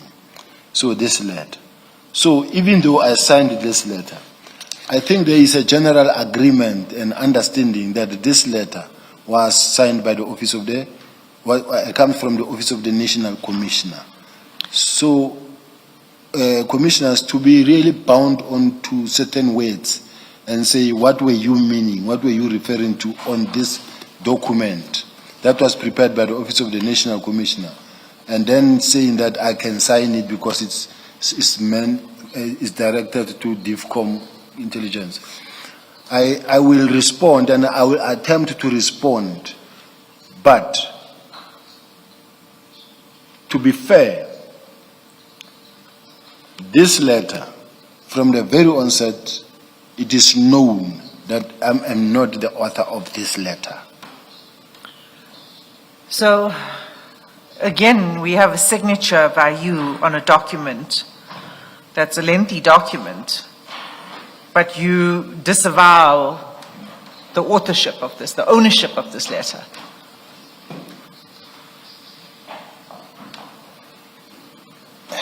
It's Did you comment on that? It's not a difficult question that you are asking. I'm just worried that we all agree that it comes from the Office of the National Commissioner, Well, and that it can be signed by me. And when I read it and I went through the contents, to me, it was a plan on how to go about in disbanding. I signed it. I'm not. That doesn't sound. It doesn't sound like a full and candid response, General, because what you've said. First of all, let me just say, this letter is not a letter that's prepared like an information note is prepared, and you see who the author is of the note, and then you have a signature that recommends. You endorse it. In other words, a letter that's a document that's prepared by someone else. It usually then says it's prepared by somebody else. That's the first thing. Right? You agreed. This is not that kind of letter. It's not an information note kind of letter where it says it's been prepared by someone else. Right? It is that kind of a letter that it is prepared by someone, because it was sent to my office from the Office of the National.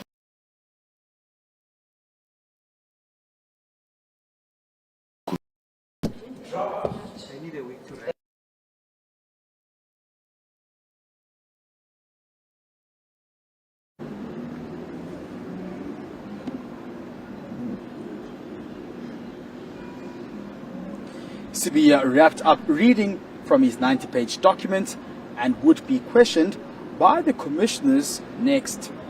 He later conceded that the Murray report did not recommend the disbandment, of the Political Killings Task Team. Okay, let's do it again. That was it. Yeah, but I'm coming. So,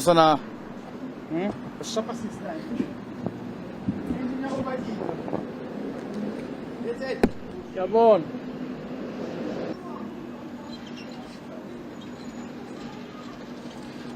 Sibiya wrapped up reading from his 90-page document and would be questioned by the commissioners next. He later conceded that the Marais report did not recommend the disbandment of the Political Killings Task Team. Just the last one, for safety. Sibiya wrapped up reading from his 90-page document and would be questioned by the commissioners next. He later conceded that the Marais report did not recommend the disbandment of the Political Killings Task Team. Okay, cool.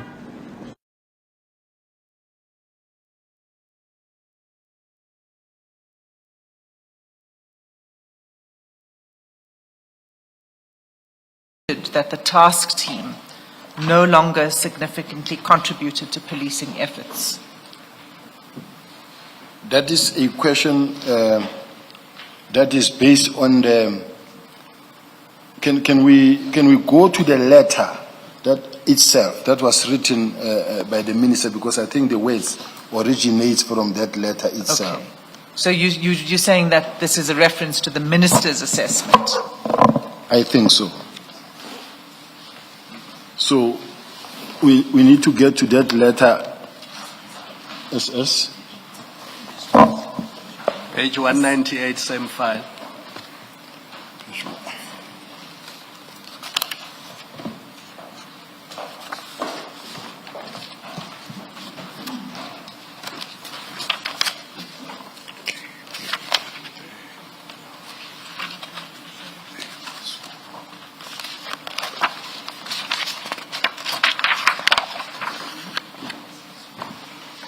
General, did you find it? I found it. That's on 197. Yes, I found it, Chair. Commissioners.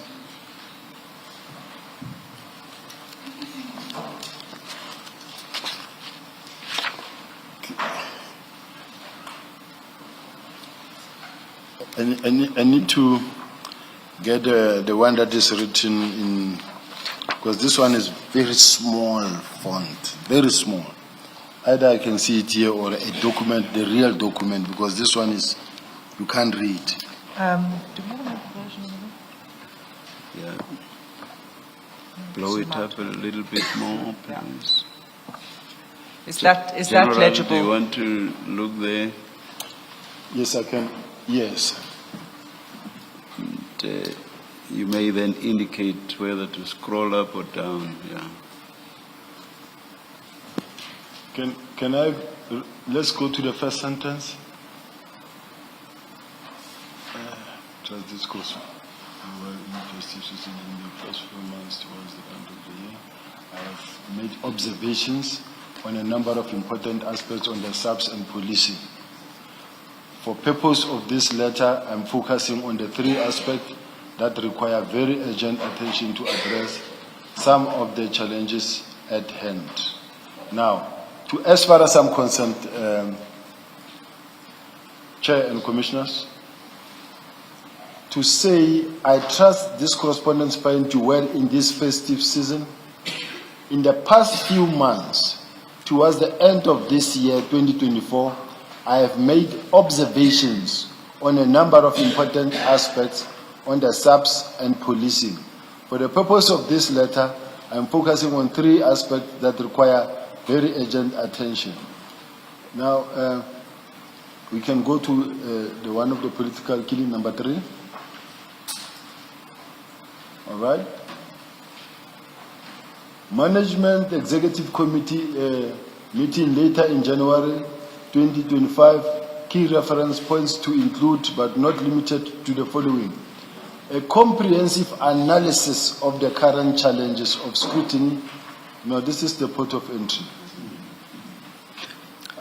Yeah. It's point 3. Point 3. Can you? I want the one that speaks to political killing. Point 3. Yes. In 2019, a directive was made to the National Commissioner of Police following the Moerane Commission report. Even though not flowing directly from such that an interministerial task force be established, the key mandate was, I don't know whether it's stop, what? Can I suggest that you go to the next page? It's clearer on the next page.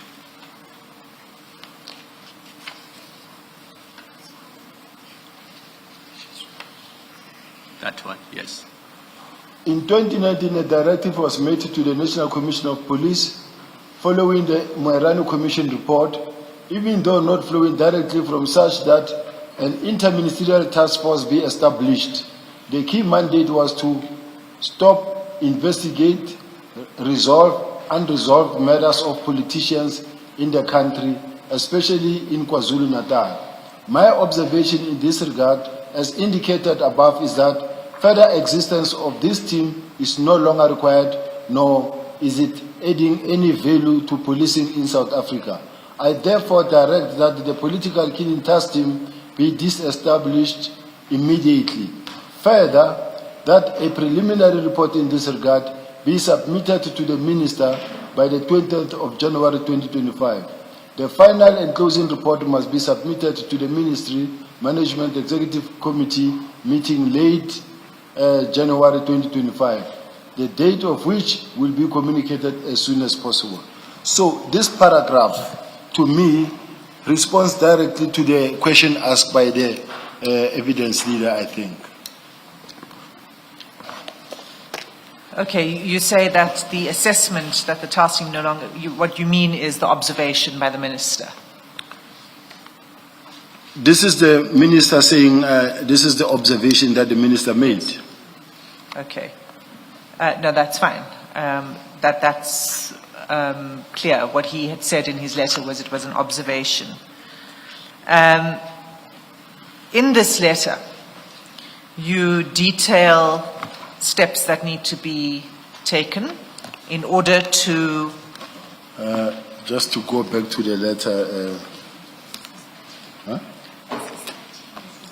SS13, it starts in 205.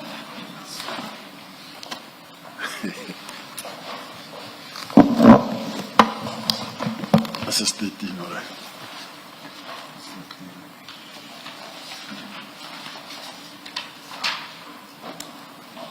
You need a big one.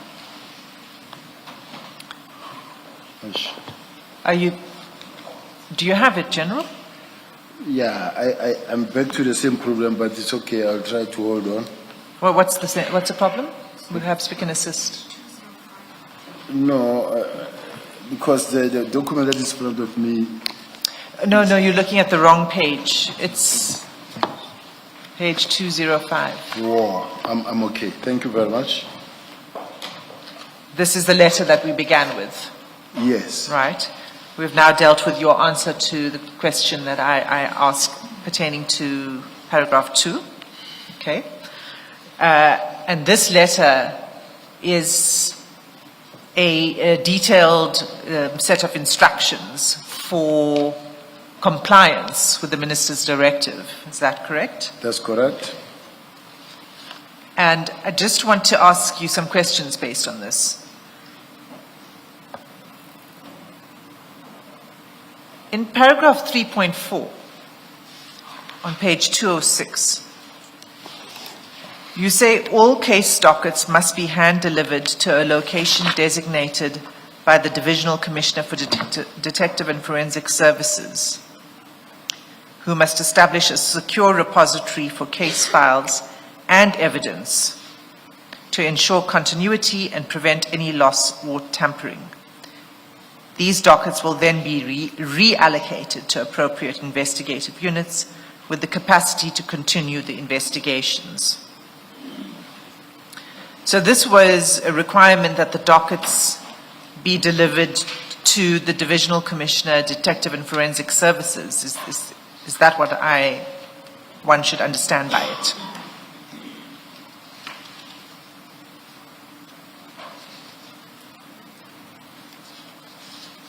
Is that right? That's correct? Okay. And where would that be? In head office? No. Where is the Divisional Commissioner for Detective and Forensic Services? I think I said at the place determined by the Divisional Commissioner. So it could be any place in the country? It could be any place between in KZ and where the dockets are. So it would be removed and be taken to a location where there would be a secure repository? Yes. Okay. And you say you didn't mean that it should go to the DivCom, Detective and Forensic Services, at head office? No, I said it must go to her. Yes, but not physically delivered I never to head dictated office. the place where. Okay. And then you asked for, if we can But turn, it could have been head office as well. It could have been head office as well. Thank you. Thank you. and then in paragraph 4, you ask for a comprehensive closing report to be submitted by 16 January, confirming compliance with the aforementioned directives. Now, I think this has come up before. This letter is dated 17 January, but you ask for the report to be delivered the day before. Do you want to comment on that? I think at the much earlier station, I did indicate that at some point, because it looked like I gave them a day or two, because it was signed on the 17th, and then here the date was the 16th. In other words, it came, I don't know what caused the confusion in between when I received this and when I signed this, but I accept the typo or the error that exists here because I said on the 16th, but I signed on the 17th. So, quite honestly speaking, I'm lifting my hands high up in the air on this one. Okay. Then you ask, then you detail what the report should look like, how the report should be structured. And in 4.1, you say it should, let's just start from before. The report should be structured according to the following guidelines. 4.1, executive summary. In the second bullet, you say summary of key considerations that resulted in the decision to disband the task team. Now, this letter is addressed to the head of the task team, who did not support the disbandment of the task team. How would he have been able to prepare a report? And I've got a few questions on this, but my first is, how would you expect him to prepare a report that explains the considerations that underlined the decision, that were informed the decision of the minister? How would he know? Earlier, I indicated that he never really indicated that he does not support at all. Even the National Commissioner never indicated that he's not in support. So he never indicated that he does not support. You're saying General Khumalo never indicated that he did not support the disbandment of the task team that he was the leader of? Yes, he never.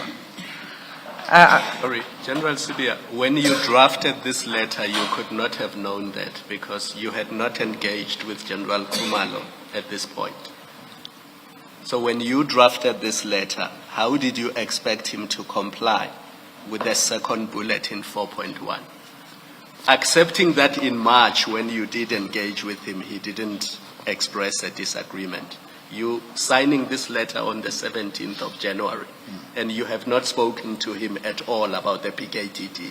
That is correct. So how did you expect him to comply with bullet 2 when you signed this letter? That's really the question. Chair, because when I write this letter, I write it as positive as possible, knowing that this is an official document with the Minister and the National Commissioner's blessing. So I write it to him. And then if he himself was not in agreement, he would have responded to this letter also in writing and say, I see you wrote this letter to me, but I'm not in agreement. But instead, we don't have that.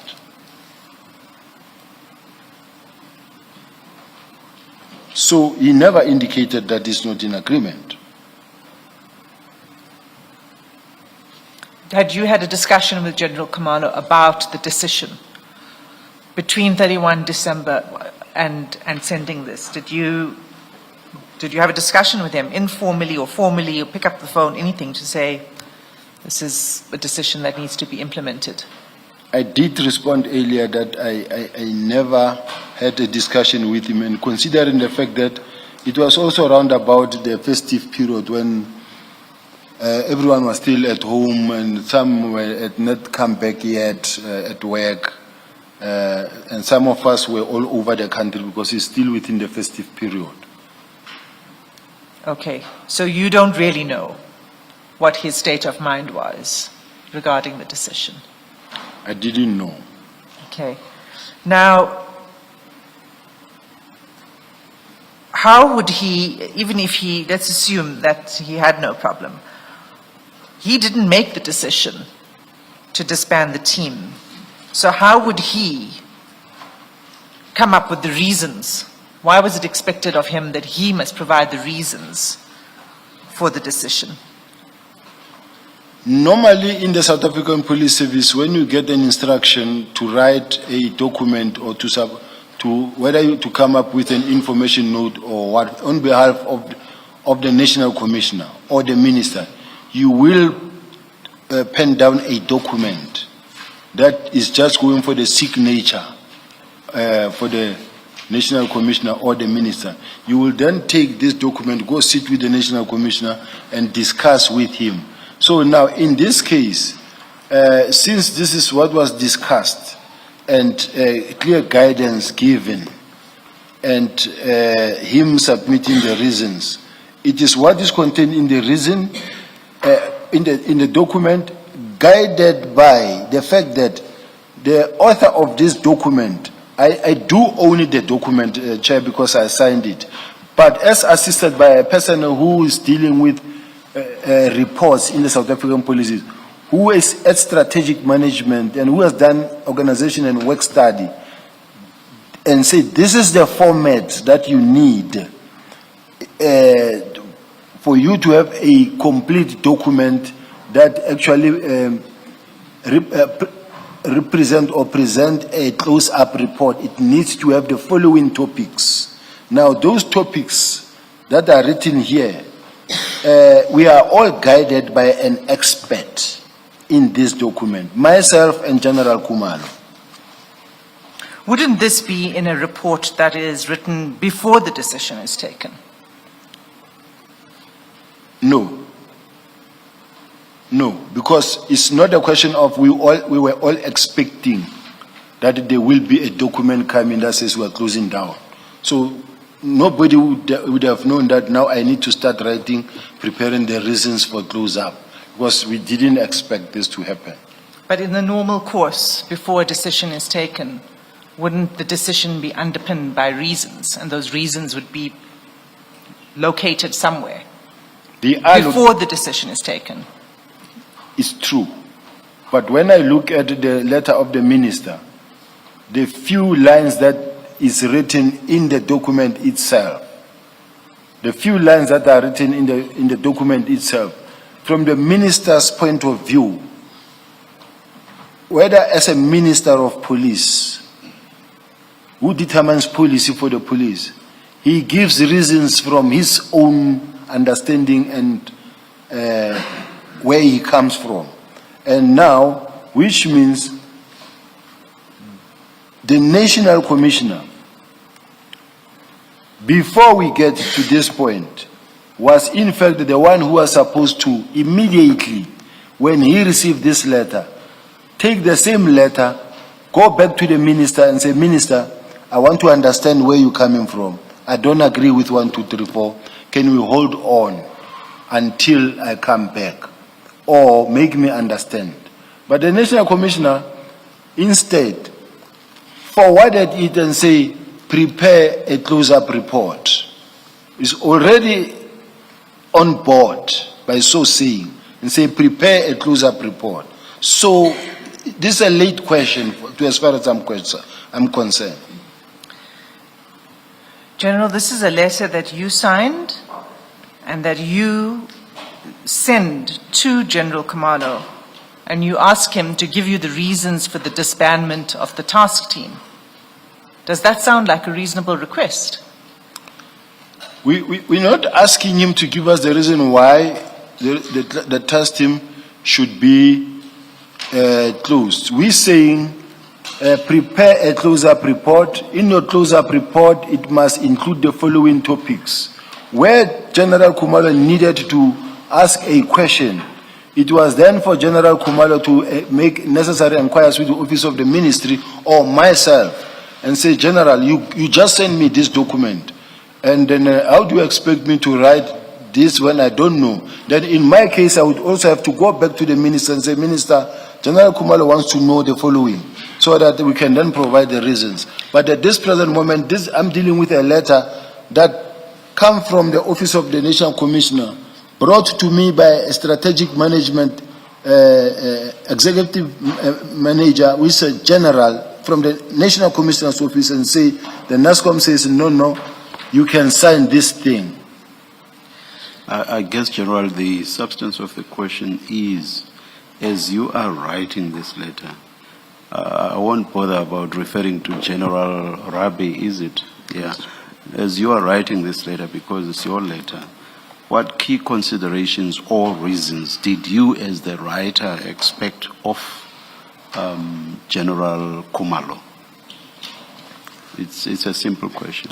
To me, Chair, I was following the guidelines, the guidance by General Rabi from the Strategic Management Office. And this letter is a letter that I know that even the National Commissioner saw. So as far as I'm concerned, I signed it because it had the blessing of the National Commissioner. But it goes out under your hand. And in response to a question of mine earlier, you said you accept it's your letter. So bullet 2 of 4.1 is basically written by you, and you are asking for key considerations, which I read to be reasons. So what reasons do you expect of General Khumalo? Because bearing in mind that he did not disband the PKTT.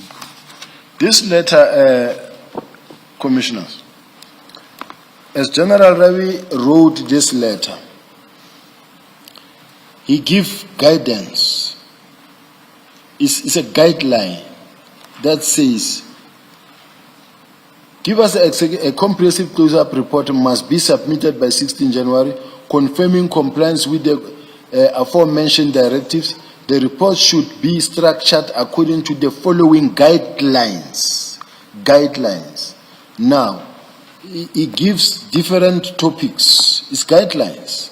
Now, which means you're not necessarily expected to even provide the reasons for disbandment if you don't have them, or if it's something that you cannot write, or you could either write back and say, may I be clarified on the following key issue, so that we are able to then guide you further.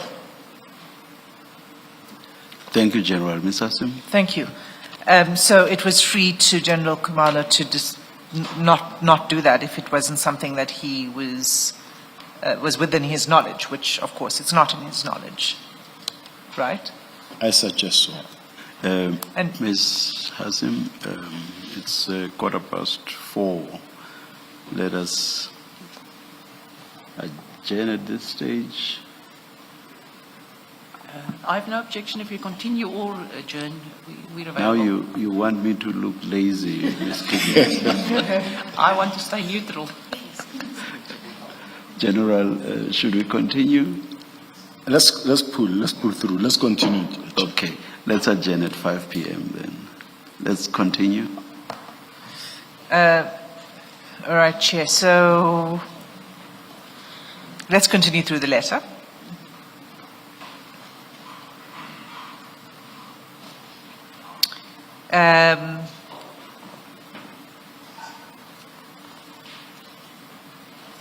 You then request I'm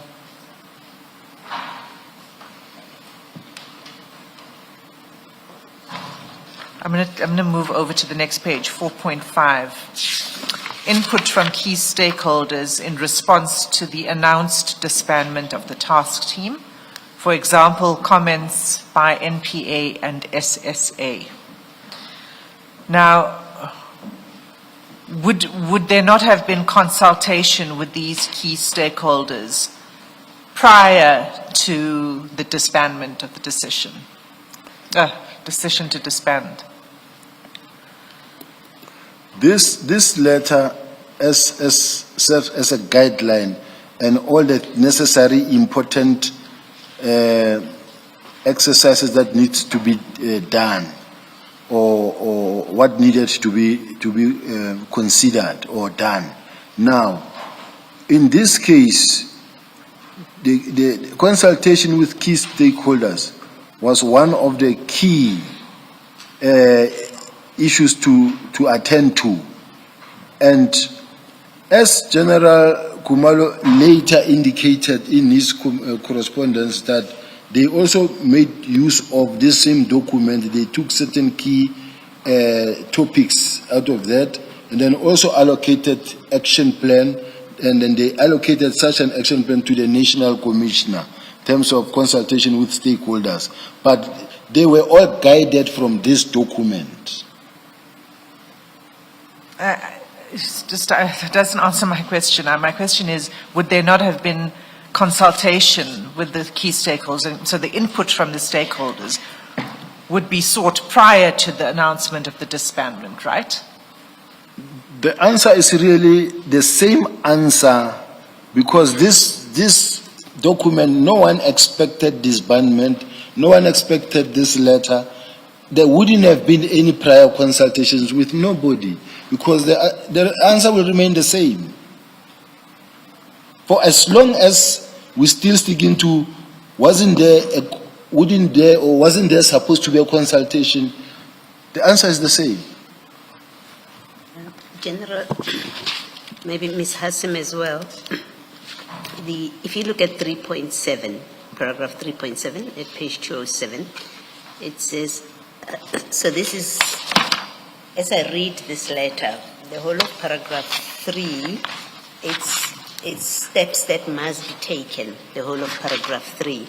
And then 3.7 says stakeholder communication. All internal and external stakeholders must be notified in writing about the disbandment, the transition plan for ongoing cases, and the future protocol. That's in 3.7.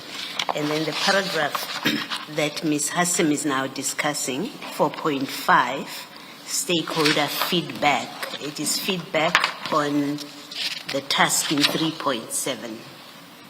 It doesn't answer the question, Ms. Hassim's question, that should there not have been stakeholder engagement before. But I think 4.5 makes sense when you look at 3.7. Because after disbandment, the plan says, now tell all your stakeholders what your transition plan is and future protocols. And then 4.5 requires your report to state what their feedback is. Thanks, Commissioner Beloy. The question remains the same, because it would mean that there would only be communication to stakeholders after the decision is made. So my question is, and this is an important question, because the PKTT was made up of multiple stakeholders itself, including... Before the question, and please hold your thought on it, I just want to make an observation, General, on what the last thing you said just now.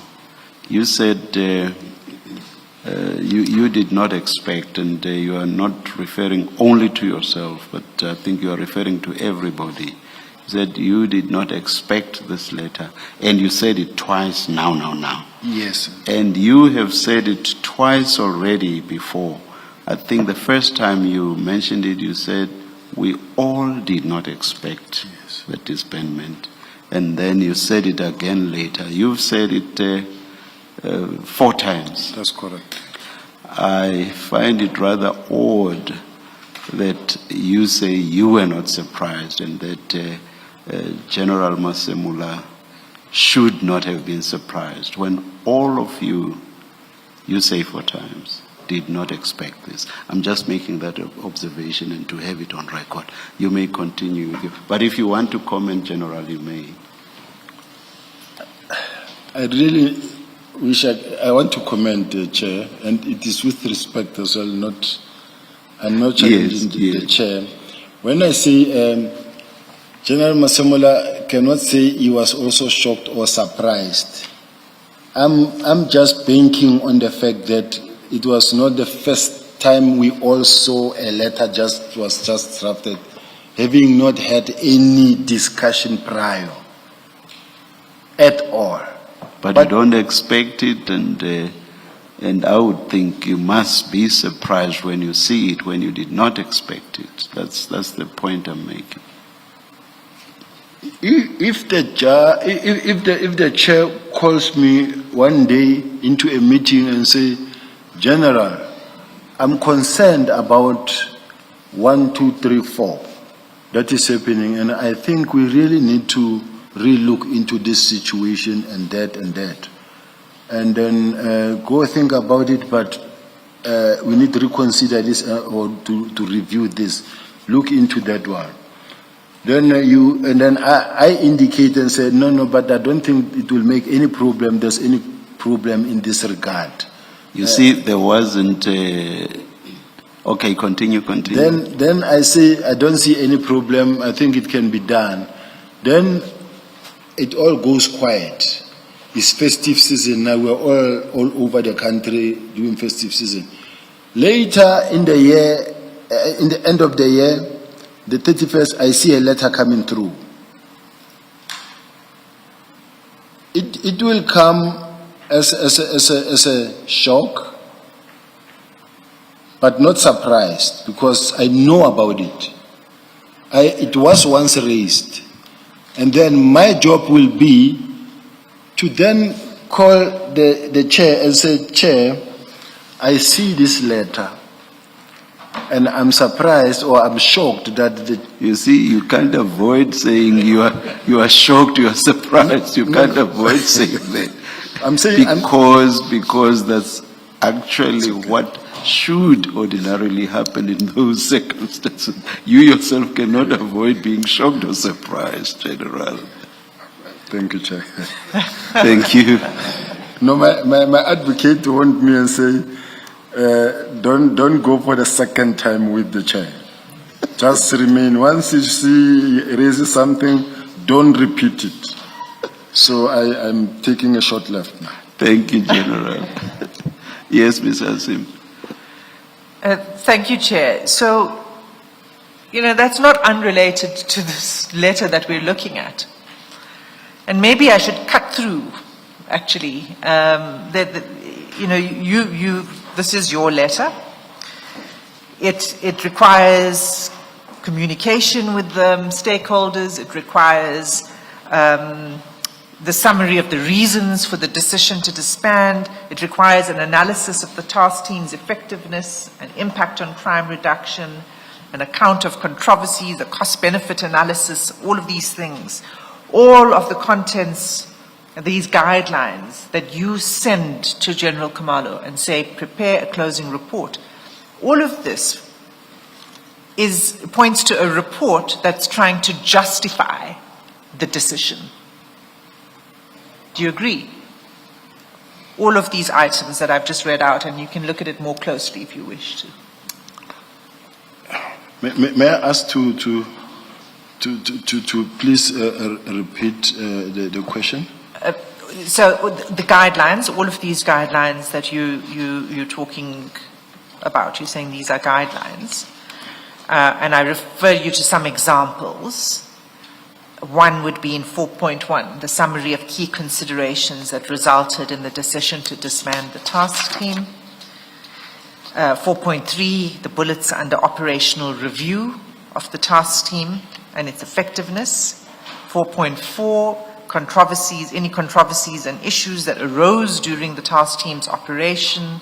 4.5, input from key stakeholders. 4.6, cost-benefit analysis of the task team's operations. 7, legal and compliance review, summary of any legal challenges, compliance or governance issues encountered. 4.7, data and security management.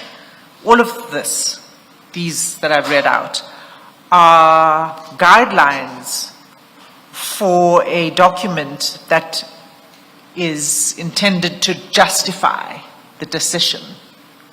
No. No. This is not about okay, explain your no before I go to the next question. It is not an attempt to justify, because remember, this document was not crafted by the minister or myself. The bottom line here is that as much as I am the signatory of this document, it went past the eyes of the National Commissioner. We cannot really take out the National Commissioner from this letter, because it was discussed with him. Even before it got sent to me, it went past his hands. He saw it. It came to me. I own the document because at the ultimate end I had to sign it. But if this document came from General Ravi straight to me, I would take absolute full responsibility. But if it went via the Office of the National Commissioner, brought to my office by a general working with General Masomola to me, we are both in this thing together. So all I'm saying, Chair, is that I accept the responsibility for drafting this letter, but because of the fact that my commander, my boss, saw it and was satisfied with it. If he saw it and he didn't agree with it, General Siwula was wrong to bring it to my office. Can I test my observation with you, General? Looking at this document, here is my observation. What it contains is guidelines that are usually followed when you close down a task team or a unit. And in the normal course, all of these things would have happened before the decision is taken, correct? That is correct. So that when you then prepare this report and you give them 2 days to submit it, they already have in their possession feedback from the NPA, feedback from the other stakeholders. They already have a breakdown of resources. They already have summary of legal challenges. But if you produce a document like this after the decision is taken, it doesn't make sense, because you're saying to them within 2 days, go to NPA and get NPA's feedback, go to State Security Agency and get their feedback and response. And that's impossible to do it in 2 days. Before you answer, just to the tail end of that is, the question was, I had asked about the NPA and the SSA, and I said specifically in the context of this task team, because they were part owners of the task team. They had a very serious role to play. They were members of the task team, the SSA and the NPA. So consultation would have been before the decision. It was a multidisciplinary task team. It was not just the police. It was other disciplines, including NPA, including State Security Agency, including other role players. So the simple observation I make is that in the normal course, how you shut down a task team or a unit, you would have done these things in advance so that when you ask for a closeout report, it can be produced because you have all these things in the normal course. In the normal course, it is what ought to have happened. Firstly, I want to raise this issue.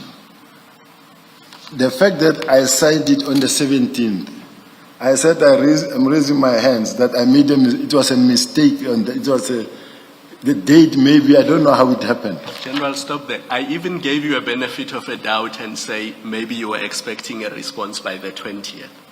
Yes. Because remember, a report was... Yes. So, assuming that 16th is a typo, you were really expecting all these things by the 20th. So you sign it on the 17th. When would anybody get input from NPA, input from SSA, input from all, in a space of 3 days? That's impossible. So hence I say what this document shows, to me at least, not to my co-commissioners, is that you've taken a guideline that is normally used to shut down units and task teams, and you've tried to apply it to a situation where the minister surprised all of you by shutting down a task team without your knowledge, and you're now really trying to do a closeout report after the minister has made a decision. I accept that, Commissioners, and then I want to say that if we all are to accept that this was a guideline, and that was sent to, let's say, General Khumalo, who's the project coordinator. Under normal circumstances, what General Khumalo ought to have done was to look at it and say, it looked like there's a mammoth task here, there's a lot of work that still needs to be done that may take actually 30 days or 2 months. And this is my schedule in complying with the minister's, considering the fact that I think it was a preliminary report or the closer report. It was not the final, because the final report was going to be submitted at a much later close-up report. Even when I spoke to General Khumalo, he did raise these issues. He said to me, General, there are a lot of people that are involved here that must be consulted, and everyone else, and having consulted with everybody, and then the report will include all the information, including the dockets that are at court and everything. So it wasn't expected that this thing will close like tomorrow or just by the 20th it will be closed. It wasn't expected like that. But it kick-started the discussions to say that this thing is now closing. So for General Khumalo, all he was supposed to do was to just go and sit down and craft a response that suits what he needs to achieve and how he's going to achieve it, and then present it before the minister or to me, and then I go to the National Commissioner again and say, NASCOM, I received this from General Khumalo, and this is how he sees this thing working. And then if we were to then thereafter say to him, no, we say it close by tomorrow, then we would have overstepped the mark. But if it was given to him, and then he didn't see it fit that he should respond. Instead, they did comply and wrote a report. Although I was not favored with the copy, it just went to the minister. So the same thing they did. Now, General, can I pause you there for a moment? Because it's a long answer. I was trying to allow you to finish, but it's taking too long because you're really not answering the question. And from my side, it's not, you're talking about what General Khumalo should have done. My question on this letter comes from an interest of what you should do and what is reasonable conduct by you. Why did you think sending this letter with all of these requirements or guidelines, as you put it, why do you think it was reasonable to request that? It's not an answer to say, well, General Khumalo should have come to me and told me this is not reasonable, it can't be done. I'm asking, why did you issue it in the first place? Why did you think it was reasonable? You see, Chair, when you work in the OD, organizational development, or you've done work study, and then you learn how to write a report writing. And they give you to say, when you write a report, firstly you start with the background, and then the introduction, the background, factors that lead to the investigation. Then you come to points that you need to raise, like when you do a thesis or whatever that you write, there's a format. Now, as General Ravi, you say, all right, I'm writing this document, I'm expected to guide the organization in coming up with a closing up report. I suggest that here are the guidelines. Work within these guidelines. Now, these guidelines that I'm sending to where they belong. Now, the person who must then respond is the one who must now begin now the action steps. And how you begin the action steps is that you will say, you can even write back and say, all right, I've received the guidelines, and then this is my program on how to implement these guidelines that you have sent. Then you bring all those guidelines. And as you bring all those guidelines, I will take the same guidelines and they will go back to the minister and say, Minister, this thing is not as easy as you think. There is more work that needs to be done, and the following will be done. So that is why I take it that we all had a responsibility to bring our side. In my case, it was sent to me to sign, I sent. But from the side of General Khumalo, supposed to acknowledge, look at it and say, right, I've gone through this letter, this one is possible, this one is possible, this one is possible, this one will need so much time to do, to achieve, this cannot be done, and this is how I also suggest it must be done. Let's say even the winding down. Then you will write the same letter and say, I suggest that it must be done in phases. Now, you are openly responding to this letter, because it's an official letter that comes from the Office of the National Commissioner to me to send to General Khumalo. So I'm still believing that it could have been handled that way. Except General, at paragraph 3.2, you give an instruction that has immediate effect. You say, effective immediately, all investigative personnel must report, are directly accountable to the Divisional Commissioner for Detective and Forensic Services until they are reassigned to alternative units. So even if the rest of it you say it's a guideline, and I can see why, in parts, why you would say that, but that's not all there is in this letter. You give a direction that is effective immediately, that must be implemented. You are changing the reporting structure, effective immediately. That to me doesn't seem like a matter that's open for debate. It's the same as the minister's letter, which says immediately disbands. It doesn't allow for a back and forth with the minister. The same as that your accountability, paragraph 3.2.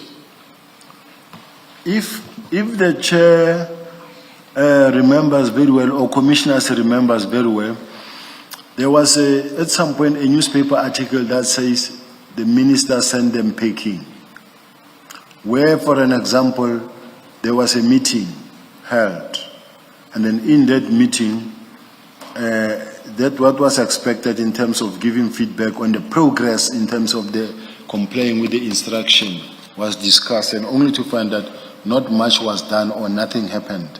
And the minister expressed his dissatisfaction around that issue. And then when he expressed his dissatisfaction around that issue, now, the small boy there is me. It is the minister, it's the national commissioner, both of them, CI and DIVCOM reports to me. I am the one who accounts when you are sitting in that space. When you are sitting in that space, where is the minister, the national commissioner, the two DIVCOMs, and myself? I am the one now accountable who must respond. Now, in my case, when I realized that now it looked like I'm now the one failing, because the national commissioner is quiet in the meeting. It's not objecting to anything. It's not disagreeing with anything. Now, I'm sitting here being told that, but you guys don't listen. This is what was needed, and I'm not being taken serious. Now, it looked like I am the one not taking the minister serious or the national commissioner serious. Because even the national commissioner was not really objecting to anything. So, where I begin to also strengthen my hand to say, let this happen, let this happen, let this happen, is to try now to be hands-on and say, let's move, let's not But delay. no, General. We know that this letter was sent to General Khumalo before that meeting with the minister that you're describing. We know that. It's the first thing that comes out of your desk. Yes, assisted by General Rabi. But your first act, and you say in your statement that from I think General or Lieutenant Letoko, you received this 31 December letter, and with an instruction to prepare a closeout report. You say all of that, and then this is what you prepared with the assistance of General Rabi. And what I'm pointing out to you is that which you prepared, your first act on this in 3.2 was to order with immediate effect a different accounting line. You say PKTT with immediate effect is now accountable to Divisional Commissioner for Forensic Services until they are reassigned to alternative units.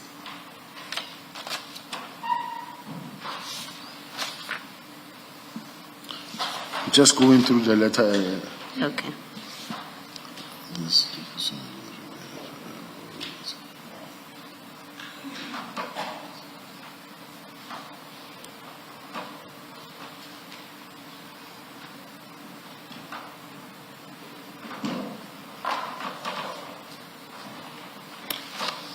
May I respond? Yes. Yes. In an attempt to make sure that we don't lose track or anything falling in between the cracks, you end up having to tie this thing to somebody. To say that now that we are in the process of disbandment and we are saying, if we are saying effective immediately in terms of the disbandment, now we are talking about the issues of the case docket now having to report to go to murder and robbery unit. So that is why in my case I came up with that this effective immediately was just to comply with the instruction of the National Commissioner, and then was to say effective immediately, and then the person who will now be in charge of the workload, it will be the DIFCOM detective services. And those that of intelligence will continue doing their part, reporting to where they belong. Thank you. Ms. Hassan?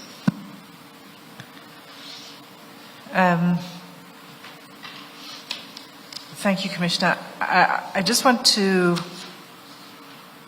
you haven't answered the question why you thought it was reasonable. You gave a very long response, but you didn't say why you thought this was a reasonable request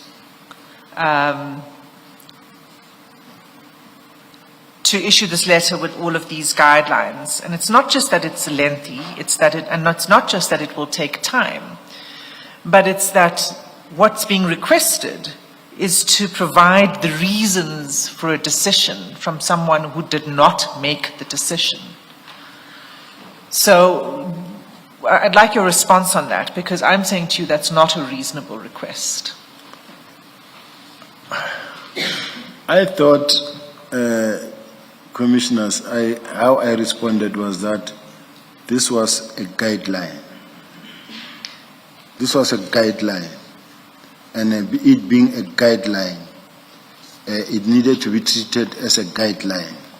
Where Commissioner Khumalo, General Khumalo, had a different approach or response to it, or different opinion, he would have also responded as such, in such a way that he also brings his side of the story. So he could have come back to you to say this is just not possible to be done, and you, when you sent it, you expected that would be the kind of, that was your expectation. He has done it before. It doesn't make sense, because it doesn't tally up with what Commissioner Baloy was putting to you about you requesting immediate action on this. Nor does it tally up with the requirement in the minister's letter that a closing report must be provided by 20 January, which was 3 days after you sent this letter. You can comment on that if you wish.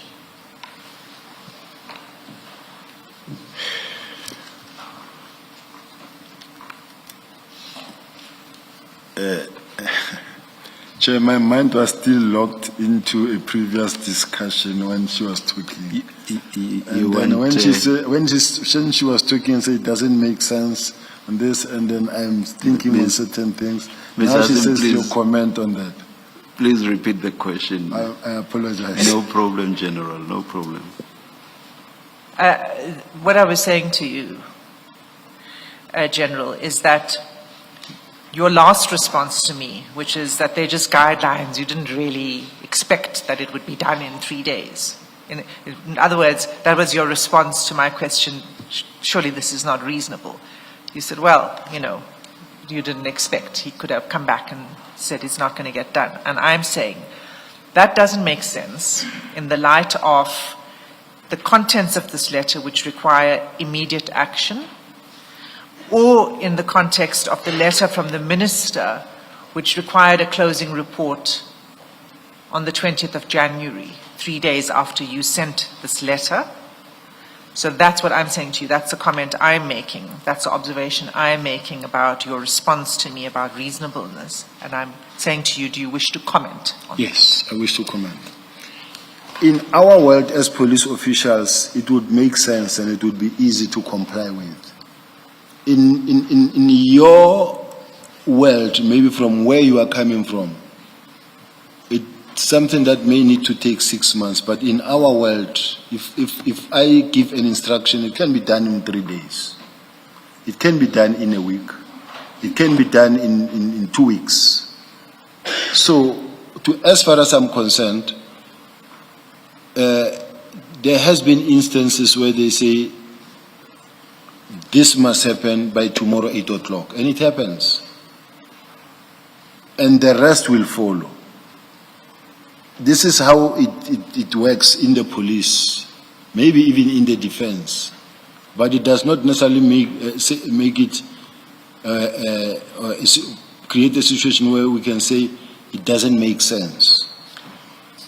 Okay, so you're saying it's reasonable within the police service. This is how SAPS works. It's reasonable within the SAPS to send a request to a person for reasons for a decision that that person never took. Because that's what this is. It's saying, give us the reasons. It's a whole report that justifies everything up until 4.8 of this letter, the bulk of this letter, 4 pages, is a report that is written in order to explain a decision. And you're saying it's reasonable in the SAPS to ask the person who didn't make the decision to write that report. All I'm saying is that it is doable in the police. And to consult with stakeholders, and we're talking SSA and NPA, it takes one telephone call or one email that says there needs to be this meeting, the way we have to discuss the minister's letter. Are we able to meet on such and such a date? Where you're consulting with the stakeholders. And then they all will compare their diaries and then agree that, okay, in a week's time, there's going to be that meeting, those stakeholders. Because you don't need to go meet each and every prosecutor on the ground. What happens is that from General Masemula, the National Commissioner, as it was his responsibility task there, he was just going to meet, let's say, the National Director of Public Prosecutions, or send me to go meet the DPP, or send the Provincial Commissioner to say, go meet your counterpart, the DPP there, and discuss this matter of the National Commissioner. Now that can be done to say, what are the dynamics, what are the challenges, so that whatever that is being raised, then it gets put in writing, then there's a response back or feedback to the National Commissioner to the Minister. So all I'm saying is that it is doable, it is possible, it is not a question of it could not be done. It's just a question of really there's not really that much of a crisis. Disbanding this task team is a small task team, by the way. It could just easily be done easily. And confirming with the stakeholders, to get a meeting of the stakeholders is easy. There are instances like where, for instance, you have to get for forensic establishment of forensic, where to get public works, get the Department of Justice, get that one into a meeting to go and discuss an urgent matter. It happens. So all I'm saying, I'm not downplaying or undermining the process, but what I'm just saying is that it is doable. General, can you just look at 4.9? I mean, this letter is a very confusing letter for purposes of what was sought to be achieved. In 4.9, the heading you say, closure plan, detailed implementation plan for the orderly disbandment of the task team, steps for transferring or archiving, reallocating resources and managing personnel transition. What in fact were you saying in that 4.9 supposed to happen? Practically, what would have happened? A detailed implementation plan for the orderly disbandment of the task team, steps for transferring or archiving of data, reallocating resources and managing personnel transitions. And this is what I think I see also in that action plan that was crafted by both General Khumalo, that was submitted to the minister and approved by the minister partially, where they said, on this date, we are going to do this. On this date, we are going to consult with stakeholders. On this date, we are going to hand over the dockets. On this date, we are going to write the final report. So that's what you were contemplating in 4.9? That is correct. Thank you.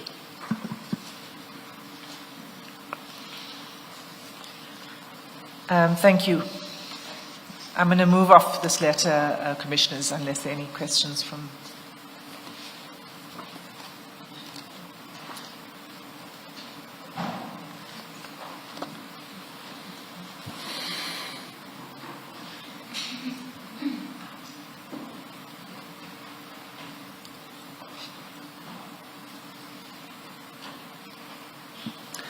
Perhaps let's start a new topic tomorrow. Let's adjourn and resume at 9:30. Thank you, Chair. Thank you.